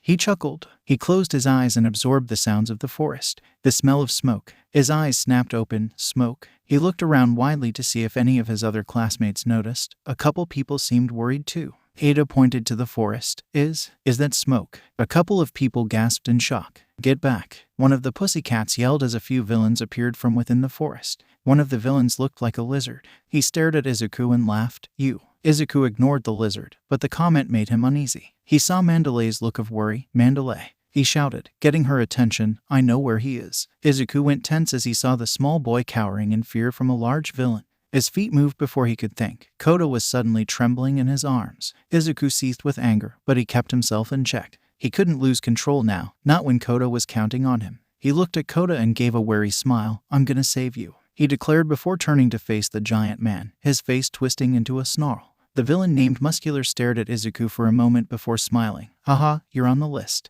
That means I can't kill ya. Damn. Oh well. He rushed over to deliver a massive punch at Koda, but Izuku held up his arm to block it. The punch snapped his arm and sent him flying into a wall. He gasped for breath. The villain leaned in, his hot breath brushing against Izuku's face. Just wait a minute. Let me deal with this kid first.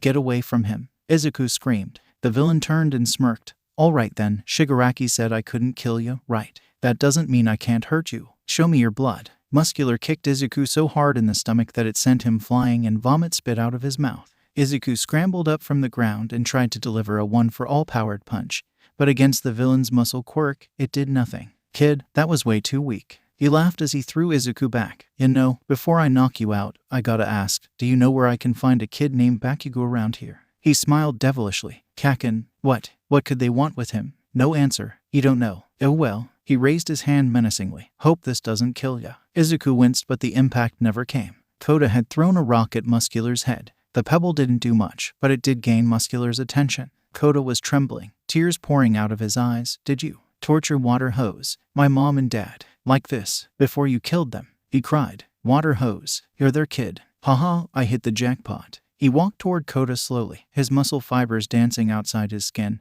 They gave me this glass eye. Now I can pay them back. He raised his fist, ready to pound Koda into the ground. Before he did, Muscular turned and saw Izuku coming in for another punch. I knew you'd do that. The villain gloated. Izuku growled as he stuck his arm between Muscular's muscle fibers. You ruined his life, you monster. Izuku screamed as he punched Muscular with a 100% powered one-for-all fist. The villain crashed into the cliff's wall, and Izuku sighed in relief. His arm throbbed with pain, but he knew it would heal. He turned back to Koda, a weak smile on his face. Let's get you back to Mandalay, okay? Izuku froze as he heard the rocks shift. He looked back to see Muscular standing up, an evil smile drawn across his features. Me. The monster. You could kill someone with that power of yours. Izuku shuddered in terror. I'm done messing around. I don't care what Shigaraki says. I'm gonna kill you and that kid. The villain changed his glass eye for a new one. Koda, grab on. Izuku yelled as he frantically jumped out of the way of the oncoming villain. Muscular had become 10 times faster, and he didn't stop his advance. He slammed into the cliff harshly.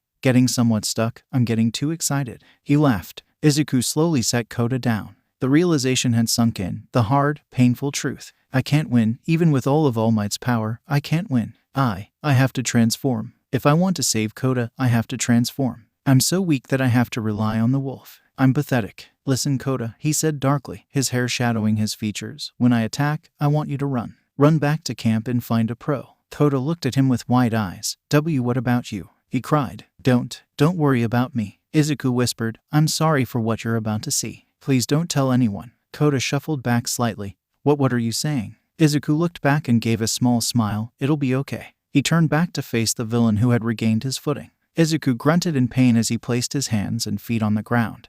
His veins were flooded with adrenaline. He cried out as his bones started to move and replace themselves, his guts and organs twisting inside his body to fit his new form. His body grew in size as green fur covered his skin. His hands no longer hands, but gigantic paws. His mouth was a muzzle full of bloodthirsty fangs, his lips pulling back into an ugly snarl. Koda stared in horror at the monster before him. Is that a wolf? That was Midoriya. Izuku looked back at Koda, his yellow eyes shining. Go Koda. Muscular stood dumbfounded. What the hell? Izuku growled at him, his fangs showing his warning. You're that Midoriya kid, right? Izuku jumped onto Muscular, his claws outstretched as he raked them against his muscle fibers. His jaws clamped around Muscular's neck, digging his teeth in. The villain yelped in surprise at the pain. The wolf was tearing into his muscles. Get off of me, that effing hurts, he yelled as he tried to throw the beast off. Koda watched, his entire body paralyzed with fear. Izuku tore the muscle with his teeth, trying to get closer and closer to the villain's real skin. Muscular panicked at the pain. No one had managed to hurt him this badly before. He lifted his arm and punched the creature's leg, causing a sickening crack. Izuku wasn't fazed. He never stopped his pursuit to get to the villain's vulnerable neck. Izuku finally breached Muscular's precious muscle fibers as he clamped onto his real neck. He held on furiously as the villain desperately tried to throw him off, screaming at him, "You're gonna kill me, you bastard." He choked. Izuku squeezed tightly, blood filling his mouth. Muscular began to grow limp and Izuku immediately released his iron grip, jumping back to the ground on all fours. The villain dropped to the ground weakly. Izuku slowly transformed back to his human self, a look of hatred on his face. "I didn't bite that hard, so you won't die," he spat. Izuku turned back and realized Kota had never run back to camp.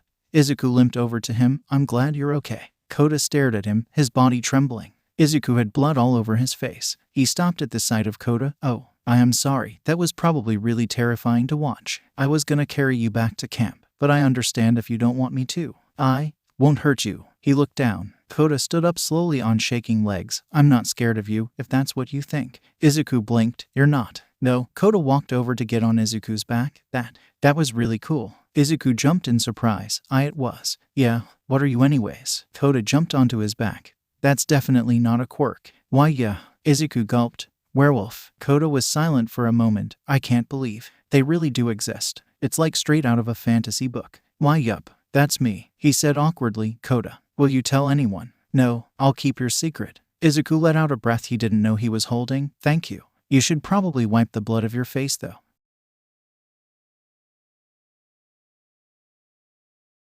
Izuku numbly ran back to camp with Kota clinging to his back. His broken leg had mostly healed, but it sent signals of pain with every step. Izuku was mortified at the blood all over his mouth and clothes. He'd wiped away what stained around his mouth, but he couldn't so easily discard his clothes. He'd taken off his shirt and hoped his black shorts would conceal Muscular's blood. He ran through the forest blindly, only focusing on the scents and sounds. It wasn't too long before he ran into his teacher, Mr. Aizawa. He panted. Aizawa stopped and rushed over. "Is everything okay?" He quickly noticed the blood. Izuku spoke quickly. "I'm fine. Take Kota back to camp. I have to find Mandalay so she can relay a message to everyone. I'm sorry I can't stay." He turned to run. "Hey, wait," Aizawa insisted. "I'm sorry, I can't. I have a message for Mandalay too." Izuku halted as Aizawa picked up Kota protectively. "Tell the class I give them permission to fight back." Izuku nodded, determination flaring beneath his burning eyes. "The villains are after Kakin," Izuku cried the second he saw Mandalay. Mandalay looked at him worriedly. "You positive?" Her breath was ragged from fighting. "Yes, Kakin and me. They're after Kakin and me." "And tell the class Mr. Aizawa said it was okay for them to fight back." Mandalay nodded, using her quirk to send a message to all the students. "And Kota's safe," he assured. "Thank you," he said as he rushed off to find Bakugo himself. Before he could get any further, the lizard villain jumped in front of him. "Hey there." He smiled. Izuku growled in frustration. "I don't have time for this. Obviously, this guy knows that I'm like Shigaraki, so maybe I can intimidate him." Izuku lowered his gaze as he glared at the villain, his eyes burning yellow. The lizard villain seemed to freeze for just a moment, but it was all Izuku needed to slip past him. The villain just watched as he ran, the smile never leaving his face. "Run all you want." The next thing Izuku processed as he ran through the forest was a giant claw being slammed into him. He immediately recognized Takoyami and Dark Shadow's presence, but something was different this time. This time, the aura of Dark Shadow made him shudder in fear. The shadowy claw aimed at him again, grabbing his ankle. Izuku cried out as he held onto a nearby tree, the claw trying to pull him away. He smelled another person as Shoji appeared. He reached his hand out for Izuku to grab. Izuku grasped it, and Shoji hauled him out of Dark Shadow's grip. Izuku hissed in pain as he placed his foot on the ground. His ankle was broken. Shoji hastily ushered Izuku onto his back as he ran for cover. Once they were safe, Shoji whispered, "You okay?" "Yeah." He tried to catch his breath. "Just my ankle." The two boys stared at the monster that was Dark Shadow. What happened?" Izuku breathed. "One of the villains cut off my hand. It's okay though because I can create duplicates due to my quirk." But his gaze trailed to his struggling friend. "Takoyami couldn't bear to see me in pain like that, and he lost control of Dark Shadow." That's insane." Shoji nodded. "I know you want to go after Bakugo, but I can't leave Takoyami behind. I can distract him if you want to go, but I don't know how easy it will be because of your ankle. I have to choose." Izuku pondered in thought. "Even if I run, there's no way Dark Shadow won't come after me. He probably wants to kill me because of what I am. You have to decide, quickly." Shoji ushered. "I think I have an idea." Todoroki hastily threw up a wall of ice to protect himself and Bakugo from an oncoming attack. A villain with a tooth-related quirk was attacking them, its sharp teeth zooming in for a brutal hit. Todoroki had managed to use his ice to protect them so far, but Bakugo was getting impatient. "Let me use a large blast to kill this guy," he yelled. "Not in a forest like this," Todoroki hissed angrily. "I'm missing," the villain gurgled. Bakugo froze. "Wait, I hear something." As he spoke, the trees near them were ripped from their roots. The giant monster of dark shadow was bellowing in anger. Running in front of him was Shoji with Izuku on his back. Izuku cried in relief. "Kaken." Bakugo's eyes widened in fury and disbelief. The giant shadow monster smashed into the toothed villain, rendering him unconscious. Dark Shadow focused its attention back on the students. "We need some fire," Shoji commanded. In a second, Dark Shadow was gone, and all that was left was a trembling Takoyami. Thank you," he huffed. Bakugo and Todoroki's hands flamed. "I told you, we're a bad matchup." Bakugo growled. "I am sorry." Takoyami shifted his gaze over to Shoji. "I saw you got hurt, and I lost control." "It's okay," Shoji assured. Izuku could empathize with Takoyami. He'd lost control before too. "I'm really glad you're okay." Izuku smiled. Takoyami stared intensely at him. "Midoriya, you helped save me." "Thank you." Izuku's chest felt lighter, a glimmer of hope shining in his eyes. "Maybe Takoyami and maybe we can be friends?" The heartfelt moment was immediately interrupted as Bakugo stalked over to Izuku, his hands steaming. "What the hell are you doing here? I needed to make sure you were okay." It was the wrong choice of words. Bakugo fumed in anger. "I don't need your effing help, Deku." He tried to grab him off Shoji's back, but Shoji shielded Izuku. "Let him down." Bakugo snarled. "I need to talk." "No," Shoji said simply. "His ankle is broken, and I think you just want to hurt him more." "His ankle?" Bakugo spat. "He's probably just pretending. He always makes his injuries seem worse than they are. So, go on, set him down." Izuku spoke up. "I don't pretend," he snapped. "Did you break your ankle or not?" Todoroki was the one to step in, his voice icy. Izuku's eyes whipped from Bakugo to Todoroki. "I didn't." "I told you," Bakugo hissed. "Set the punk down so I can kill him." Izuku slid off Shoji's back, his ankle fully healed. "I just want to help." "I don't need help from you." Bakugo grabbed Izuku by the hair. "Don't think I won't kill you right here, bastard." Izuku didn't back down. He grabbed Bakugo's wrist. "The villains are after us. We need to stick together." Bakugo raised his other hand. "You mother F." "Enough," Todoroki growled. "This is getting us nowhere." Bakugo glared harshly at Izuku before releasing his grip. "Stay out of my way. We need to head back to camp," Todoroki concluded. Before he could even argue, Bakugo was protectively surrounded by the group. Shoji and Todoroki were up front, Bakugo in the middle, while Izuku and Takoyami took the rear. "Don't protect me," he protested. The group paid no mind as they started their way back to camp.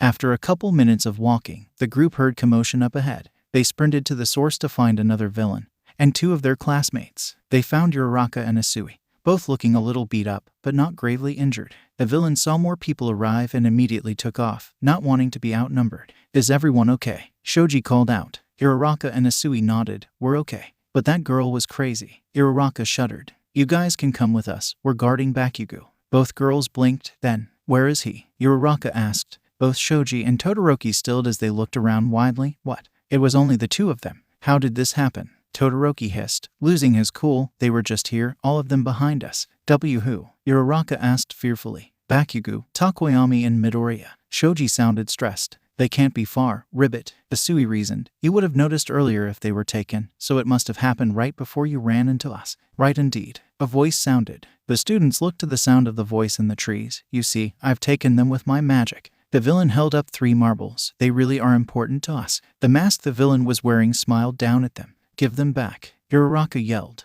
"They don't belong to you." The magician villain laughed. "Now, I bid you farewell." He tipped his hat as he bounced away along the tree branches. "We have to go after him," Uraraka exclaimed. "But we're not fast enough to catch up to him. What can we do?" Todoroki's teeth clenched in frustration. We have nothing." Uraraka fell to her knees. "We won't be able to catch up. We have no other option. Let's just run after them." "Don't give up now," Shoji said calmly. Uraraka nodded as she stood up on shaky legs. The group of 4 sprinted off to save their classmate.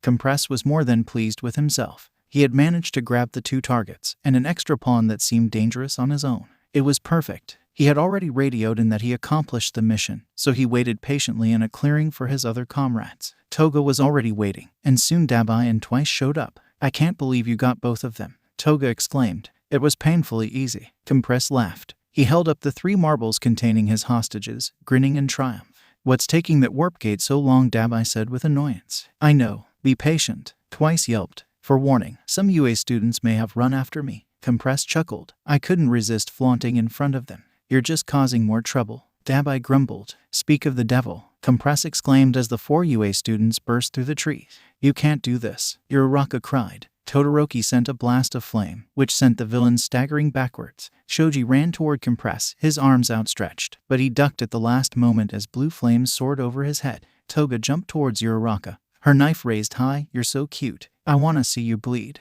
Asui wrapped her tongue around Uraraka's waist and pulled her away in time.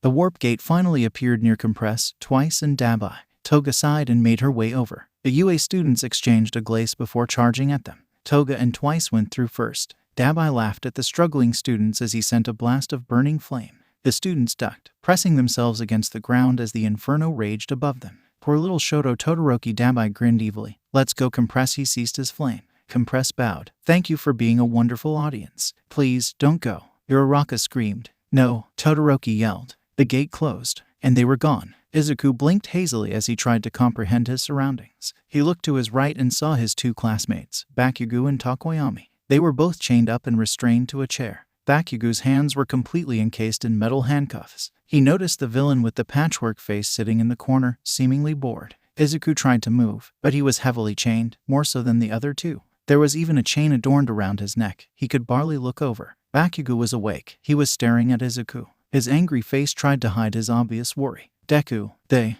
got us, Izuku said, ashamed. I thought I was their only target. Bakugo growled angrily. In the corner, Dabai snickered. Nope. Bakugo frowned. What the hell do you want with us anyways? Oh, shut it. A door opened and Shigaraki walked in, Kirigiri behind him. Are they all awake yet? He asked excitedly. All but the bird, Dabai answered. Shigaraki walked over to Takoyami and slapped him in the face. His eyes snapped open and he stared at Shigaraki in fear as his presence washed over him. He looked from Izuku to Shigaraki, recognition shining in his eyes. Great, you're all awake. First off, bird, if you use your quirk, you'll get burned. Dabai held up a flame. Shigaraki and Izuku growled at it. Stupid mutts. Dabai sighed as he put his flame away. Shigaraki brushed the moment away. Anyways, I only really wanted the 2 of you. He pointed at Izuku and Bakugo. But I got this one too. He pointed at Takoyami. Why do you want us? Bakugo demanded. Shigaraki grinned. Well, for you, I see potential. So much potential. His evil eyes slid towards Izuku.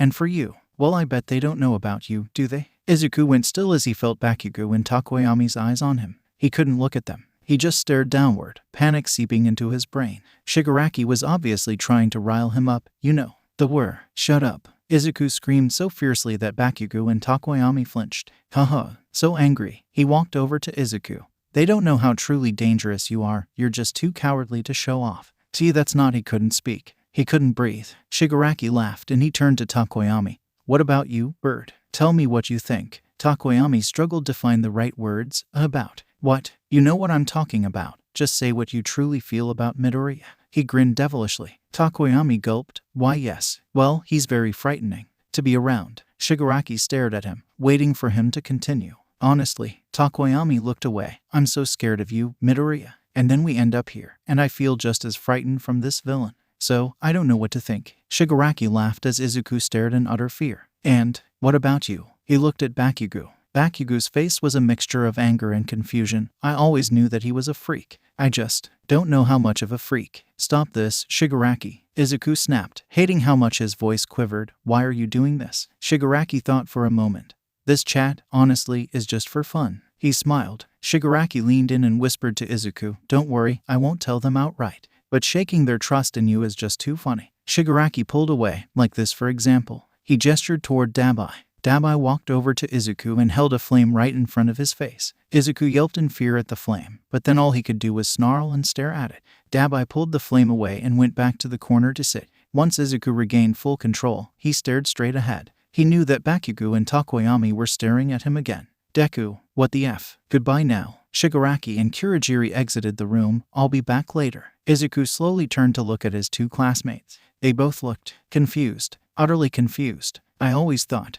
your eyes turning yellow was just a trick in my mind. So what the F were you hiding from me all these years? Bakugo didn't yell, which scared Izuku even more. I, if you're gonna lie, don't effing bother. Bakugo didn't meet his gaze. Are you really a monster? Takoyami asked seriously. No, Izuku almost shouted. I swear I'm not. Well, are you going to explain anything that just happened? Bakugo growled. Cause that villain effer talked about you being dangerous. And I'm not gonna pretend your eyes didn't change effing colors, and you had fangs like a effing vampire. He shouted. I can't. He was hyperventilating. I can't talk about it yet. Bakugo backed down at the sight of Izuku's freakout. Don't think this conversation is over, Deku. Shigaraki came back a couple hours later, a little trolley wheeling behind him. There was a syringe and a vial sitting atop it, and a dog muzzle. Shigaraki grinned at Izuku's fearful eyes. I'm back. What the hell is all that? Bakugo questioned. A little gift from my dear friend. The doctor had a lot of time to perfect it, gesturing towards the vial as he picked up the muzzle. Do not put that on me. Izuku's voice was low and threatening.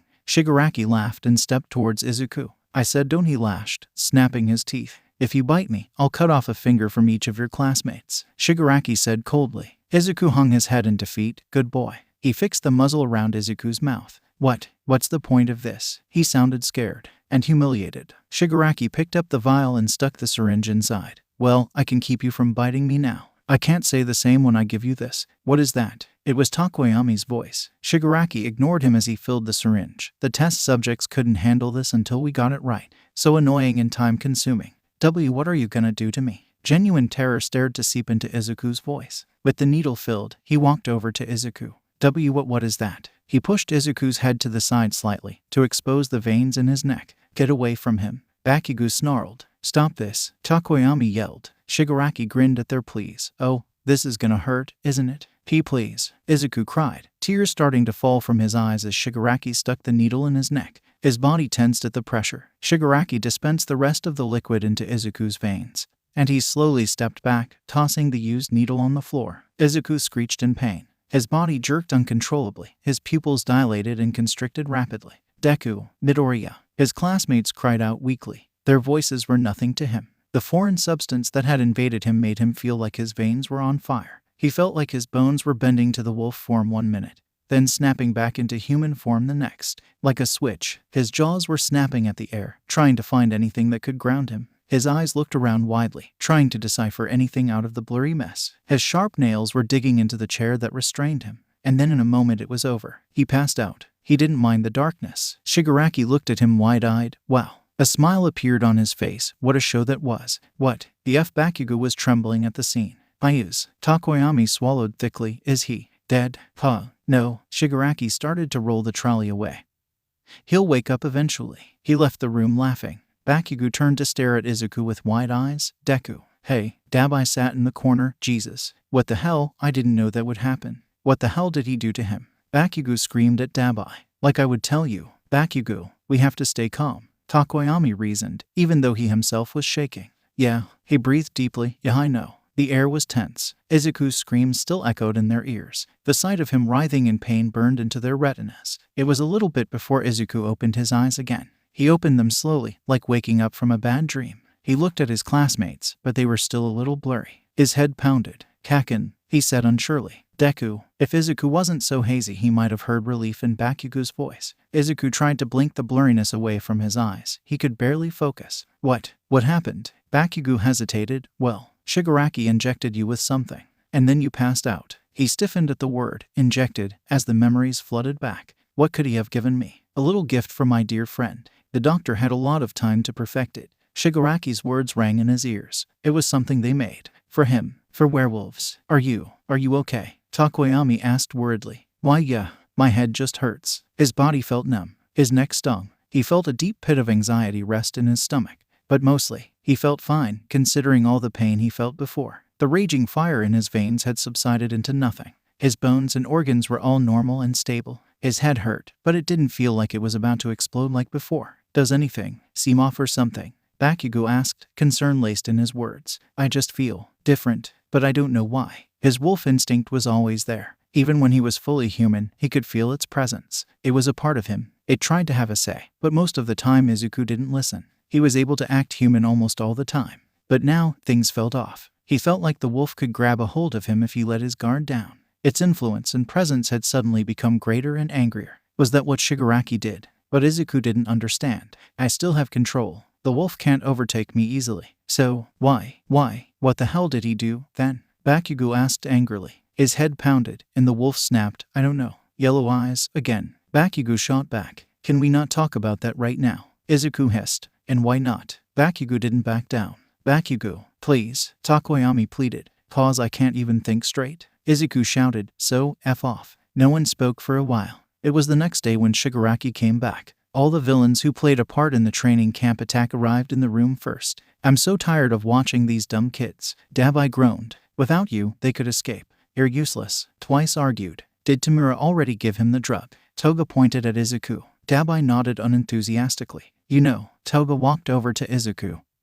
He's really cute. She put her face close to his. If Izuku didn't have the muzzle on, he would have bitten her. All he could do was growl his warning. Toga suddenly had a knife to his cheek, slowly letting the blade pierce his skin. Izuku winced in pain, and he struggled to move. Toga giggled as she gave him a small cut just below his freckles. He's so cute when he's bleeding. Get away from me, Izuku shouted. Toga giggled again as she stepped away. Just leave him alone or Shigaraki will get mad at you. Dabai huffed. All right, she pouted, resuming her place behind the counter. Shigaraki and Kurogiri arrived soon after. Now, for the reason you're here. Shigaraki started, pointing at Bakugo. You have potential. Bakugo glared. Heroes nowadays make me sick. And at the sports festival, they chained you up like a wild dog. He laughed. Izuku wanted to point out that they were all chained up like that now, but he kept his mouth shut. They don't respect your drive, your ambition. We understand. Izuku and Takoyami's eyes widened. You, Katsuki Bakugo, have potential to be a member of the League of Villains, Shigaraki announced.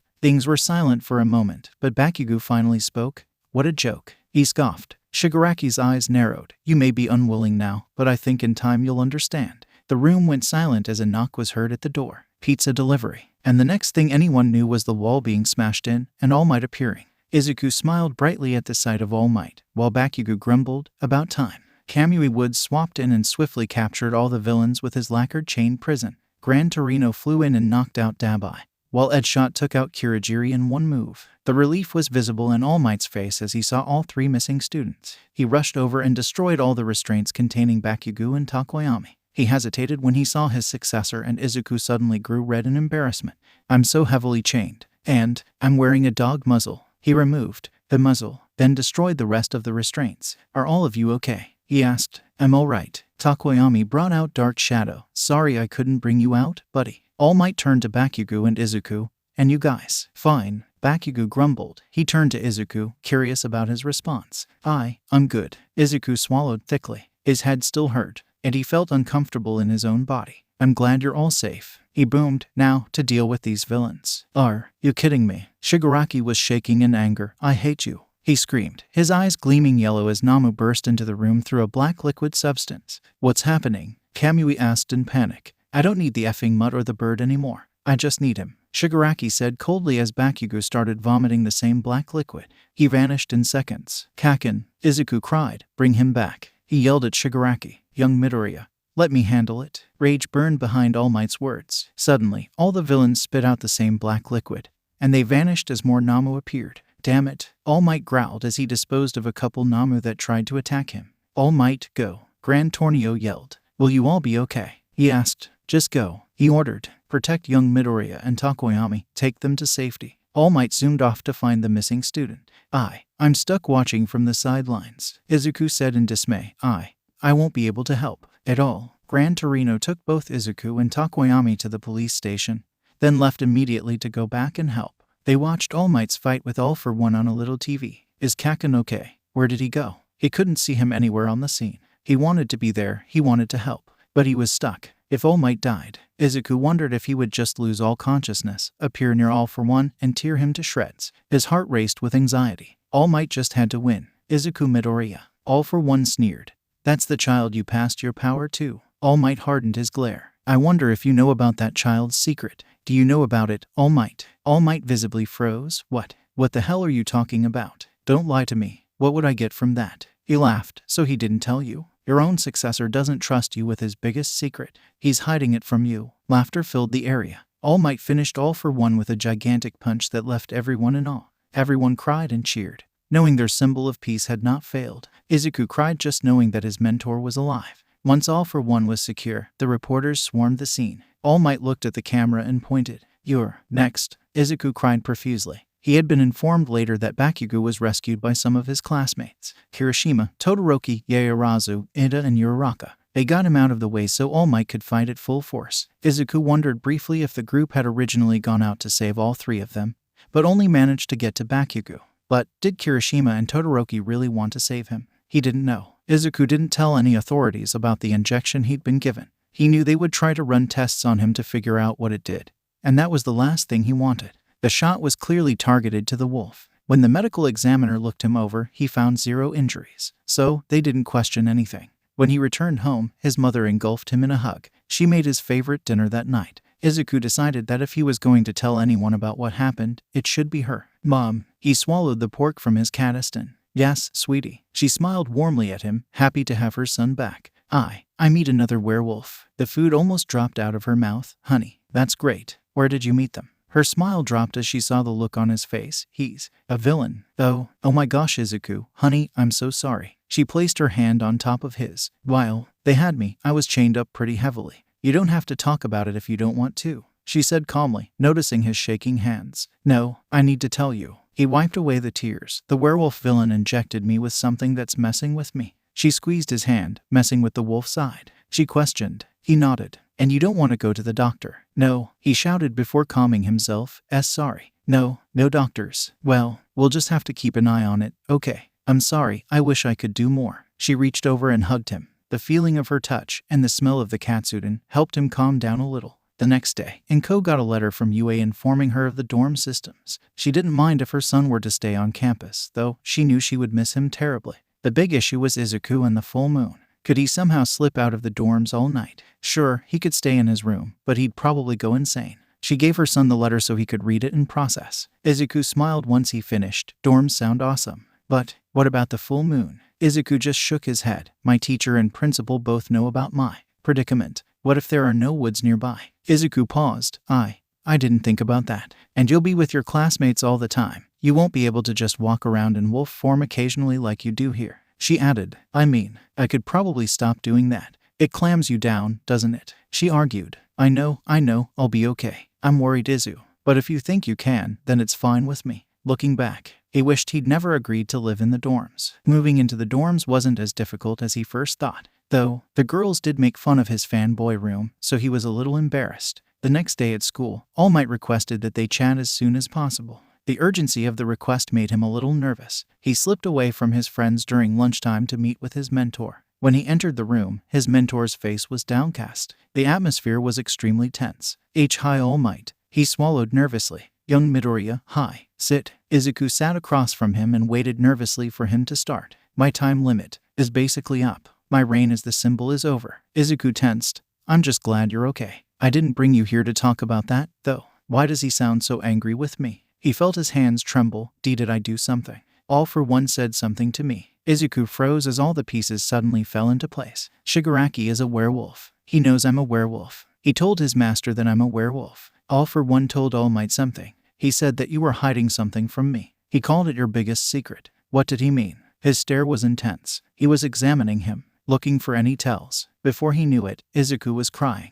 Why am I so weak? Why can't I just tell him? Why am I so afraid? Well, his mentor prompted. Tell me he was making it up. Tell me he was lying. Tell me I can trust my successor. Izuku was sobbing now. I am so sorry. All Might's eyes widened. Tell me he was lying, Midoriya. He looked at his shaking hands. He's not the liar, he choked out. I am. All Might stood up and sat next to his successor. Calm down first, he said softly, rubbing his hand on Izuku's back. Breathe. I don't deserve it. Izuku cried. I'm so sorry. Breathe, he repeated. Izuku took a couple deep breaths, his hands balled into shaking fists. I am sorry, he sniffled. Can you please talk to me? All Might pleaded. I'm a monster, he said quietly. All Might stiffened slightly. What? Izuku stood up slowly, fear telling him to run away, but he stood still. His body transformed, and a green wolf stood in his place. All Might fell out of his chair and backed away. And Midoriya, he gasped. Izuku transformed back into human form and rushed to go help his mentor stand up. No, he shouted, which caused Izuku to freeze. All Might stood up slowly, his back hunched and his body trembling. Why would you keep this from me? I was scared, Izuku said weakly. I told you my biggest secret, and you couldn't be bothered to tell me about whatever the hell you are. He yelled. Please don't yell at me. He sobbed. I was so scared to tell you. I thought you might hate me. Well, I'm not very pleased right now, am I? He said coldly. I'm sorry. I know that I should have told you, but please let me explain. Talk then. I was quirkless, I didn't lie about that. But I'm a werewolf. An ugly, disgusting monster that shouldn't exist. Sorrow filled his voice. I can't become a hero as a werewolf. It's just not possible. Why? All Might countered. Why not? You felt it, didn't you? The fear you felt when I was a wolf. Everyone would know that I'm a monster. All Might narrowed his eyes but waited for him to continue. I should have told you when you offered me your quirk. But I was terrified that you would hate me. His voice unsteady. And it's just been building and building to the point where I can't look at myself in the mirror anymore. Do you hate me? Izuku's voice cracked. His chest was tight. His knees wobbled. No, All Might said immediately, but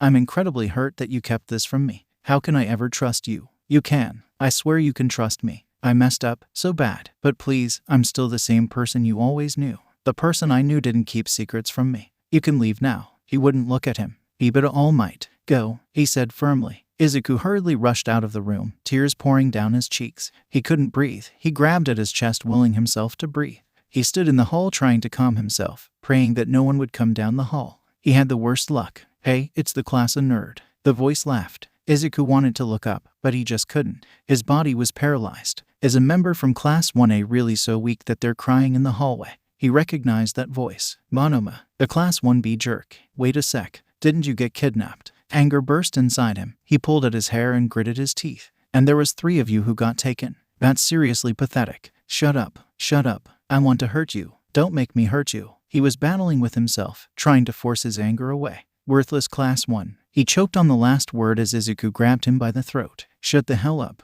he said coldly. His glowing eyes sent shivers down Monoma's spine. What are you doing? A voice asked in disbelief. Izuku froze and dropped Monoma immediately, snapping out of his rage. Kirishima rushed over and placed himself between Izuku and Monoma, a glare on his face. I was just he swallowed thickly, tears forming again. Monoma coughed. I was talking to him and he just attacked me, he accused. Izuku took a step back, and no I. Well, Kirishima prompted, his voice icy. Izuku couldn't take it. He turned and ran. Like the coward he was, he ran away. Izuku ran back to the classroom, grabbed his backpack, and left. He didn't look where he was running and suddenly found himself back at the dorms. He looked at the woodland area behind the dorms. Kirishima looked at Monoma. Are you okay? What really happened? Monoma rubbed his throat. Of course I'm not okay. He attacked me. I need to talk to Midoriya, Kirishima concluded, running off to find Izuku. There's no way Monoma is telling the truth. He's trying to make Midoriya the bad guy. He wouldn't attack him without any reason. He checked the cafeteria and didn't see him. He asked Ida and Uraraka if they saw him recently and they said they hadn't. He ran to the classroom and saw that all of Midoriya's stuff was gone. Okay, I'll check the dorms. Kirishima was starting to get worried. He'd seen Midoriya's puffy red eyes, and the way he was hyperventilating before he ran off. Something was clearly wrong. He needed to find him quickly. He made it to the dorms, but the doors were still locked. So, he's not here. He took a moment to catch his breath and sat on the steps. He flinched when he heard a howl. His attention turned towards the woods. He stood up and walked cautiously toward the sound. A wolf. In Japan. He tensed when he saw a yellow backpack leaning against one of the trees. Midoriya's backpack. His thoughts turned to worry. He knew Midoriya could handle himself. He was a strong guy after all. But what if he wasn't paying attention, and he got attacked? He heard the howl again, much louder than before. He didn't think twice before sprinting in to find his classmate. He ran a couple of steps before stopping and widely looking around, listening for him. Something was running. He could hear twigs snapping. A rabbit zoomed past him, which caused him to jump. He tried to calm his heart rate when he realized it was just the small animal. He heard twigs snapping again. In a split second, Kirishima was pinned to the ground by 2 big, fluffy green paws. The wolf snarled in his face, drool dripping from his muzzle. Kirishima hardened his skin in fear that he would be attacked. But his fear eased quickly. The beast wasn't snarling in anger. It just looked scared. Kirishima bravely stared into its eyes. This wolf has the same scar as Midoriya does. Could it really? The monster started growling, and Kirishima squeezed his eyes shut. The large weight that had been holding him down suddenly lessened. He cracked his eyes open and saw Izuku holding him down instead. He was crying. It was almost like he didn't see him. Midoriya, he said softly, trying not to startle him. Izuku slid off of Kirishima and sat on the ground next to him. He was sobbing. Kirishima sat up and immediately placed his hand on Izuku's back. Whoa, calm down. I messed up, he screamed, digging his fists into his hair. Without even thinking, Kirishima wrapped his arms around him. Breathe. Breathe. Hey, look at me, he commanded. Izuku moved his unfocused eyes to Kirishima. Kirishima smiled brightly at him. It's okay, you're okay. Izuku nodded and took a deep, shaky breath. It took a moment for him to talk. I really am messed up. he whimpered. Kirishima rubbed his back. We all mess up sometimes. I mean, when I was younger, I gave myself a scar on accident. He laughed. Izuku felt himself smile for a second. Why, you did? Kirishima pointed to the little scar above his eyes. Yeah, I messed up worse than that. I'm right here if you want to talk about it. Izuku stared at him, wondering if he should talk. His wall was crumbling. I told All Might, and now he hates me. He clung to Kirishima's shirt. I'm the worst. His voice cracked. Kirishima nodded. He trusted me, and I lied to him. I don't deserve any of this, he said weakly. I'm so pathetic and worthless. Don't say that, Kirishima interrupted. All Might does not hate you, and you are not pathetic or worthless. Kaken and Takoyami too. They don't know yet, but they know something's wrong with me. Why don't you tell them? I can't, Izuku cried. I'm so scared that they'll hate me and think I'm a freak. You don't know if that will happen though. Don't you think I'm a freak, Kirishima? A terrible monster that shouldn't exist? No, he said immediately. If they think differently of you because of what you are, then they're jerks. Izuku hugged him tightly and sobbed a little longer. He pulled away and rubbed his eyes. I am sorry, Kirishima. Hey, don't worry about it, he said brightly. Izuku looked away. As so. Kirishima's smile faded slightly. Yeah. Izuku was about to cry again. So, are you like a werewolf? Kirishima asked curiously. No hint of fear or disgust in his voice. Izuku nodded nervously. Kirishima looked away. Back when school started, and we had that false alarm with the news reporters, do you remember that day? Izuku looked at him with wide eyes and nodded. When you were in that crowd, me and Kaminari, we saw something. With you, he confessed. You did. Izuku squeaked. Be both of you? Yeah. Your back was all hunched and you were twitching weirdly. He swallowed nervously as he continued. You had fangs, and your eyes were different. I guess. It all makes sense now. Izuku was shaking again. I'm sorry. Kirishima sniffled. Izuku flinched. Why? Why are you sorry? Me and Kaminari automatically assumed that you were evil and bad. A tear fell out of his eye. You didn't deserve that. But I'm a terrible monster. No. Kirishima wiped away his tears. You seem pretty human to me. He flashed a reassuring smile. Izuku genuinely smiled. He'd suddenly found someone who he could talk to, someone who didn't care about what he was. The thought of telling Ida and Uraraka weighed heavily on his mind. He truly trusted and cared for them, but the fear stopped him, especially with the drug that Shigaraki gave to him. He didn't know when he would lose control like he did with Monoma. I don't want to hurt anyone. Kirishima and Izuku started walking back to the dorms together. Izuku decided he would rather stay at the dorms for the rest of the school day. The thought of facing All Might again scared him to death. Kirishima wanted to stay with him but decided he would go back to class. He figured Izuku might need some time alone. Hey Midoriya, he said suddenly. Yeah? Izuku blinked. How fluffy is your fur? Izuku's face turned red in embarrassment. Well, I don't know exactly. Mom said it's soft. So cute, he exclaimed. Sorry, he laughed. I just love dogs. I don't really want to be called cute. But Izuku shoved away his embarrassment and shifted into wolf form. Kirishima stared at him with starry eyes. WOAH. You look a lot cooler when you're not trying to attack me. Izuku winced but Kirishima laughed. Kirishima pushed down the ugly pit of fear that had bloomed in his stomach when Izuku had changed. It's so soft. He smiled as he felt Izuku's fur. Kirishima reached up to scratch behind Izuku's fluffy ears. His tail started thumping against the ground in happiness. I'll see you after class. Kirishima waved goodbye as he ran back to the school. We'll talk later. Izuku transformed back into his human self, and he felt a smile grow on his face. His chest didn't feel as tight as before. He didn't think of All Might. Instead, he thought of his new friend. Kirishima made it back in time as lunch was ending. When he arrived at the classroom, Uraraka approached him, a worried look on her face. Is Deku okay? Why were you looking for him? She questioned. He's okay. He smiled reassuringly. Then where is he? I think he needed some time to himself. She looked unsure but accepted the answer, walking back to Ida to inform him of the situation. Hey guys, did you hear what Monoma's been saying? Kirishima tensed as he whipped to the sound of the voice. He said that Midoriya attacked him in the hall. It was Siro's voice, while Kirishima was about to interject, but he stopped as the conversation continued. Like we would believe anything that guy says. Kaminari and Siro laughed. We can ask Midoriya about it when he gets here. It's so mean of Monoma to make up something like that. Ashido pouted, and Midoriya left. Kirishima jumped in. He left cause he was feeling sick. Oh, I hope he feels better. Ashido made a sympathetic face. Midoriya, I wish you could see this. Everyone cares about you. They won't mind that you're part wolf. This class is full of good people. Except Minda, of course. Kirishima suddenly felt like he was being watched. He whipped around to see Bakugo glaring at him. He waved weakly. Hi. His train of thought was interrupted at the classroom door open. All Might stood there, scanning the classroom frantically. Is he looking for Midoriya? I told All Might. All Might straightened his tie and spoke to the class.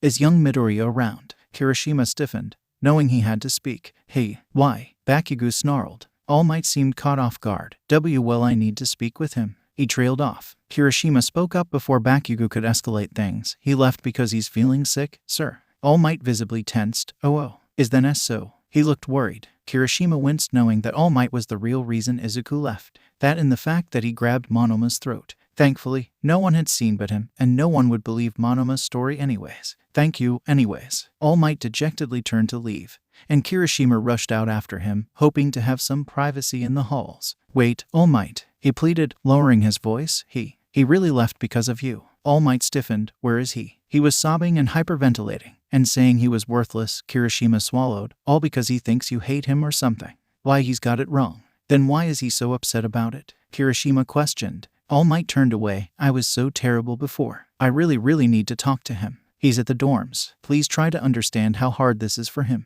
Did you know about him? I found out because he let his guard down. I'd never seen anyone so upset before. I'll go now. All Might hastily walked away. I hope this turns out okay, Midoriya, Kirishima said to himself, turning back to Izuku sat at the edge of the woods, looking in. Doubt clouded his mind, wondering if Kirishima would keep his secret. Izuku pushed the ugly thoughts away as he thought of Kirishima's kind smile and gentle hug. He remembered Uraraka and Ida's comfort when he broke down after the exam. He wanted to tell them. No, not yet. He remembered All Might's comfort when he started crying, and his harsh words once he knew the truth. He also knew that a small part of him wanted to hurt Monoma in that moment, and a small part of him had wanted to hurt Kirishima too. What the hell is wrong with me? He said aloud, staring at his hands. He let his nails grow into sharp points, staring intensely at them. Monster, he whispered to himself. He furiously rubbed away the tears as he smelled someone coming. All Might, please, I can't do this. Young Midoriya, his mentor said softly, seemingly not to startle him. Izuku just twitched at the sound of his voice, but that was all. Are you okay? He asked cautiously. What a stupid question, Izuku thought bitterly. How can I be okay? Fine, he responded, trying to keep his voice steady. All Might hesitated. That was a dumb question. I'm sorry. Izuku didn't answer or turn around to look at him. I don't hate you, Midoriya, if that's what you think. I could never hate you. Surprisingly, he didn't find any comfort in those words. He could hear his father's voice whispering in his ear. Freak. I realized I may have lashed out earlier. Stay away from me. I'm truly sorry about that, but that is not my son. I want us to trust each other. Why did you keep this from me? I'll get rid of it. Shut up, Dad. Izuku screamed, covering his ears. I'm sorry, okay. All Might froze, clearly taken off guard. When he regained his senses, he slowly sat down next to Izuku and placed a hand on his back. Izuku was shaking and repeating the phrase, I'm sorry, I'm sore. All Might rubbed his back slowly to gain his attention. I don't know what your dad did to you, but I want to be someone you can look up to and be proud of. Izuku finally looked at him. I'm sorry for acting the way I did earlier. You're my successor and I chose you for a reason. I think I understand now that you had personal reasons for not telling me. Izuku's eyes widened. I want to be someone you can trust. All Might flashed a smile. Izuku didn't speak for a while, afraid to talk. I do trust you, he said quietly. All Might stayed silent to let him speak. I think the reason I'm too scared to tell anyone. He swallowed thickly and hesitated, unsure if he could finish the sentence. All Might slowly filled in the blanks. Shut up, Dad. Is it because, All Might said softly, someone in your past didn't accept you? Yes. His voice cracked. I'm afraid to trust anyone with this secret because I trusted my dad. All Might's body immediately filled with shame. I'm so sorry about what I said before. One for all's secret doesn't matter as much as you do. He tried to comfort. Izuku smiled lightly. Why, yeah, I trust you, Midoriya. Don't ever forget that. All Might said proudly. I trust you too, Izuku said quietly. His brain screamed at him. Then tell him. Tell him what Shigaraki did to you. Tell him you're not okay. Shigaraki. Izuku hesitated. All Might titled his head a little. Yes, what about him? He's a werewolf too. All Might stiffened. Wow, that's insane. Did you get kidnapped because of that? He asked cautiously, not wanting to offend Izuku. His mouth felt dry. Yes. Do you know why? He asked. Tell him. No, you saved us before he did anything. Coward. Well, that's good at least. All Might sighed. Now, I have an afternoon class I must teach. Will you be joining? Izuku thought for a moment. He realized how much of a mess he must have looked like. No, probably not. I need time to clear my mind. Well, I'll leave you to it. All Might stood up and turned to leave. Also, don't beat yourself up, okay? He smiled. I won't. All Might. Izuku spent the remainder of the school day hunting in the woods. When class was over, the students started to return to the dorms. Izuku made sure he was tucked away in his room rather than out in the woods. Uraraka and Ida made sure to check on him to see how he was feeling. He loved his friends. He told them he was feeling better and he would come down for dinner. Kirishima came to see him too, and Izuku told him everything went good with All Might. He felt better. Kirishima told him his classmates were worried about him after he left, which made Izuku smile. He felt safe. At dinner, Izuku noticed how Kirishima sat next to him and how Bakugo glared at him for it. Kaken will figure out Kirishima knows something if he suddenly hangs out with me like this, he thought worriedly. He started to eat, hoping to avoid eye contact with anyone. Midoriya. Ashido whined. What happened with Monoma? She asked. Izuku snapped his head up to look at her, forming an excuse quickly. He was just talking to me. Why did something happen? Play dumb. Play dumb. Monoma is not credible. He was saying crazy things, like you grabbed his neck and tried to choke him, Kaminari exclaimed, using his hands for emphasis. Izuku winced. I didn't even try to choke him. That never happened. Why would he say that about me? Cause he's a jerk. Uraraka answered, her mouth full of rice. Ada nodded. We know you'd never attack him. You're not that type of person. But I did attack him. I am that kind of person. Kirishima noticed Izuku's inner frustration. Anyways, what do you guys want to do tonight? Video games, Kaminari shouted. The voices of his friends suddenly went fuzzy to him. He smelled something. Excuse me for a moment. A voice cut through his thoughts. His piercing eyes moved to see Takoyami stand and walk into the kitchen. In that moment, he didn't see Takoyami. He smelled blood. Animal blood. He got up quietly, following Takoyami into the kitchen. Kirishima noticed Izuku get up, worry present on his face. Izuku walked into the kitchen and saw Takoyami looking through a cabinet. He let out a shaky breath, his heart racing. Takoyami turned at his presence. Oh, Midoriya, do you know where the band-aids are? He held up his hand to show a small cut on his finger. Izuku took a stiff step forward, the smell of the blood overpowering him. Takoyami visibly tensed. It's like Shigaraki showed us. You're different right now. Izuku took another step. Blood, bird, food. Kirishima was the one to break him out of his thoughts as he rushed in. Hey guys, he said quickly. He saw Izuku's posture and the way he was breathing rigidly. Kirishima hooked his arms under Izuku's and hauled him into an empty room. Sorry to bother you, Takoyami, he called. Takoyami stared in confusion. Does Kirishima know what all that is? Kirishima grabbed Izuku's shoulders and shook him. Hey. Izuku blinked and his eyes returned to normal. He stared at Kirishima. He breathed slowly. What was that about? Kirishima asked slowly. He didn't want to pressure Izuku about it, but to him it looked like he was about to hurt Takoyami. Izuku took a shaky breath, almost like he couldn't process what just happened either. His eyes stared blankly ahead. I wanted to hunt him, he said in a disbelieving tone. Kirishima didn't know what to say. Izuku looked at Kirishima and tried to explain himself. I swear, I've never been like that. I swear I'm not violent. Kirishima nodded slowly. I've never been like that before. Ever since I was kidnapped, I've been different. He was almost crying now. Please, Kirishima, believe me, I would never hurt anyone. I can control that part of myself. Kirishima gave him a quick hug and assured him that he believed him. He truly did believe him. But he couldn't help but wonder. If Izuku were put under certain circumstances, would he snap? What the hell are you two doing? Bakugo's voice hissed. They both tensed as he walked in. What? You both best friends now? Huh? He glared. What's your problem, dude? Kirishima didn't back down. Not like Izuku did. Izuku was frozen. You think I'm dumb? You two are suddenly besties. So, me and him can't be friends? Kirishima countered. What's wrong with you? Did you find out what kind of freak monster he is? He snarled, clearly furious. Kaken, stop. Izuku cried. You seriously don't know anything? Yeah, I have no idea what you mean by that. Kirishima tried to play it off. So, you told him. What, am I not good enough? You're seriously pathetic. He seethed. Izuku felt his anger rise steadily. Why, you're not any better. You threatened to tell my friends that I lied about my scars. That's effing personal. He hissed. Oh boo-hoo, your dad hurt you, right? Get over it. Kirishima felt his veins turn to ice. Hey, that's too far, man. Don't say that kind of stuff. How do you know that? Izuku whispered. Heard your loudmouth talking with Todoroki at the sports festival. What, you gonna cry? What the hell is up with you? Kirishima glared at him. You're being a jerk. Izuku lunged at him, fingernails sharpened into points. He wanted to hurt him. He was blinded by anger. Kirishima grabbed Izuku before he could reach Bakugo and tried to calm him. Hey, stop. You know this isn't you.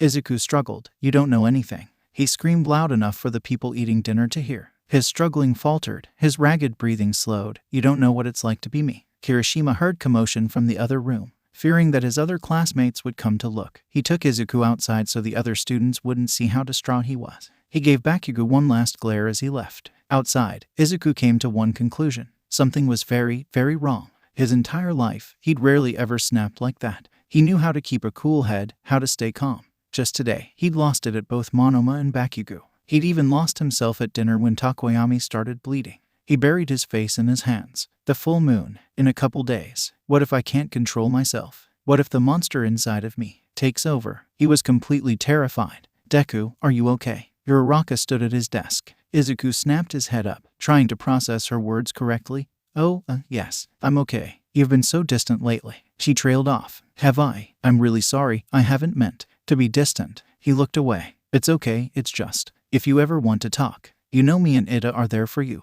He nodded silently, meeting her eyes and giving a small smile. 2 days, 2 days, 2 days. He continued to remind himself of the full moon's coming date. He hadn't transformed into a wolf at all in the past week. He was terrified of what might happen if he did. Could I really lose control? He was anxious. He'd pushed away his friends in fear of hurting them. It became clear to him, more and more, what Shigaraki had done. He was losing control. Wolves aren't inherently ruthless murderers, but he wasn't a normal wolf. He was a werewolf, a monster. Shigaraki took a hold of him and weakened his mental toughness against that part of himself. He was going to lose it and hurt someone. His friends. He wanted to tell Kirishima, but then he would be afraid of him. Everyone had noticed how off he was being. It was hard not to notice. Bakugo didn't even look in his direction. Takoyami and Isui seemed to shiver when he walked by. Most of his classmates cast him worried glances. He'd frightened them. He knew he had. He'd yelled at a couple of them on accident. He didn't want to, but he couldn't control it. "Wanna have a movie night?" Kirishima asked suddenly after school. He'd taken to walking back to the dorms with Izuku,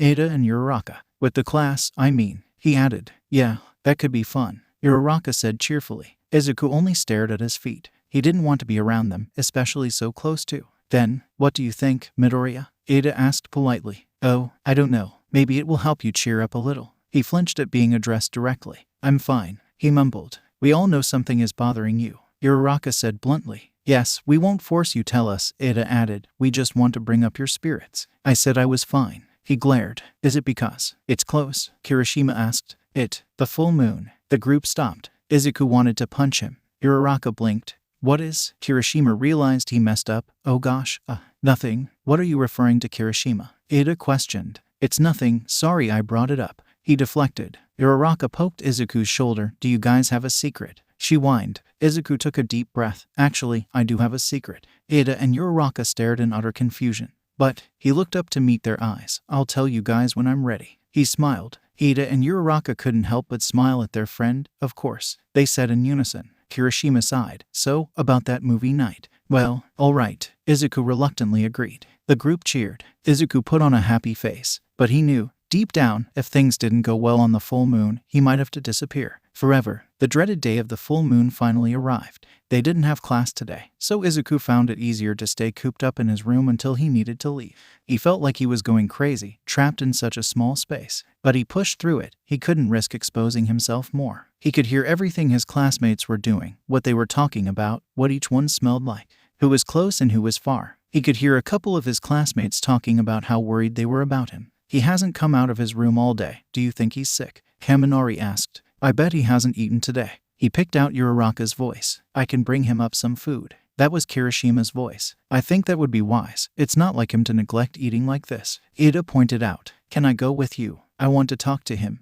Uraraka spoke. Kirishima hesitated. I guess so." Izuku growled in frustration. He felt like he was losing his mind. He needed to leave soon. A couple minutes later he heard the knock at his door. Hey buddy, brought you some food," Kirishima said cautiously. Izuku slowly stood up and opened the door, a glare present on his face. "Not now." Kirishima flinched. "Right.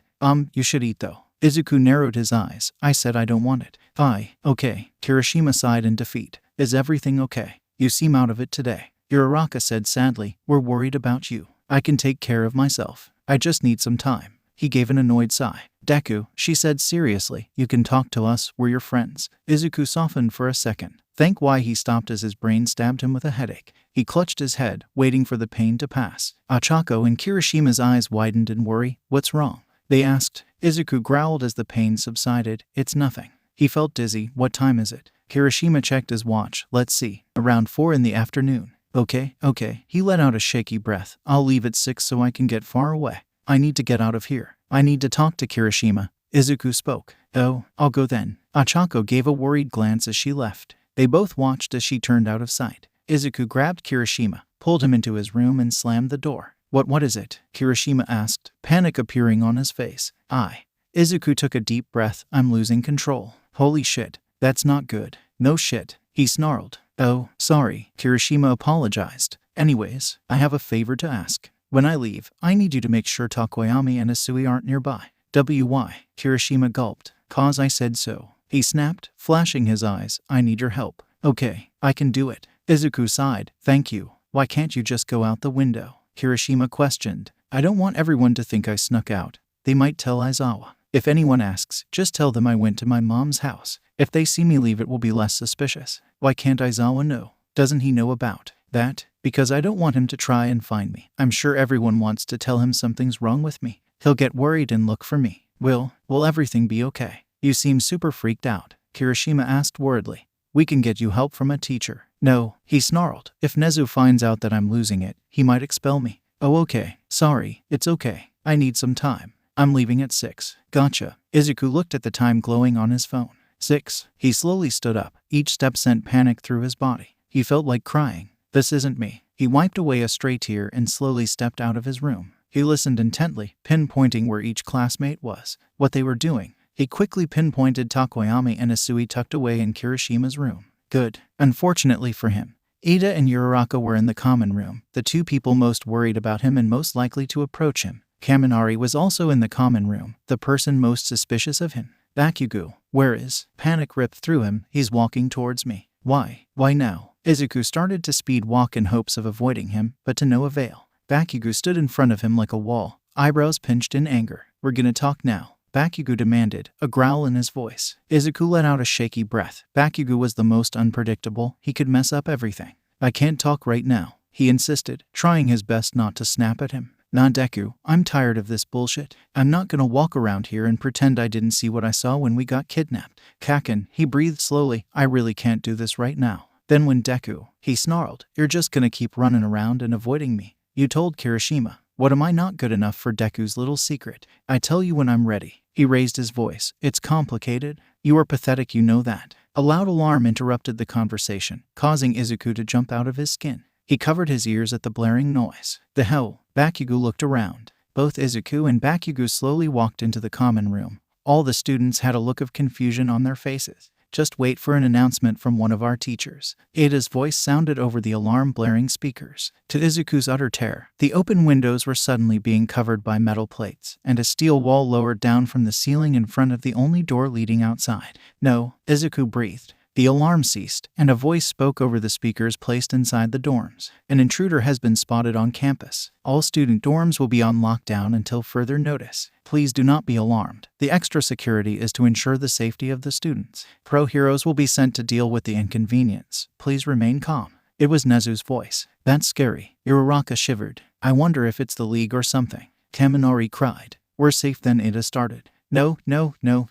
Izuku screamed, running towards the plated windows. He powered up his fist to 20% and punched the window. It didn't even leave a dent. Midoriya, calm down this instant. Ida scolded his friend. We'll be fine. I can't. He cried loudly, powered up his fist to 100%. Before he could punch the window, he felt Siro's tape wrap around him and pull him away. Dude, you gotta calm down, he insisted. You don't understand. I can't stay here, he yelled, panic in his voice. Why not? Kaminari questioned, clearly weirded out by Izuku's behavior. I just can't, he insisted, tears falling from his eyes. I can't. Uraraka rushed over to him. Deku, it's gonna be okay. Can you calm down? She asked softly. He looked at her. He looked at Ida. He looked at Bakugo and Kaminari and everyone else in the common room. I don't want to hurt them. Please call Aizawa. He ripped Siro's tape off of him. I can do that. Ida pulled out his phone and dialed the number. The common room was silent, each person waiting for Ida to pick up the call. It went to voicemail. Panic seized him again. They forgot about me. They don't realize it's a full moon. He rushed towards the window. Bakugo grabbed the back of his shirt and roughly pulled him back. What the hell do you need to leave so badly for? He snarled. Let go of me. Uraraka approached slowly, a look of shock on her face. Deku. Your eyes. The students in the room took a step closer, confusion in their voices. What the? Zero spoke. It's yellow. They've never been yellow before. Kaminari blinked. Ida wiped his glasses to make sure he was seeing correctly. Midoriya has green eyes ... but this. Izuku didn't speak as he brought out his claws and dug them into Bakugo's shoulder. Bakugo's eyes widened, but he kept his grip on Izuku's shirt. I said, let go. He snarled, dragging his claws down Bakugo's arm. Bakugo hissed in pain as he dropped Izuku and cradled his bloody arm. What the hell is wrong with you? Bakugo yelled. Kaminari and Zero took a defensive stance, worried that Izuku might attack again. Ada and Uraraka only stared at their friend, disbelief painted on their faces. Blood dripped from Izuku's hand as he stared at them, unsure of what to do. His breathing was rigid, and his heart was racing. The monster inside him threatened to take over completely. I have to hold on. I don't want this. Deku, why? Uraraka placed a hand over her mouth. He froze. Does she hate me? She sees a monster. She hates me now. No. Midoriya, you gotta calm down. This isn't you. A voice broke through his thoughts. Kirishima. Kai Kiri. He let out a shaky breath. No, Uraraka. Kirishima's face morphed into one of fear as Izuku felt someone's arms wrap around him. Deku, what's wrong? Uraraka hugged him tightly. His face was blank. He suddenly felt very trapped and very threatened. He hastily shoved her away. Don't touch me. He growled as he brought his claws down on her face. It took a couple seconds for Izuku to fully process what happened. The room had gone silent. No one moved. Uraraka blinked and made eye contact with him, looking confused and dazed. She slowly brought her hand up to her cheek, where she felt red sticky blood drip from 3 parallel gashes. Izuku took a step back, fear gripping him like it never had before. I did that to her. You're a Uraraka, he started, but his throat had closed up. Kirishima quickly put himself between them. Mina rushed to Uraraka. No, it's my fault, Uraraka started, but was quickly cut off. What the hell, man? Kirishima looked at Izuku unforgivingly. You said you could control it. Why did you lie to me? Why did you hurt her? What the heck are you guys talking about? Kaminari shouted in confusion. I didn't mean to. Izuku's voice cracked. I'm sorry. He whimpered. He tried to look at Uraraka to assure himself she was okay, but he couldn't do it. He was afraid to see what he'd done. Bakugo walked up and pushed Izuku roughly. Go on. Tell us, he demanded. Why did you do that to Uraraka? Ada asked, his lip quivering slightly. He'd never imagined his friend doing something like that. Izuku grabbed Bakugo's shoulders, gripping them tightly. You need to listen to me, he pleaded, meeting his eyes. You have to get me out of here. He whispered desperately. Bakugo shoved him off. Please, he cried. Kirishima charged at Izuku, tackling him to the ground. I thought I could trust you, Kirishima shouted. But after what you just did, and what day it is, and what I know you're capable of doing, I don't believe you won't hurt anyone. What are you going on about, Kirishima? Ida asked quietly, confused. Listen, everyone. I know it's gonna be hard to believe, but Midoriya is. Kirishima looked down at Izuku beneath him, catching a glimpse of his pleading eyes. Those big pleading puppy dog eyes had been ruthless, bloodthirsty wolf eyes a minute ago. Midoriya is a. Shut up. Izuku screamed beneath him. He easily overpowered Kirishima and threw him off. He stood up, his eyes blurry with tears. He looked down and saw blood on the floor. Uraraka's blood. His eyes snapped up to look at her. He immediately saw the deep gashes on her cheek. I did that. I hurt her. She saw the guilty look in his eyes as he stared at her. Deku, it's okay. She tried to call out to him, but he didn't seem to hear her. He dug his face into his hands, smearing the blood on his claws onto his face. He wailed loudly, I don't want this. His head was spinning. He knew he would transform from the stress and the closeness of the moon. Almost everyone from Class 1A was in the room. His bones started to crack and shift.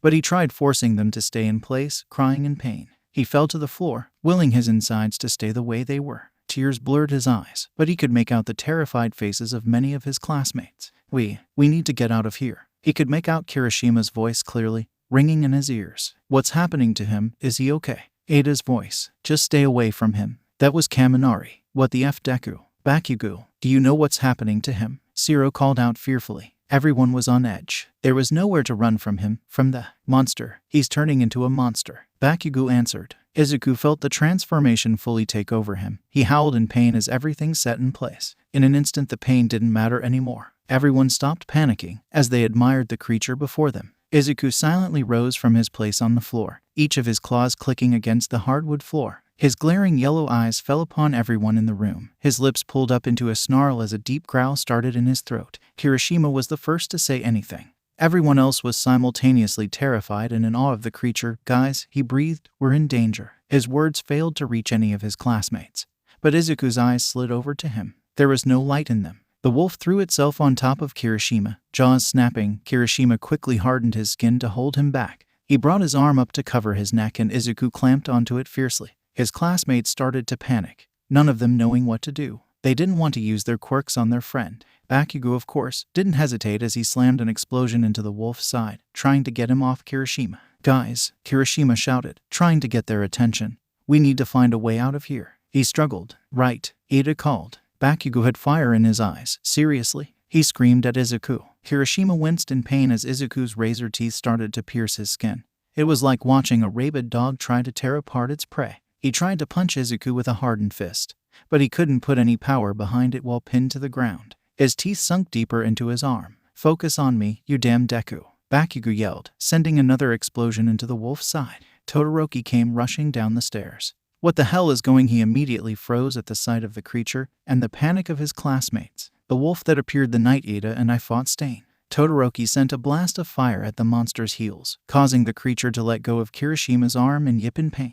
He held up a flaming hand. "You hate fire, don't you?" The wolf snarled at him but kept its distance. "Are you the cause of the lockdown?" "No," Kirishima panted, standing up as he held his bloody arm. "It's Midoriya." Todoroki's fire disappeared. "What?" The monster lunged at Todoroki, grabbing his ankle between his teeth. "Bastard!" Todoroki shouted as he sent a blast of flame to scare him away again. "It all makes sense now. Midoriya," he spat. They both circled each other. Todoroki's eyes trailed to the scar that covered Izuku's eye. "My father gave them to me." Todoroki felt empathy stab him, causing him to hesitate his attack. "Are you truly evil?" he asked. The wolf only growled at him. "We're like scar buddies." Todoroki began to wonder if he'd made the wrong assumption about his classmate. Even at the USJ, when Izuku acted suspiciously around his fire, he'd told him to use it to help save Aizawa anyway. He also showed up during the battle with Stain and tried to help. You're not evil," he concluded, suddenly feeling ashamed. The wolf suddenly turned its attention elsewhere, leaving Todoroki wondering what he was supposed to do.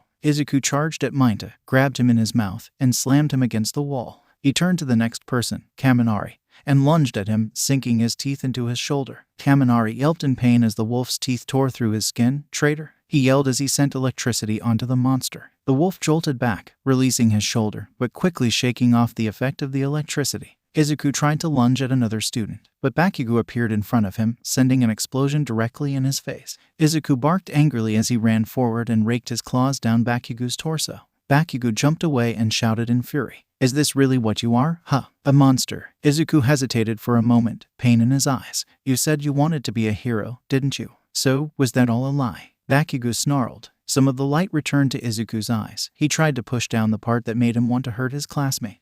He put one of his paws in his mouth and bit down fiercely, trying to maintain consciousness. He felt like the angry wolf side of him was slowly subsiding. Ida ran over to Bakugo.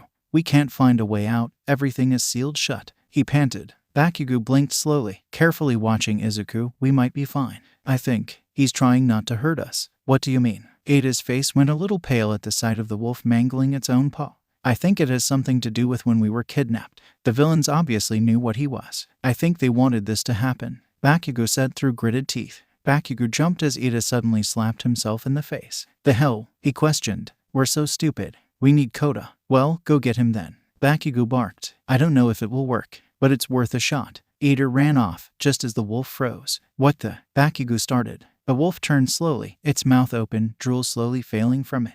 Bakugo's eyes followed as he turned and landed on two of his classmates. "What the hell is going on?" Takoyami shouted. Asui's eyes scanned the entire room, landing on Izuku. "Takoyami, over there." The wolf lowered itself to the ground, stalking forward slowly. "Deku, stop!" Bakugo yelled as Izuku lunged at the two. Takoyami sent out Dark Shadow to hold off the monster. Izuku used his huge paws to trap Dark Shadow against the ground, snarling at it to back off. Dark Shadow hastily returned back to Takoyami. "I'm sorry," Dark Shadow sniffled. Takoyami and Asui yelped as the monster jumped at them. Before they even had a chance to run, the wolf had them both pinned to the ground beneath its huge paws, its claws digging into their skin roughly. Its drooling mouth hung over both of them, its jaws open slightly, ready to crush them. "Stop right now," a high-pitched voice rang out. "Izuku Midoriya, werewolf, don't move." Koda had come, and the wolf had stopped. The room was quiet except for the soft panting of a couple of students, some injured and some out of breath. The wolf hovered over Takoyami and Asui, each of its giant paws pinning them down.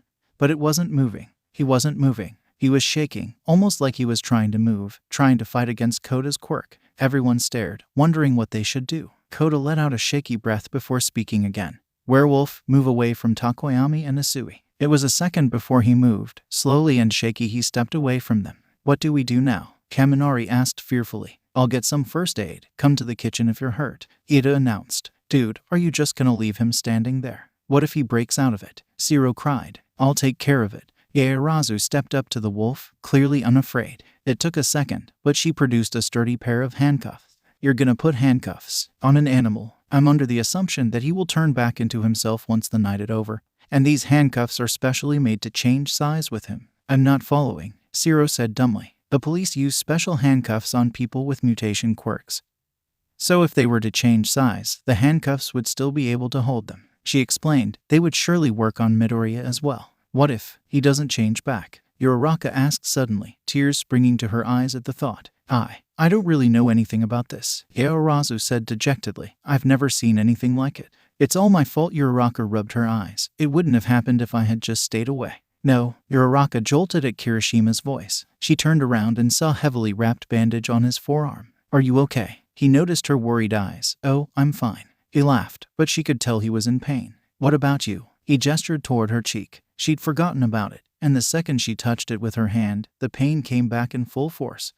She winced. I deserve it anyways. It's not your fault. What happened to him, I mean? Kirishima assured her it was going to happen anyways. What? She was lost. I'll explain to everyone once they all get treated. Okay. That means you. He chuckled. She gave a weak smile as she turned towards the kitchen. Yaoyorozu made the handcuffs and secured them to the ground with a chain. All dorms were equipped with a bottle of Midnight's quirk, Somnambulist, to help students with trouble sleeping. Yaoyorozu grabbed it, and Izuku was asleep within seconds. Once everyone had been treated, they all gathered around Kirishima, begging for him to explain what he knew. Kirishima swallowed nervously. All right, guys. I don't know the whole story, but I will tell you exactly what I know. No one dared to interrupt him. I first noticed something was off with him the day the alarms went off at school. Me and Kaminari. We saw him change a little, and we were a little freaked out. We noticed again. At the sports festival, I'm sure you all thought it was weird after his fight with Shinsu. It was like he was a different person. Todoroki finished the sentence. Right. Then, a little while after the training camp. Wait, Bakugo interrupted him. I and the bird got kidnapped during the camp. The villains obviously knew about him. They keep flaunting his secret, clearly trying to make him angry. They did something to him. What? What did they do? Kirishima went pale. Takoyami spoke up. They gave him an injection of some sort. He went wild, then passed out. He didn't tell me that. I don't think he told anyone. Bakugo growled. He stole a glance over at the motionless wolf on the ground. We can explain to the teachers later. Anyways, after he got back from the league, I saw him attack Monoma. Most of the class gasped at that, some speaking up. That was true. He actually attacked. Wait, Kirishima shouted, grabbing their attention again. He didn't actually hurt him, I promise. He ran when I saw him, and I followed him. That's when I found out about him. He gestured towards him. He was pretty upset, and I think his anger was justified toward Monoma. What did he do when you found out? Kaminari asked. He confirmed that he was a werewolf. He paused. I won't lie, he scared me a little, but I realized that it was Midoriya, a guy who wants to be a hero, so I didn't think much about it. But he told me he could control it. Kirishima paused again, anger beneath his words. And he lied. Ochako got hurt because of him. Ashido shouted angrily. I can't move my wrist. Minta cried. Kirishima put a hand on his wounded arm. I know. He hurt us. I don't know what to think. I don't know what he is going to think when he wakes up. He's our friend. Ada spoke up. We have to hear his side too. He attacked us. He tried to kill Takoyami and Isui. What could possibly justify that? Minta argued. Please, Ada pleaded. He remembered how a green wolf helped him defeat Stain. He remembered his friend crying in his arms after the exams. I trust him. I do too. Uraraka spoke up. The rest of the class seemed uneasy, most muttering about how they needed to hear his side. Todoroki remained silent, lost in thought. How do we know he will turn back? Someone asked. Oh, because tonight is a full moon. He was forced into the form, I think, Kirishima answered. And when it's over he can finally gain control. This is all too weird. I can barely think. Kaminari rubbed his head in confusion but winced at the pain in his shoulder. It's strange indeed. I thought werewolves were a myth, but he is living proof. Yaoyorozu commented. Werewolves are never the good guys in fairy tales. Ashido added. As so, you can't prove that Deku is evil. Ochako shouted in defense. Ashido sighed. Acha, look at your face. It doesn't matter what happened to him while he got kidnapped. He still did that to you because of what he is. Hold on. Ochako tried to speak. Also, if there was nothing bad about it in the first place, why try to hide it? Probably because he was scared. Jiro interrupted. Ochako, you know as much as we do. We don't know for sure about him, so we can't make assumptions. You're too Mina. Kirishima stole a glance at Bakugo. He was sitting on the floor, a look of anger on his face. You okay? Kirishima plopped down beside him. Bakugo had bandages wrapped around his torso and arm. Fine. He grumbled. I mean about what I told everyone just now. Bakugo didn't answer for a moment. It's just,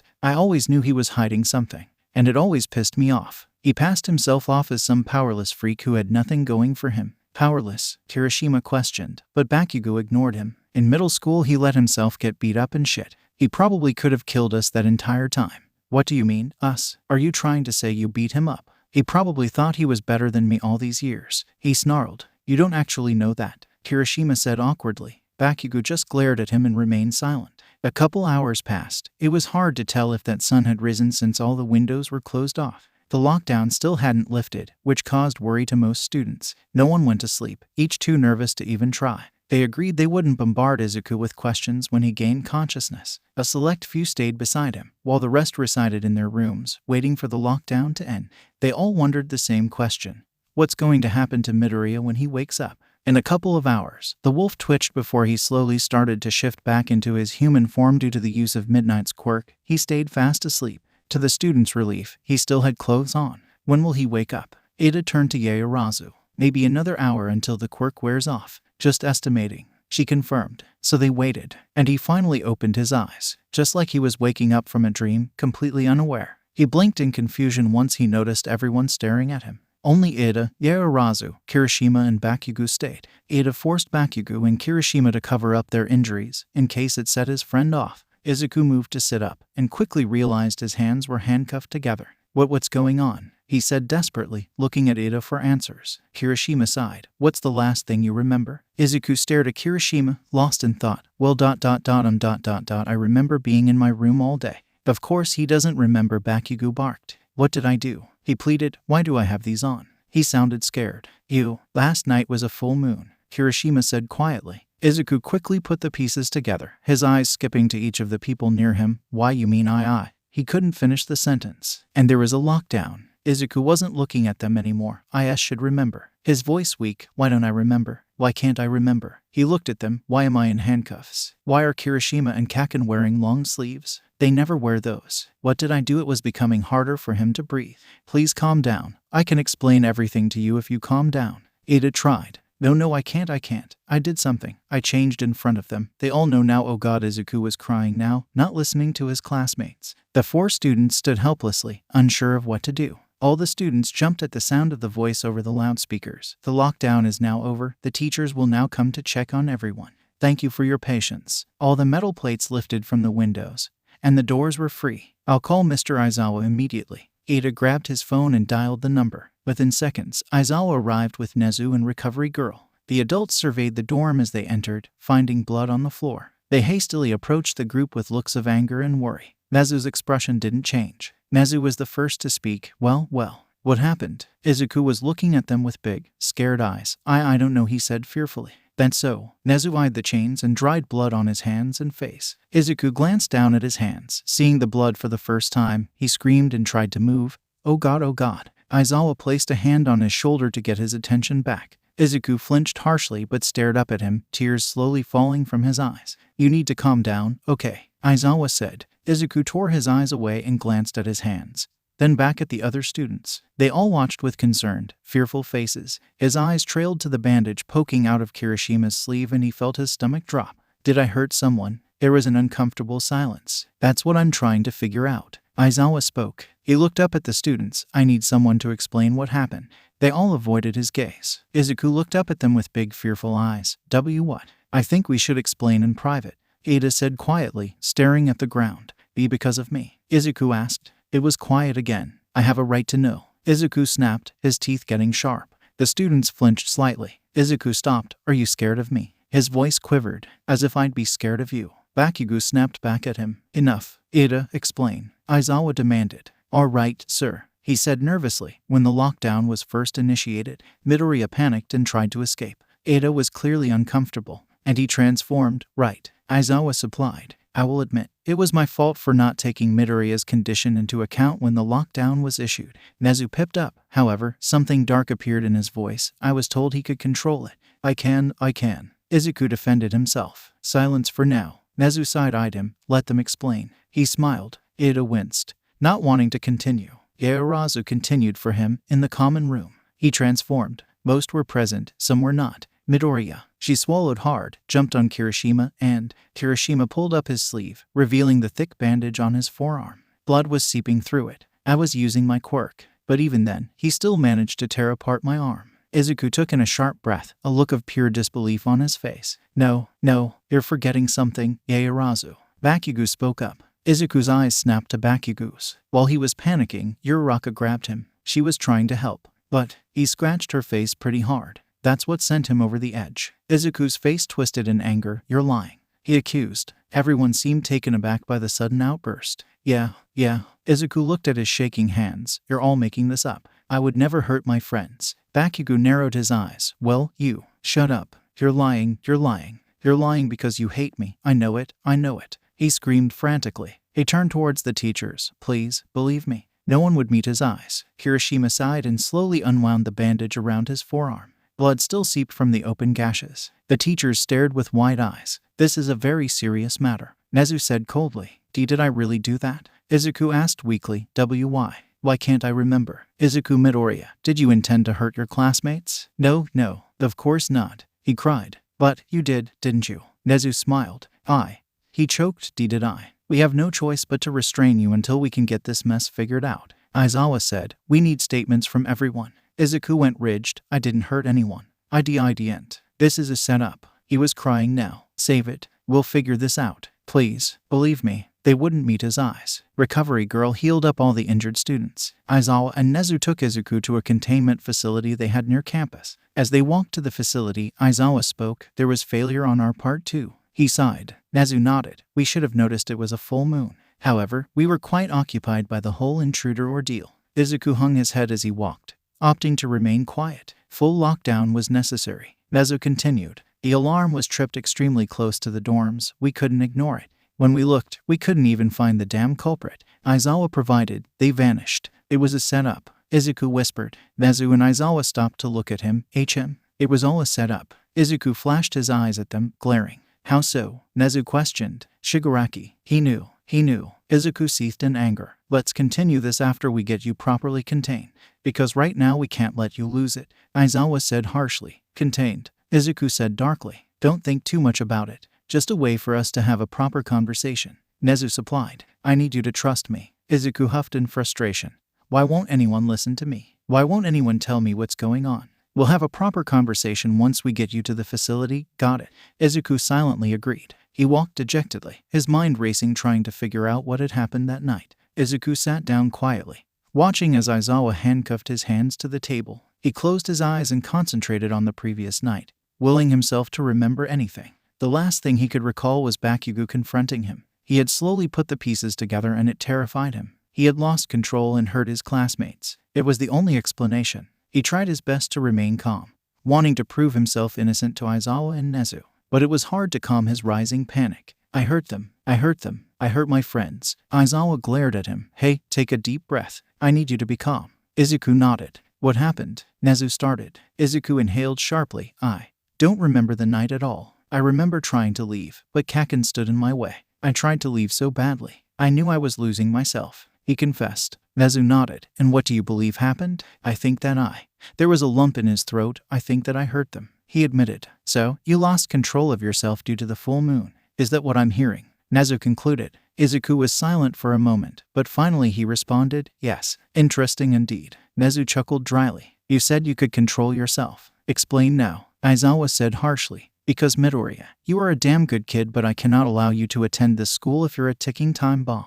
Tears pricked Izuku's eyes. I can. His voice was thick. Clearly not. Izuku swallowed harshly. When I was kidnapped, Shigaraki injected a serum that caused my wolf side to take over. I had been able to push it back for so long, but it started seeping into my life. I almost hurt my classmates. I got angry at so many of them. When the full moon came, I knew that the monster I had been struggling to hide was finally going to take over. By the time he had finished explaining, he was full on sobbing. I never wanted to hurt anyone. I tried so hard to get away. The villains, they did that to you? Aizawa asked in disbelief. Yes, Izuku sobbed. So, when you say this was a setup, you mean? Nezu started. They ruined my control and purposefully triggered the alarm so I would be alone with everyone. He cried. And it worked, because I hurt them, didn't I? If it's true that the villains drugged you, we can't fully hold you accountable for this, Aizawa told him firmly. But it's still my fault. I hurt them because of what I am. It would never have happened if I was normal. He cried loudly. How did Shigaraki know? Aizawa questioned. Izuku hesitated. He's one too. A werewolf. Izuku nodded. Nezu's beady eyes narrowed. Is that so? Interesting indeed. All Might. Izuku mumbled. He must have heard what happened. He must hate me. He looked down at his shaking hands. Bits of dried blood was stuck under his fingernails. He sucked in a breath. How can they ever forgive me? All Might is on his way right now. Nezu confirmed. As for you friends, I assume they wish to speak with you. I'll call them in after All Might. That is. His eyes narrowed again. If you can handle that. Handle? Izuku stared at him with big, questioning eyes. Nezu nodded. Can you face them after what happened? Izuku straightened. I have to. He assured. I have to apologize. There was a knock at the door. They faintly heard All Might's voice. Can I come in? Aizawa walked to the door and looked at Izuku for approval. Izuku swallowed thickly and nodded. The big metal door swung up to reveal his mentor. He wore a sad expression. Midoriya, he said faintly. All Might, he whimpered. I only heard a small part of what happened, but I need to hear it from you. Nezu and Aizawa quietly exited the room. He choked, lost control. All Might's expression saddened even further. Izuku took a deep, shaky breath. I have to explain, as much as I can. When I was in middle school, and a friend told me to kill myself, in the moment I wanted so badly to hurt him. But I understood the consequences of what would happen if I did.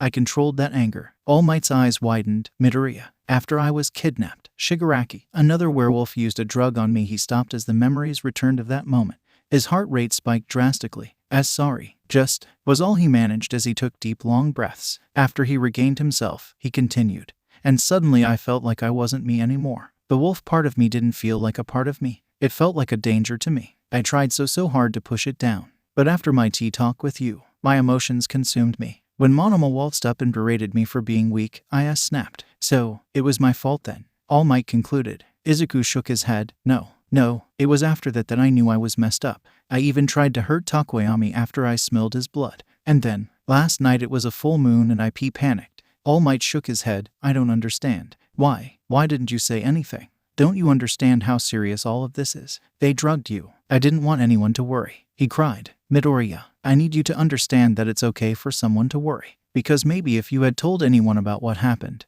we could have prevented everything from last night. So, in the end it really was all my fault. His shoulders sank and his eyes grew hazy. Why am I so worthless? Midoriya, please. All Might, please give 1 for all to someone better. Someone who isn't me. Midoriya, that's why you came here, right? 1 for all belongs to a hero, not a monster. Midoriya, he snapped. Won't you let me speak? I never once said I was going to take 1 for all back. You're not. No, he said firmly. I wanted to make sure you were okay. Me. Yes, you. All Might turned away. You're a strong kid. Dealing with all this on your own. I want to help you. I want to help you control that side again. That is, if you let me. Izuku's eyes grew wide. Please. He shouted desperately. Please help me. All Might gave a weak smile. I'm going to try my best, okay. He turned to leave. I know your classmates want to talk, so I'll leave for a bit. Please don't be so down on yourself, he said sadly as the door shut behind him. Ochako and Ida walked in soon after, causing Izuku to freeze. Ochako looked at him with a sad expression, and Ida wouldn't meet his eyes. There was a large bandage over one of Ochako's cheeks. They both walked over and took a seat across the table he was handcuffed to. Izuku didn't take his eyes off the bandage on her cheek, did I? He anxiously motioned to the bandage. Ochako brought a hand up to it. Yes, you did. But that's not what we're here to talk about. His breath hitched. I'm so sorry. I didn't mean to. Please, just don't think about. Ochako waved her hand. It doesn't even hurt after recovery girl healed most of it. Why didn't you tell us? Ida finally spoke up. Izuku turned away. I was scared. He said quietly, that you wouldn't think of me as a person anymore. We're your friends. Ida said firmly. We could have saved you so much pain. Saved everyone so much pain. I know that it's all my fault. All right. He cried frantically. I didn't know what else to do. I tried to leave. I tried. Ochako and Ida grew uneasy as his voice raised. Look, don't get riled up over it. Please, Ochako said softly. Izuku took a deep breath. No. I know. I'm just so sorry. His head dropped. Kirishima told us that you're not always like that. He told us he'd actually seen that form before with no issues. So why did it go wrong this time? Ida asked quietly. Izuku's heart rate jumped. The villains. It was all a setup. Anger churned within him. He looked at the handcuffs, disgust building inside him. I need to get out of here. I don't belong here. Not now. Was it a drug they gave you? Bakugo mentioned something about that. The drug. His heart threatened to burst. He violently shook his head.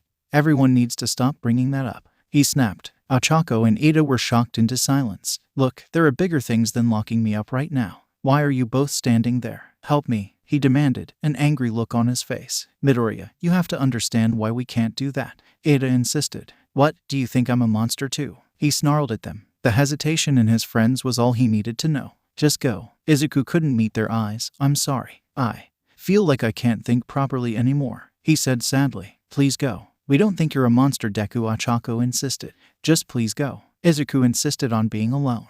Aizawa told him many of his classmates wanted to see him, but Izuku turned them all down. He rested his head on the cold table, left wondering what he was supposed to do next. All Might said that he wanted to help me get better. But how? How can you cure a monster? My friends said I wasn't a monster, but when I look at them, I feel like I can remember their terrified faces. Uraraka had a bandage on, but I feel like I know exactly what the wound looked like. I did that. There's no hiding from it. He clenched his fists in anger, and he eyed the camera in the corner. Why did it have to end up like this? If Kaken hadn't stopped me from leaving, none of this would have happened. He ruins everything. Back then, when you told me to die, I should have hurt you. Izuku cringed at the disgusting thought as tears sprung to his eyes. Something really is wrong with me, isn't there? Izuku sprang up as the door creaked open a small amount. Who's there? Izuku asked, a little annoyance in his voice. I asked to be alone. There was a chuckle behind the door. Izuku recognized it immediately. Just get out of here. He growled, I don't want to talk. Unconscious tears were already springing to his eyes. So aggressive now, aren't you? The voice sneered as he stepped out from behind the door. Just go. Izuku pleaded. I can't do this right now, Kaken. Please. If not now, then when, Deku? You're not supposed to be here. All I had to do was tell the guards that Aizawa gave me permission. Bakugo admitted, we need to talk. Izuku squeezed his eyes shut. I can do this. I can do this. Just need to not absolutely lose it on him for a bit. I can do that. I've always dealt with Kaken. Sorta. Was everything an act to you? Bakugo's fiery red eyes glared at him. An act? Izuku asked in disbelief. When we were kids, even in middle school, this whole time you acted weak and pathetic. Bakugo took an angry step forward. Izuku's first instinct was to insist that Bakugo was wrong. But he hesitated. Was it an act? It's true that I could have protected myself from everyone's physical harassment, but some part inside of me hoped that they would just accept me for me. Once they found out I was quirkless, they all treated me like garbage. But if they had just accepted me for who I was, would I have told them? Come on, say something. Bakugo demanded, taking another step closer. It was never an act. Izuku mumbled. Huh? Bakugo snarled. It was never an act. Izuku shouted, his eyes shining yellow. I just wanted everyone to like me. Of course I didn't want anyone to know, because you and everyone else would have despised me for it. But you never fought back. Why? Why should I have fought back? His heart rate was rising rapidly. Izuku knew he should stop himself from getting worked up, but he just couldn't.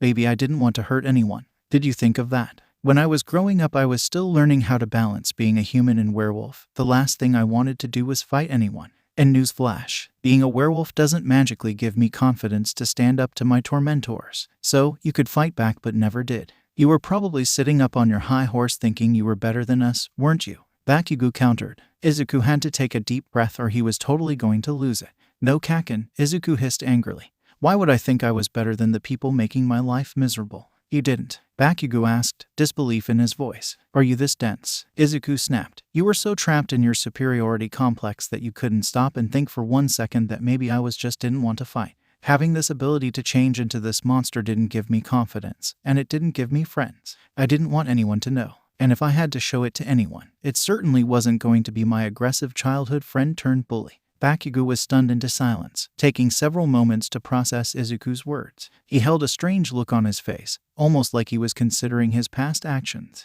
Izuku, on the other hand, was shaking, trying to stuff his rising emotions back deep inside of him. The worst-case scenario, Izuku muttered sadly, as Bakugo's eyes snapped up to him. Wasn't everyone finding out? It was. Learning that I truly am what my dad said I was. Deku. Bakugo trailed off. Things might have been a little better if he had just killed me back then. Huh. Izuku laughed, but there was no humor in his voice. Don't say things like that, you idiot. Bakugo glared at him with a serious and somewhat concerned look in his eyes. Those villains changed you, didn't they? Izuku tensed but remained silent. You're a real idiot for not telling anyone about what happened when we got kidnapped. Could have saved you a lot of pain. Izuku froze in disbelief. Saved me a lot of pain. Is he worried about me? I think. Bakugo trailed off. It seemed it was difficult for him to talk about his feelings like this. I think I'm starting to understand why you didn't tell anyone. I was a real a-hole back then. And some part of me thinks that I got pissed at you when you kept things from me. Kakin, I don't know exactly how to fix this current situation, but Bakugo's voice grew small as Izuku felt an intense stab of panic in his chest. This is exactly the same feeling I had before the USJ was invaded. He felt a looming presence, like something very, very wrong was about to happen. Bakugo trailed off with a confused look on his face.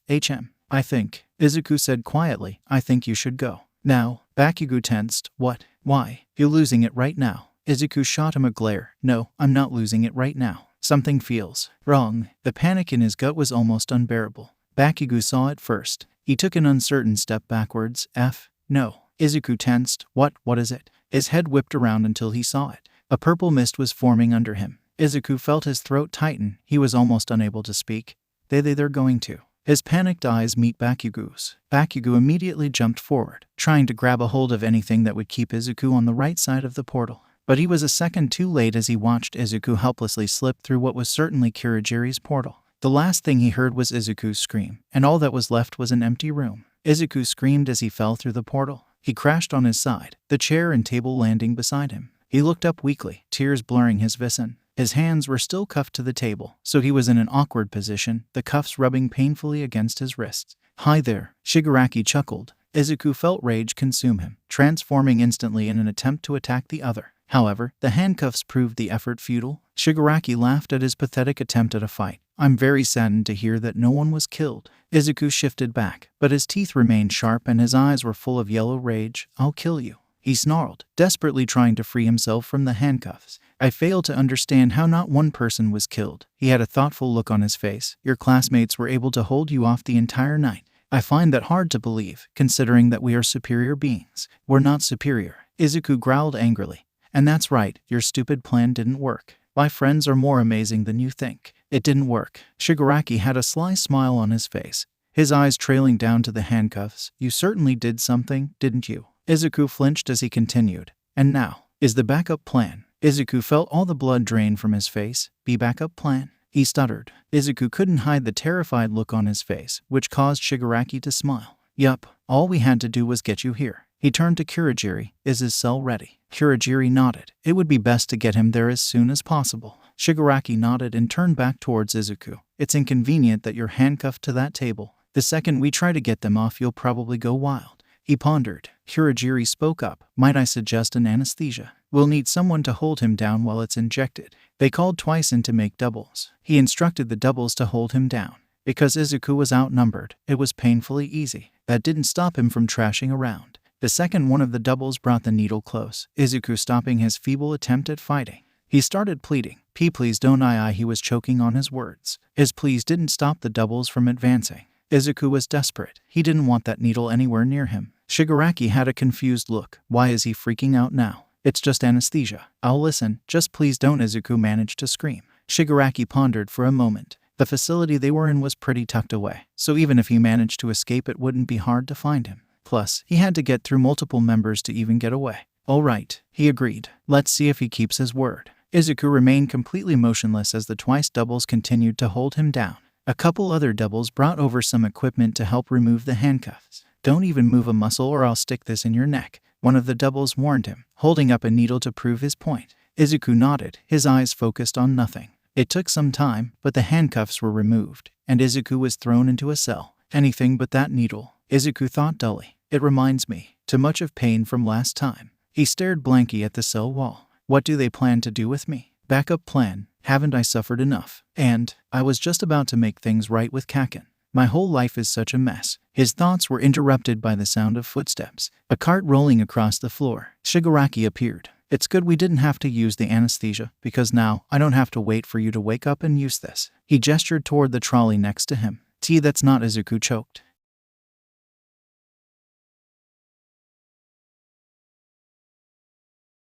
Izuku was trembling like he never had before. And no. He could barely speak. No, and no. I can't go through that again. Never again. What is going to happen to me? Will it kill me? I need to protect myself." Shigaraki laughed at his feeble display. He picked up a syringe from the trolley. "The same substance he used last time. Twice, get in there. We need a lot of devils. He's going to try and fight," Shigaraki said sternly.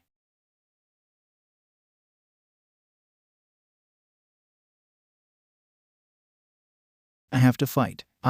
Izuku tried to imagine the wolf side taking over, just as he had done many times before. But he felt nothing. Nothing was changing. Why isn't it working? Why won't it come out now of all times? Tears were falling out of his eyes. Why is my body not listening to me? Move, damn it. At least try and run away." Shigaraki raised an eyebrow. Why isn't he fighting back? He stared at the trembling child. Could it be? Are you too afraid to even transform? He smirked. The wolf doesn't come out to emotions like fear. He laughed. You need anger. This is far beyond pathetic. You are so easily controlled. This plan has no chance of failure. Izuku sobbed as the needle advanced closer. He was too terrified to even move. Even when the needle was stuck into his neck, he couldn't do anything about it. The needle itself was painful, but it was nothing compared to the fire it sent through his veins. He wanted to scream, but his body had locked up. His vision was nothing but a blur. He vaguely heard the sound of the cell door slamming shut, but he didn't feel like his senses were working right. He just wanted the feeling to be over, and once the blackness creeped at the edge of his vision, he gladly accepted it.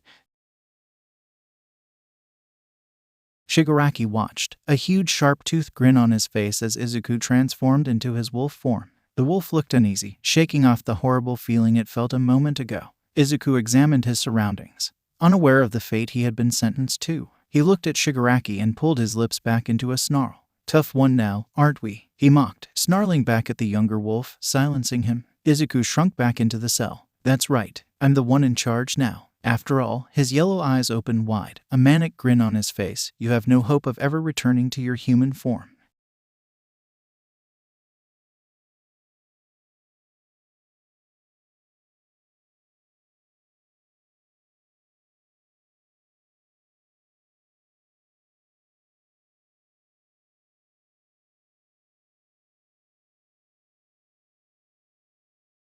"I know, it's a sad existence to be trapped like that." The wolf paced the cell, growing agitated at its prison. "But you must understand. The angrier you are, the better this will work." Shigaraki chuckled. "When the next full moon rises, I will set you free."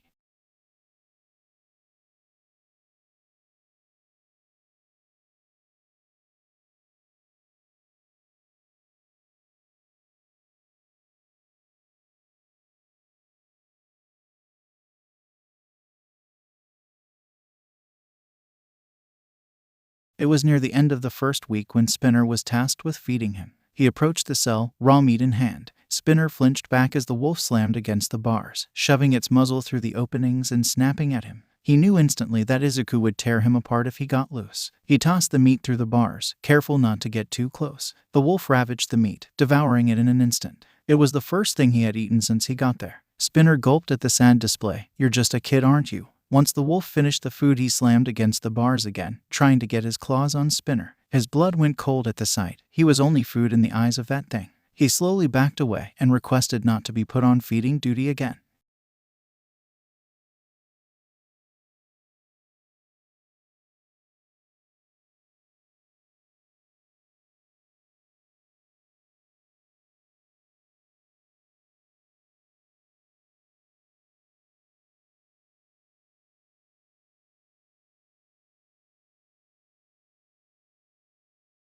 He was going insane. 3 weeks. Izuku had been missing for 3 weeks. Uraraka and Ida had briefly tried to talk to Inko, but she had become so distraught over the kidnapping of her son that they hadn't been able to speak with her directly. Everyone was on edge. The teachers and the students were restless. The entire faculty was informed about Izuku's situation and were each instructed to inform their students. Everyone at UA knew he was a werewolf.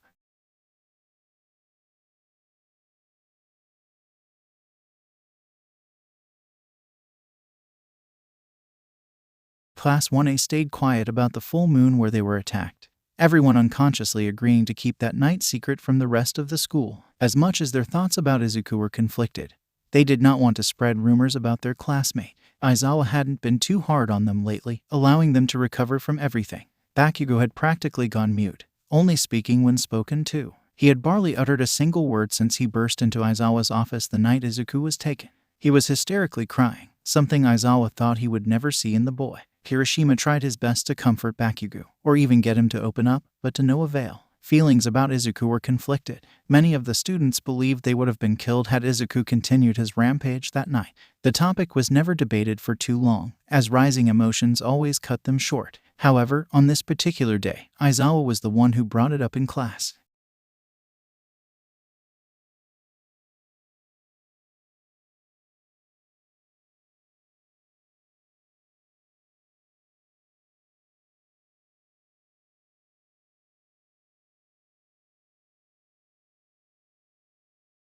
Kirishima shakily raised his hand. I really hate to ask this, but you're not going to expel him?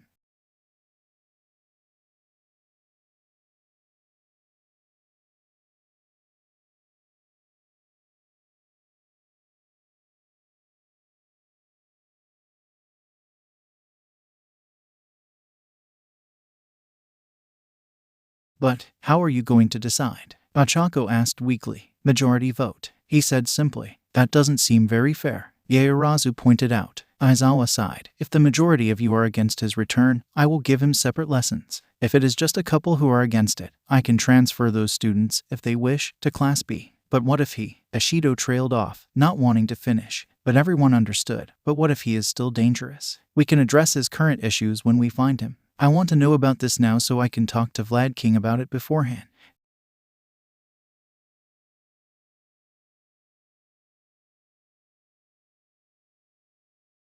Ochako was the one who voiced their concerns. That's if she started to cry. What could they possibly be doing to him? Ada immediately stepped in. Uraraka, please don't do this now. Don't think about it. He held a pained expression as they shared an understanding look. They had taken Izuku's kidnapping the hardest. Bakugo and Todoroki also seemed to be taking the situation worse than the rest of the class, but were more silent about their emotions. Kirishima and Takoyami were the most conflicted. Kirishima felt lied to. He had seen Izuku's soft side, yet whenever he caught a glimpse of the scar on his arm, all he could think about was the attack. He understood that it was out of his control, but that still didn't stop him from being upset. Takoyami felt sympathy because he saw exactly what the drugs did to him. But he also couldn't forget that he was one of Izuku's targets. He didn't feel safe. No one felt safe, as much as Ada and Ochako were adamant to defend him. They both knew they wouldn't feel completely safe around him either. If the drug issue could never be solved, he was a ticking time bomb anytime he got angry. As much as the class was divided on their feelings, they still all wished for him to return home. We just have to keep hope. Aoyama shakily smiled after some time. We're not trying to have this conversation now, Aizawa said bluntly. Please just write your answer and pass your sheets to me.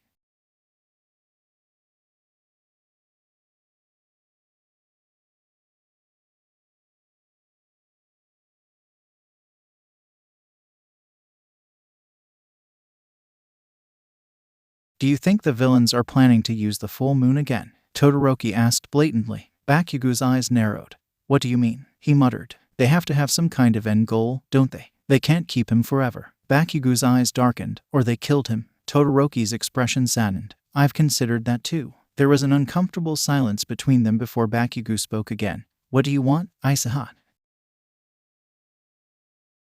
Of course I do. He snapped louder than he meant to.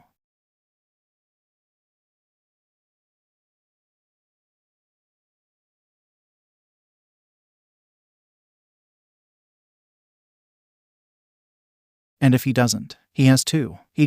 He has to. Bakugo snorted. So what's the big plan then?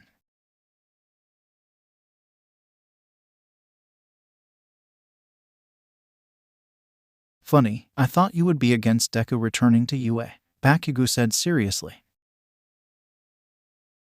Bakugo raised an eyebrow. We're Scar buddies. What? Scar buddies? Bakugo rolled his eyes, forcing down a laugh. Anyways, we should gather everyone. Those who want to be involved. And teachers. Todoroki nodded and took off to catch up with his other classmates. When he arrived at the dorms, he recruited Uraraka and Ada first, knowing they would have no objections. Ajiro and Kaminari were in the common area, settling down for a video game. Todoroki grimaced, knowing that Kaminari was one of the few who had been seriously injured from the full moon attack. If he could get Kaminari on his side, then convincing the rest would be easy. He would leave Kirishima to Bakugo. Todoroki approached. "Hi," he said awkwardly. His classmates were used to his awkwardness, and they both waved back. Todoroki couldn't help but take notice of the bags under their eyes, mirroring his own. Everyone in class was on edge, each of them dealing with guilt and worry. Todoroki knew. He knew for certain none of them hated Izuku. "I'll get straight to the point. I want to devise a plan to rescue Midoriya on the full moon." Both boys froze at his statement. Ajiro glanced at Kaminari's shoulder, the same one Izuku had bitten not so long ago. "I believe the villains will try to use him again somehow. If we all work together, we might be able to do it." Todoroki continued. It was silent for a moment. Kaminari shifted, averting his gaze. "Why us? We're his friends," Todoroki said simply. "But wouldn't the teachers be better?" Ajiro countered. I want him to see that we're all right. If the moon puts him under a spell, maybe we can break that spell. Midoriya, he deeply cares about all of us," he argued. "What if we can't break him out of it, and he attacks us all over again?" Ajiro glanced at Kaminari. "Are we willing to take that risk?" "We have no other choice," Todoroki said desperately. "I know that he didn't mean to hurt us that night, but honestly, I'm scared," Kaminari admitted after some silence. Ajiro's eyes softened. "Midoriya wouldn't hurt us on purpose. He truly cares about all of us. Of course we want to help him. Everyone is scared. A small part of me is scared that Midoriya might hurt us all over again. But really, I'm mostly scared that we won't be able to save him," Kaminari said sadly. "We have to try, don't we?" Todoroki pleaded. Kaminari met his eyes and smirked. "I didn't say I wouldn't try. There isn't a student in Class 1A that doesn't care about him." Ajiro confirmed. "I won't lie and say I'm not scared of getting hurt. But if it means a chance at rescuing him, I'll do it. I know I'm not the only one that feels that way." Todoroki smiled softly. "I knew I could count on you all."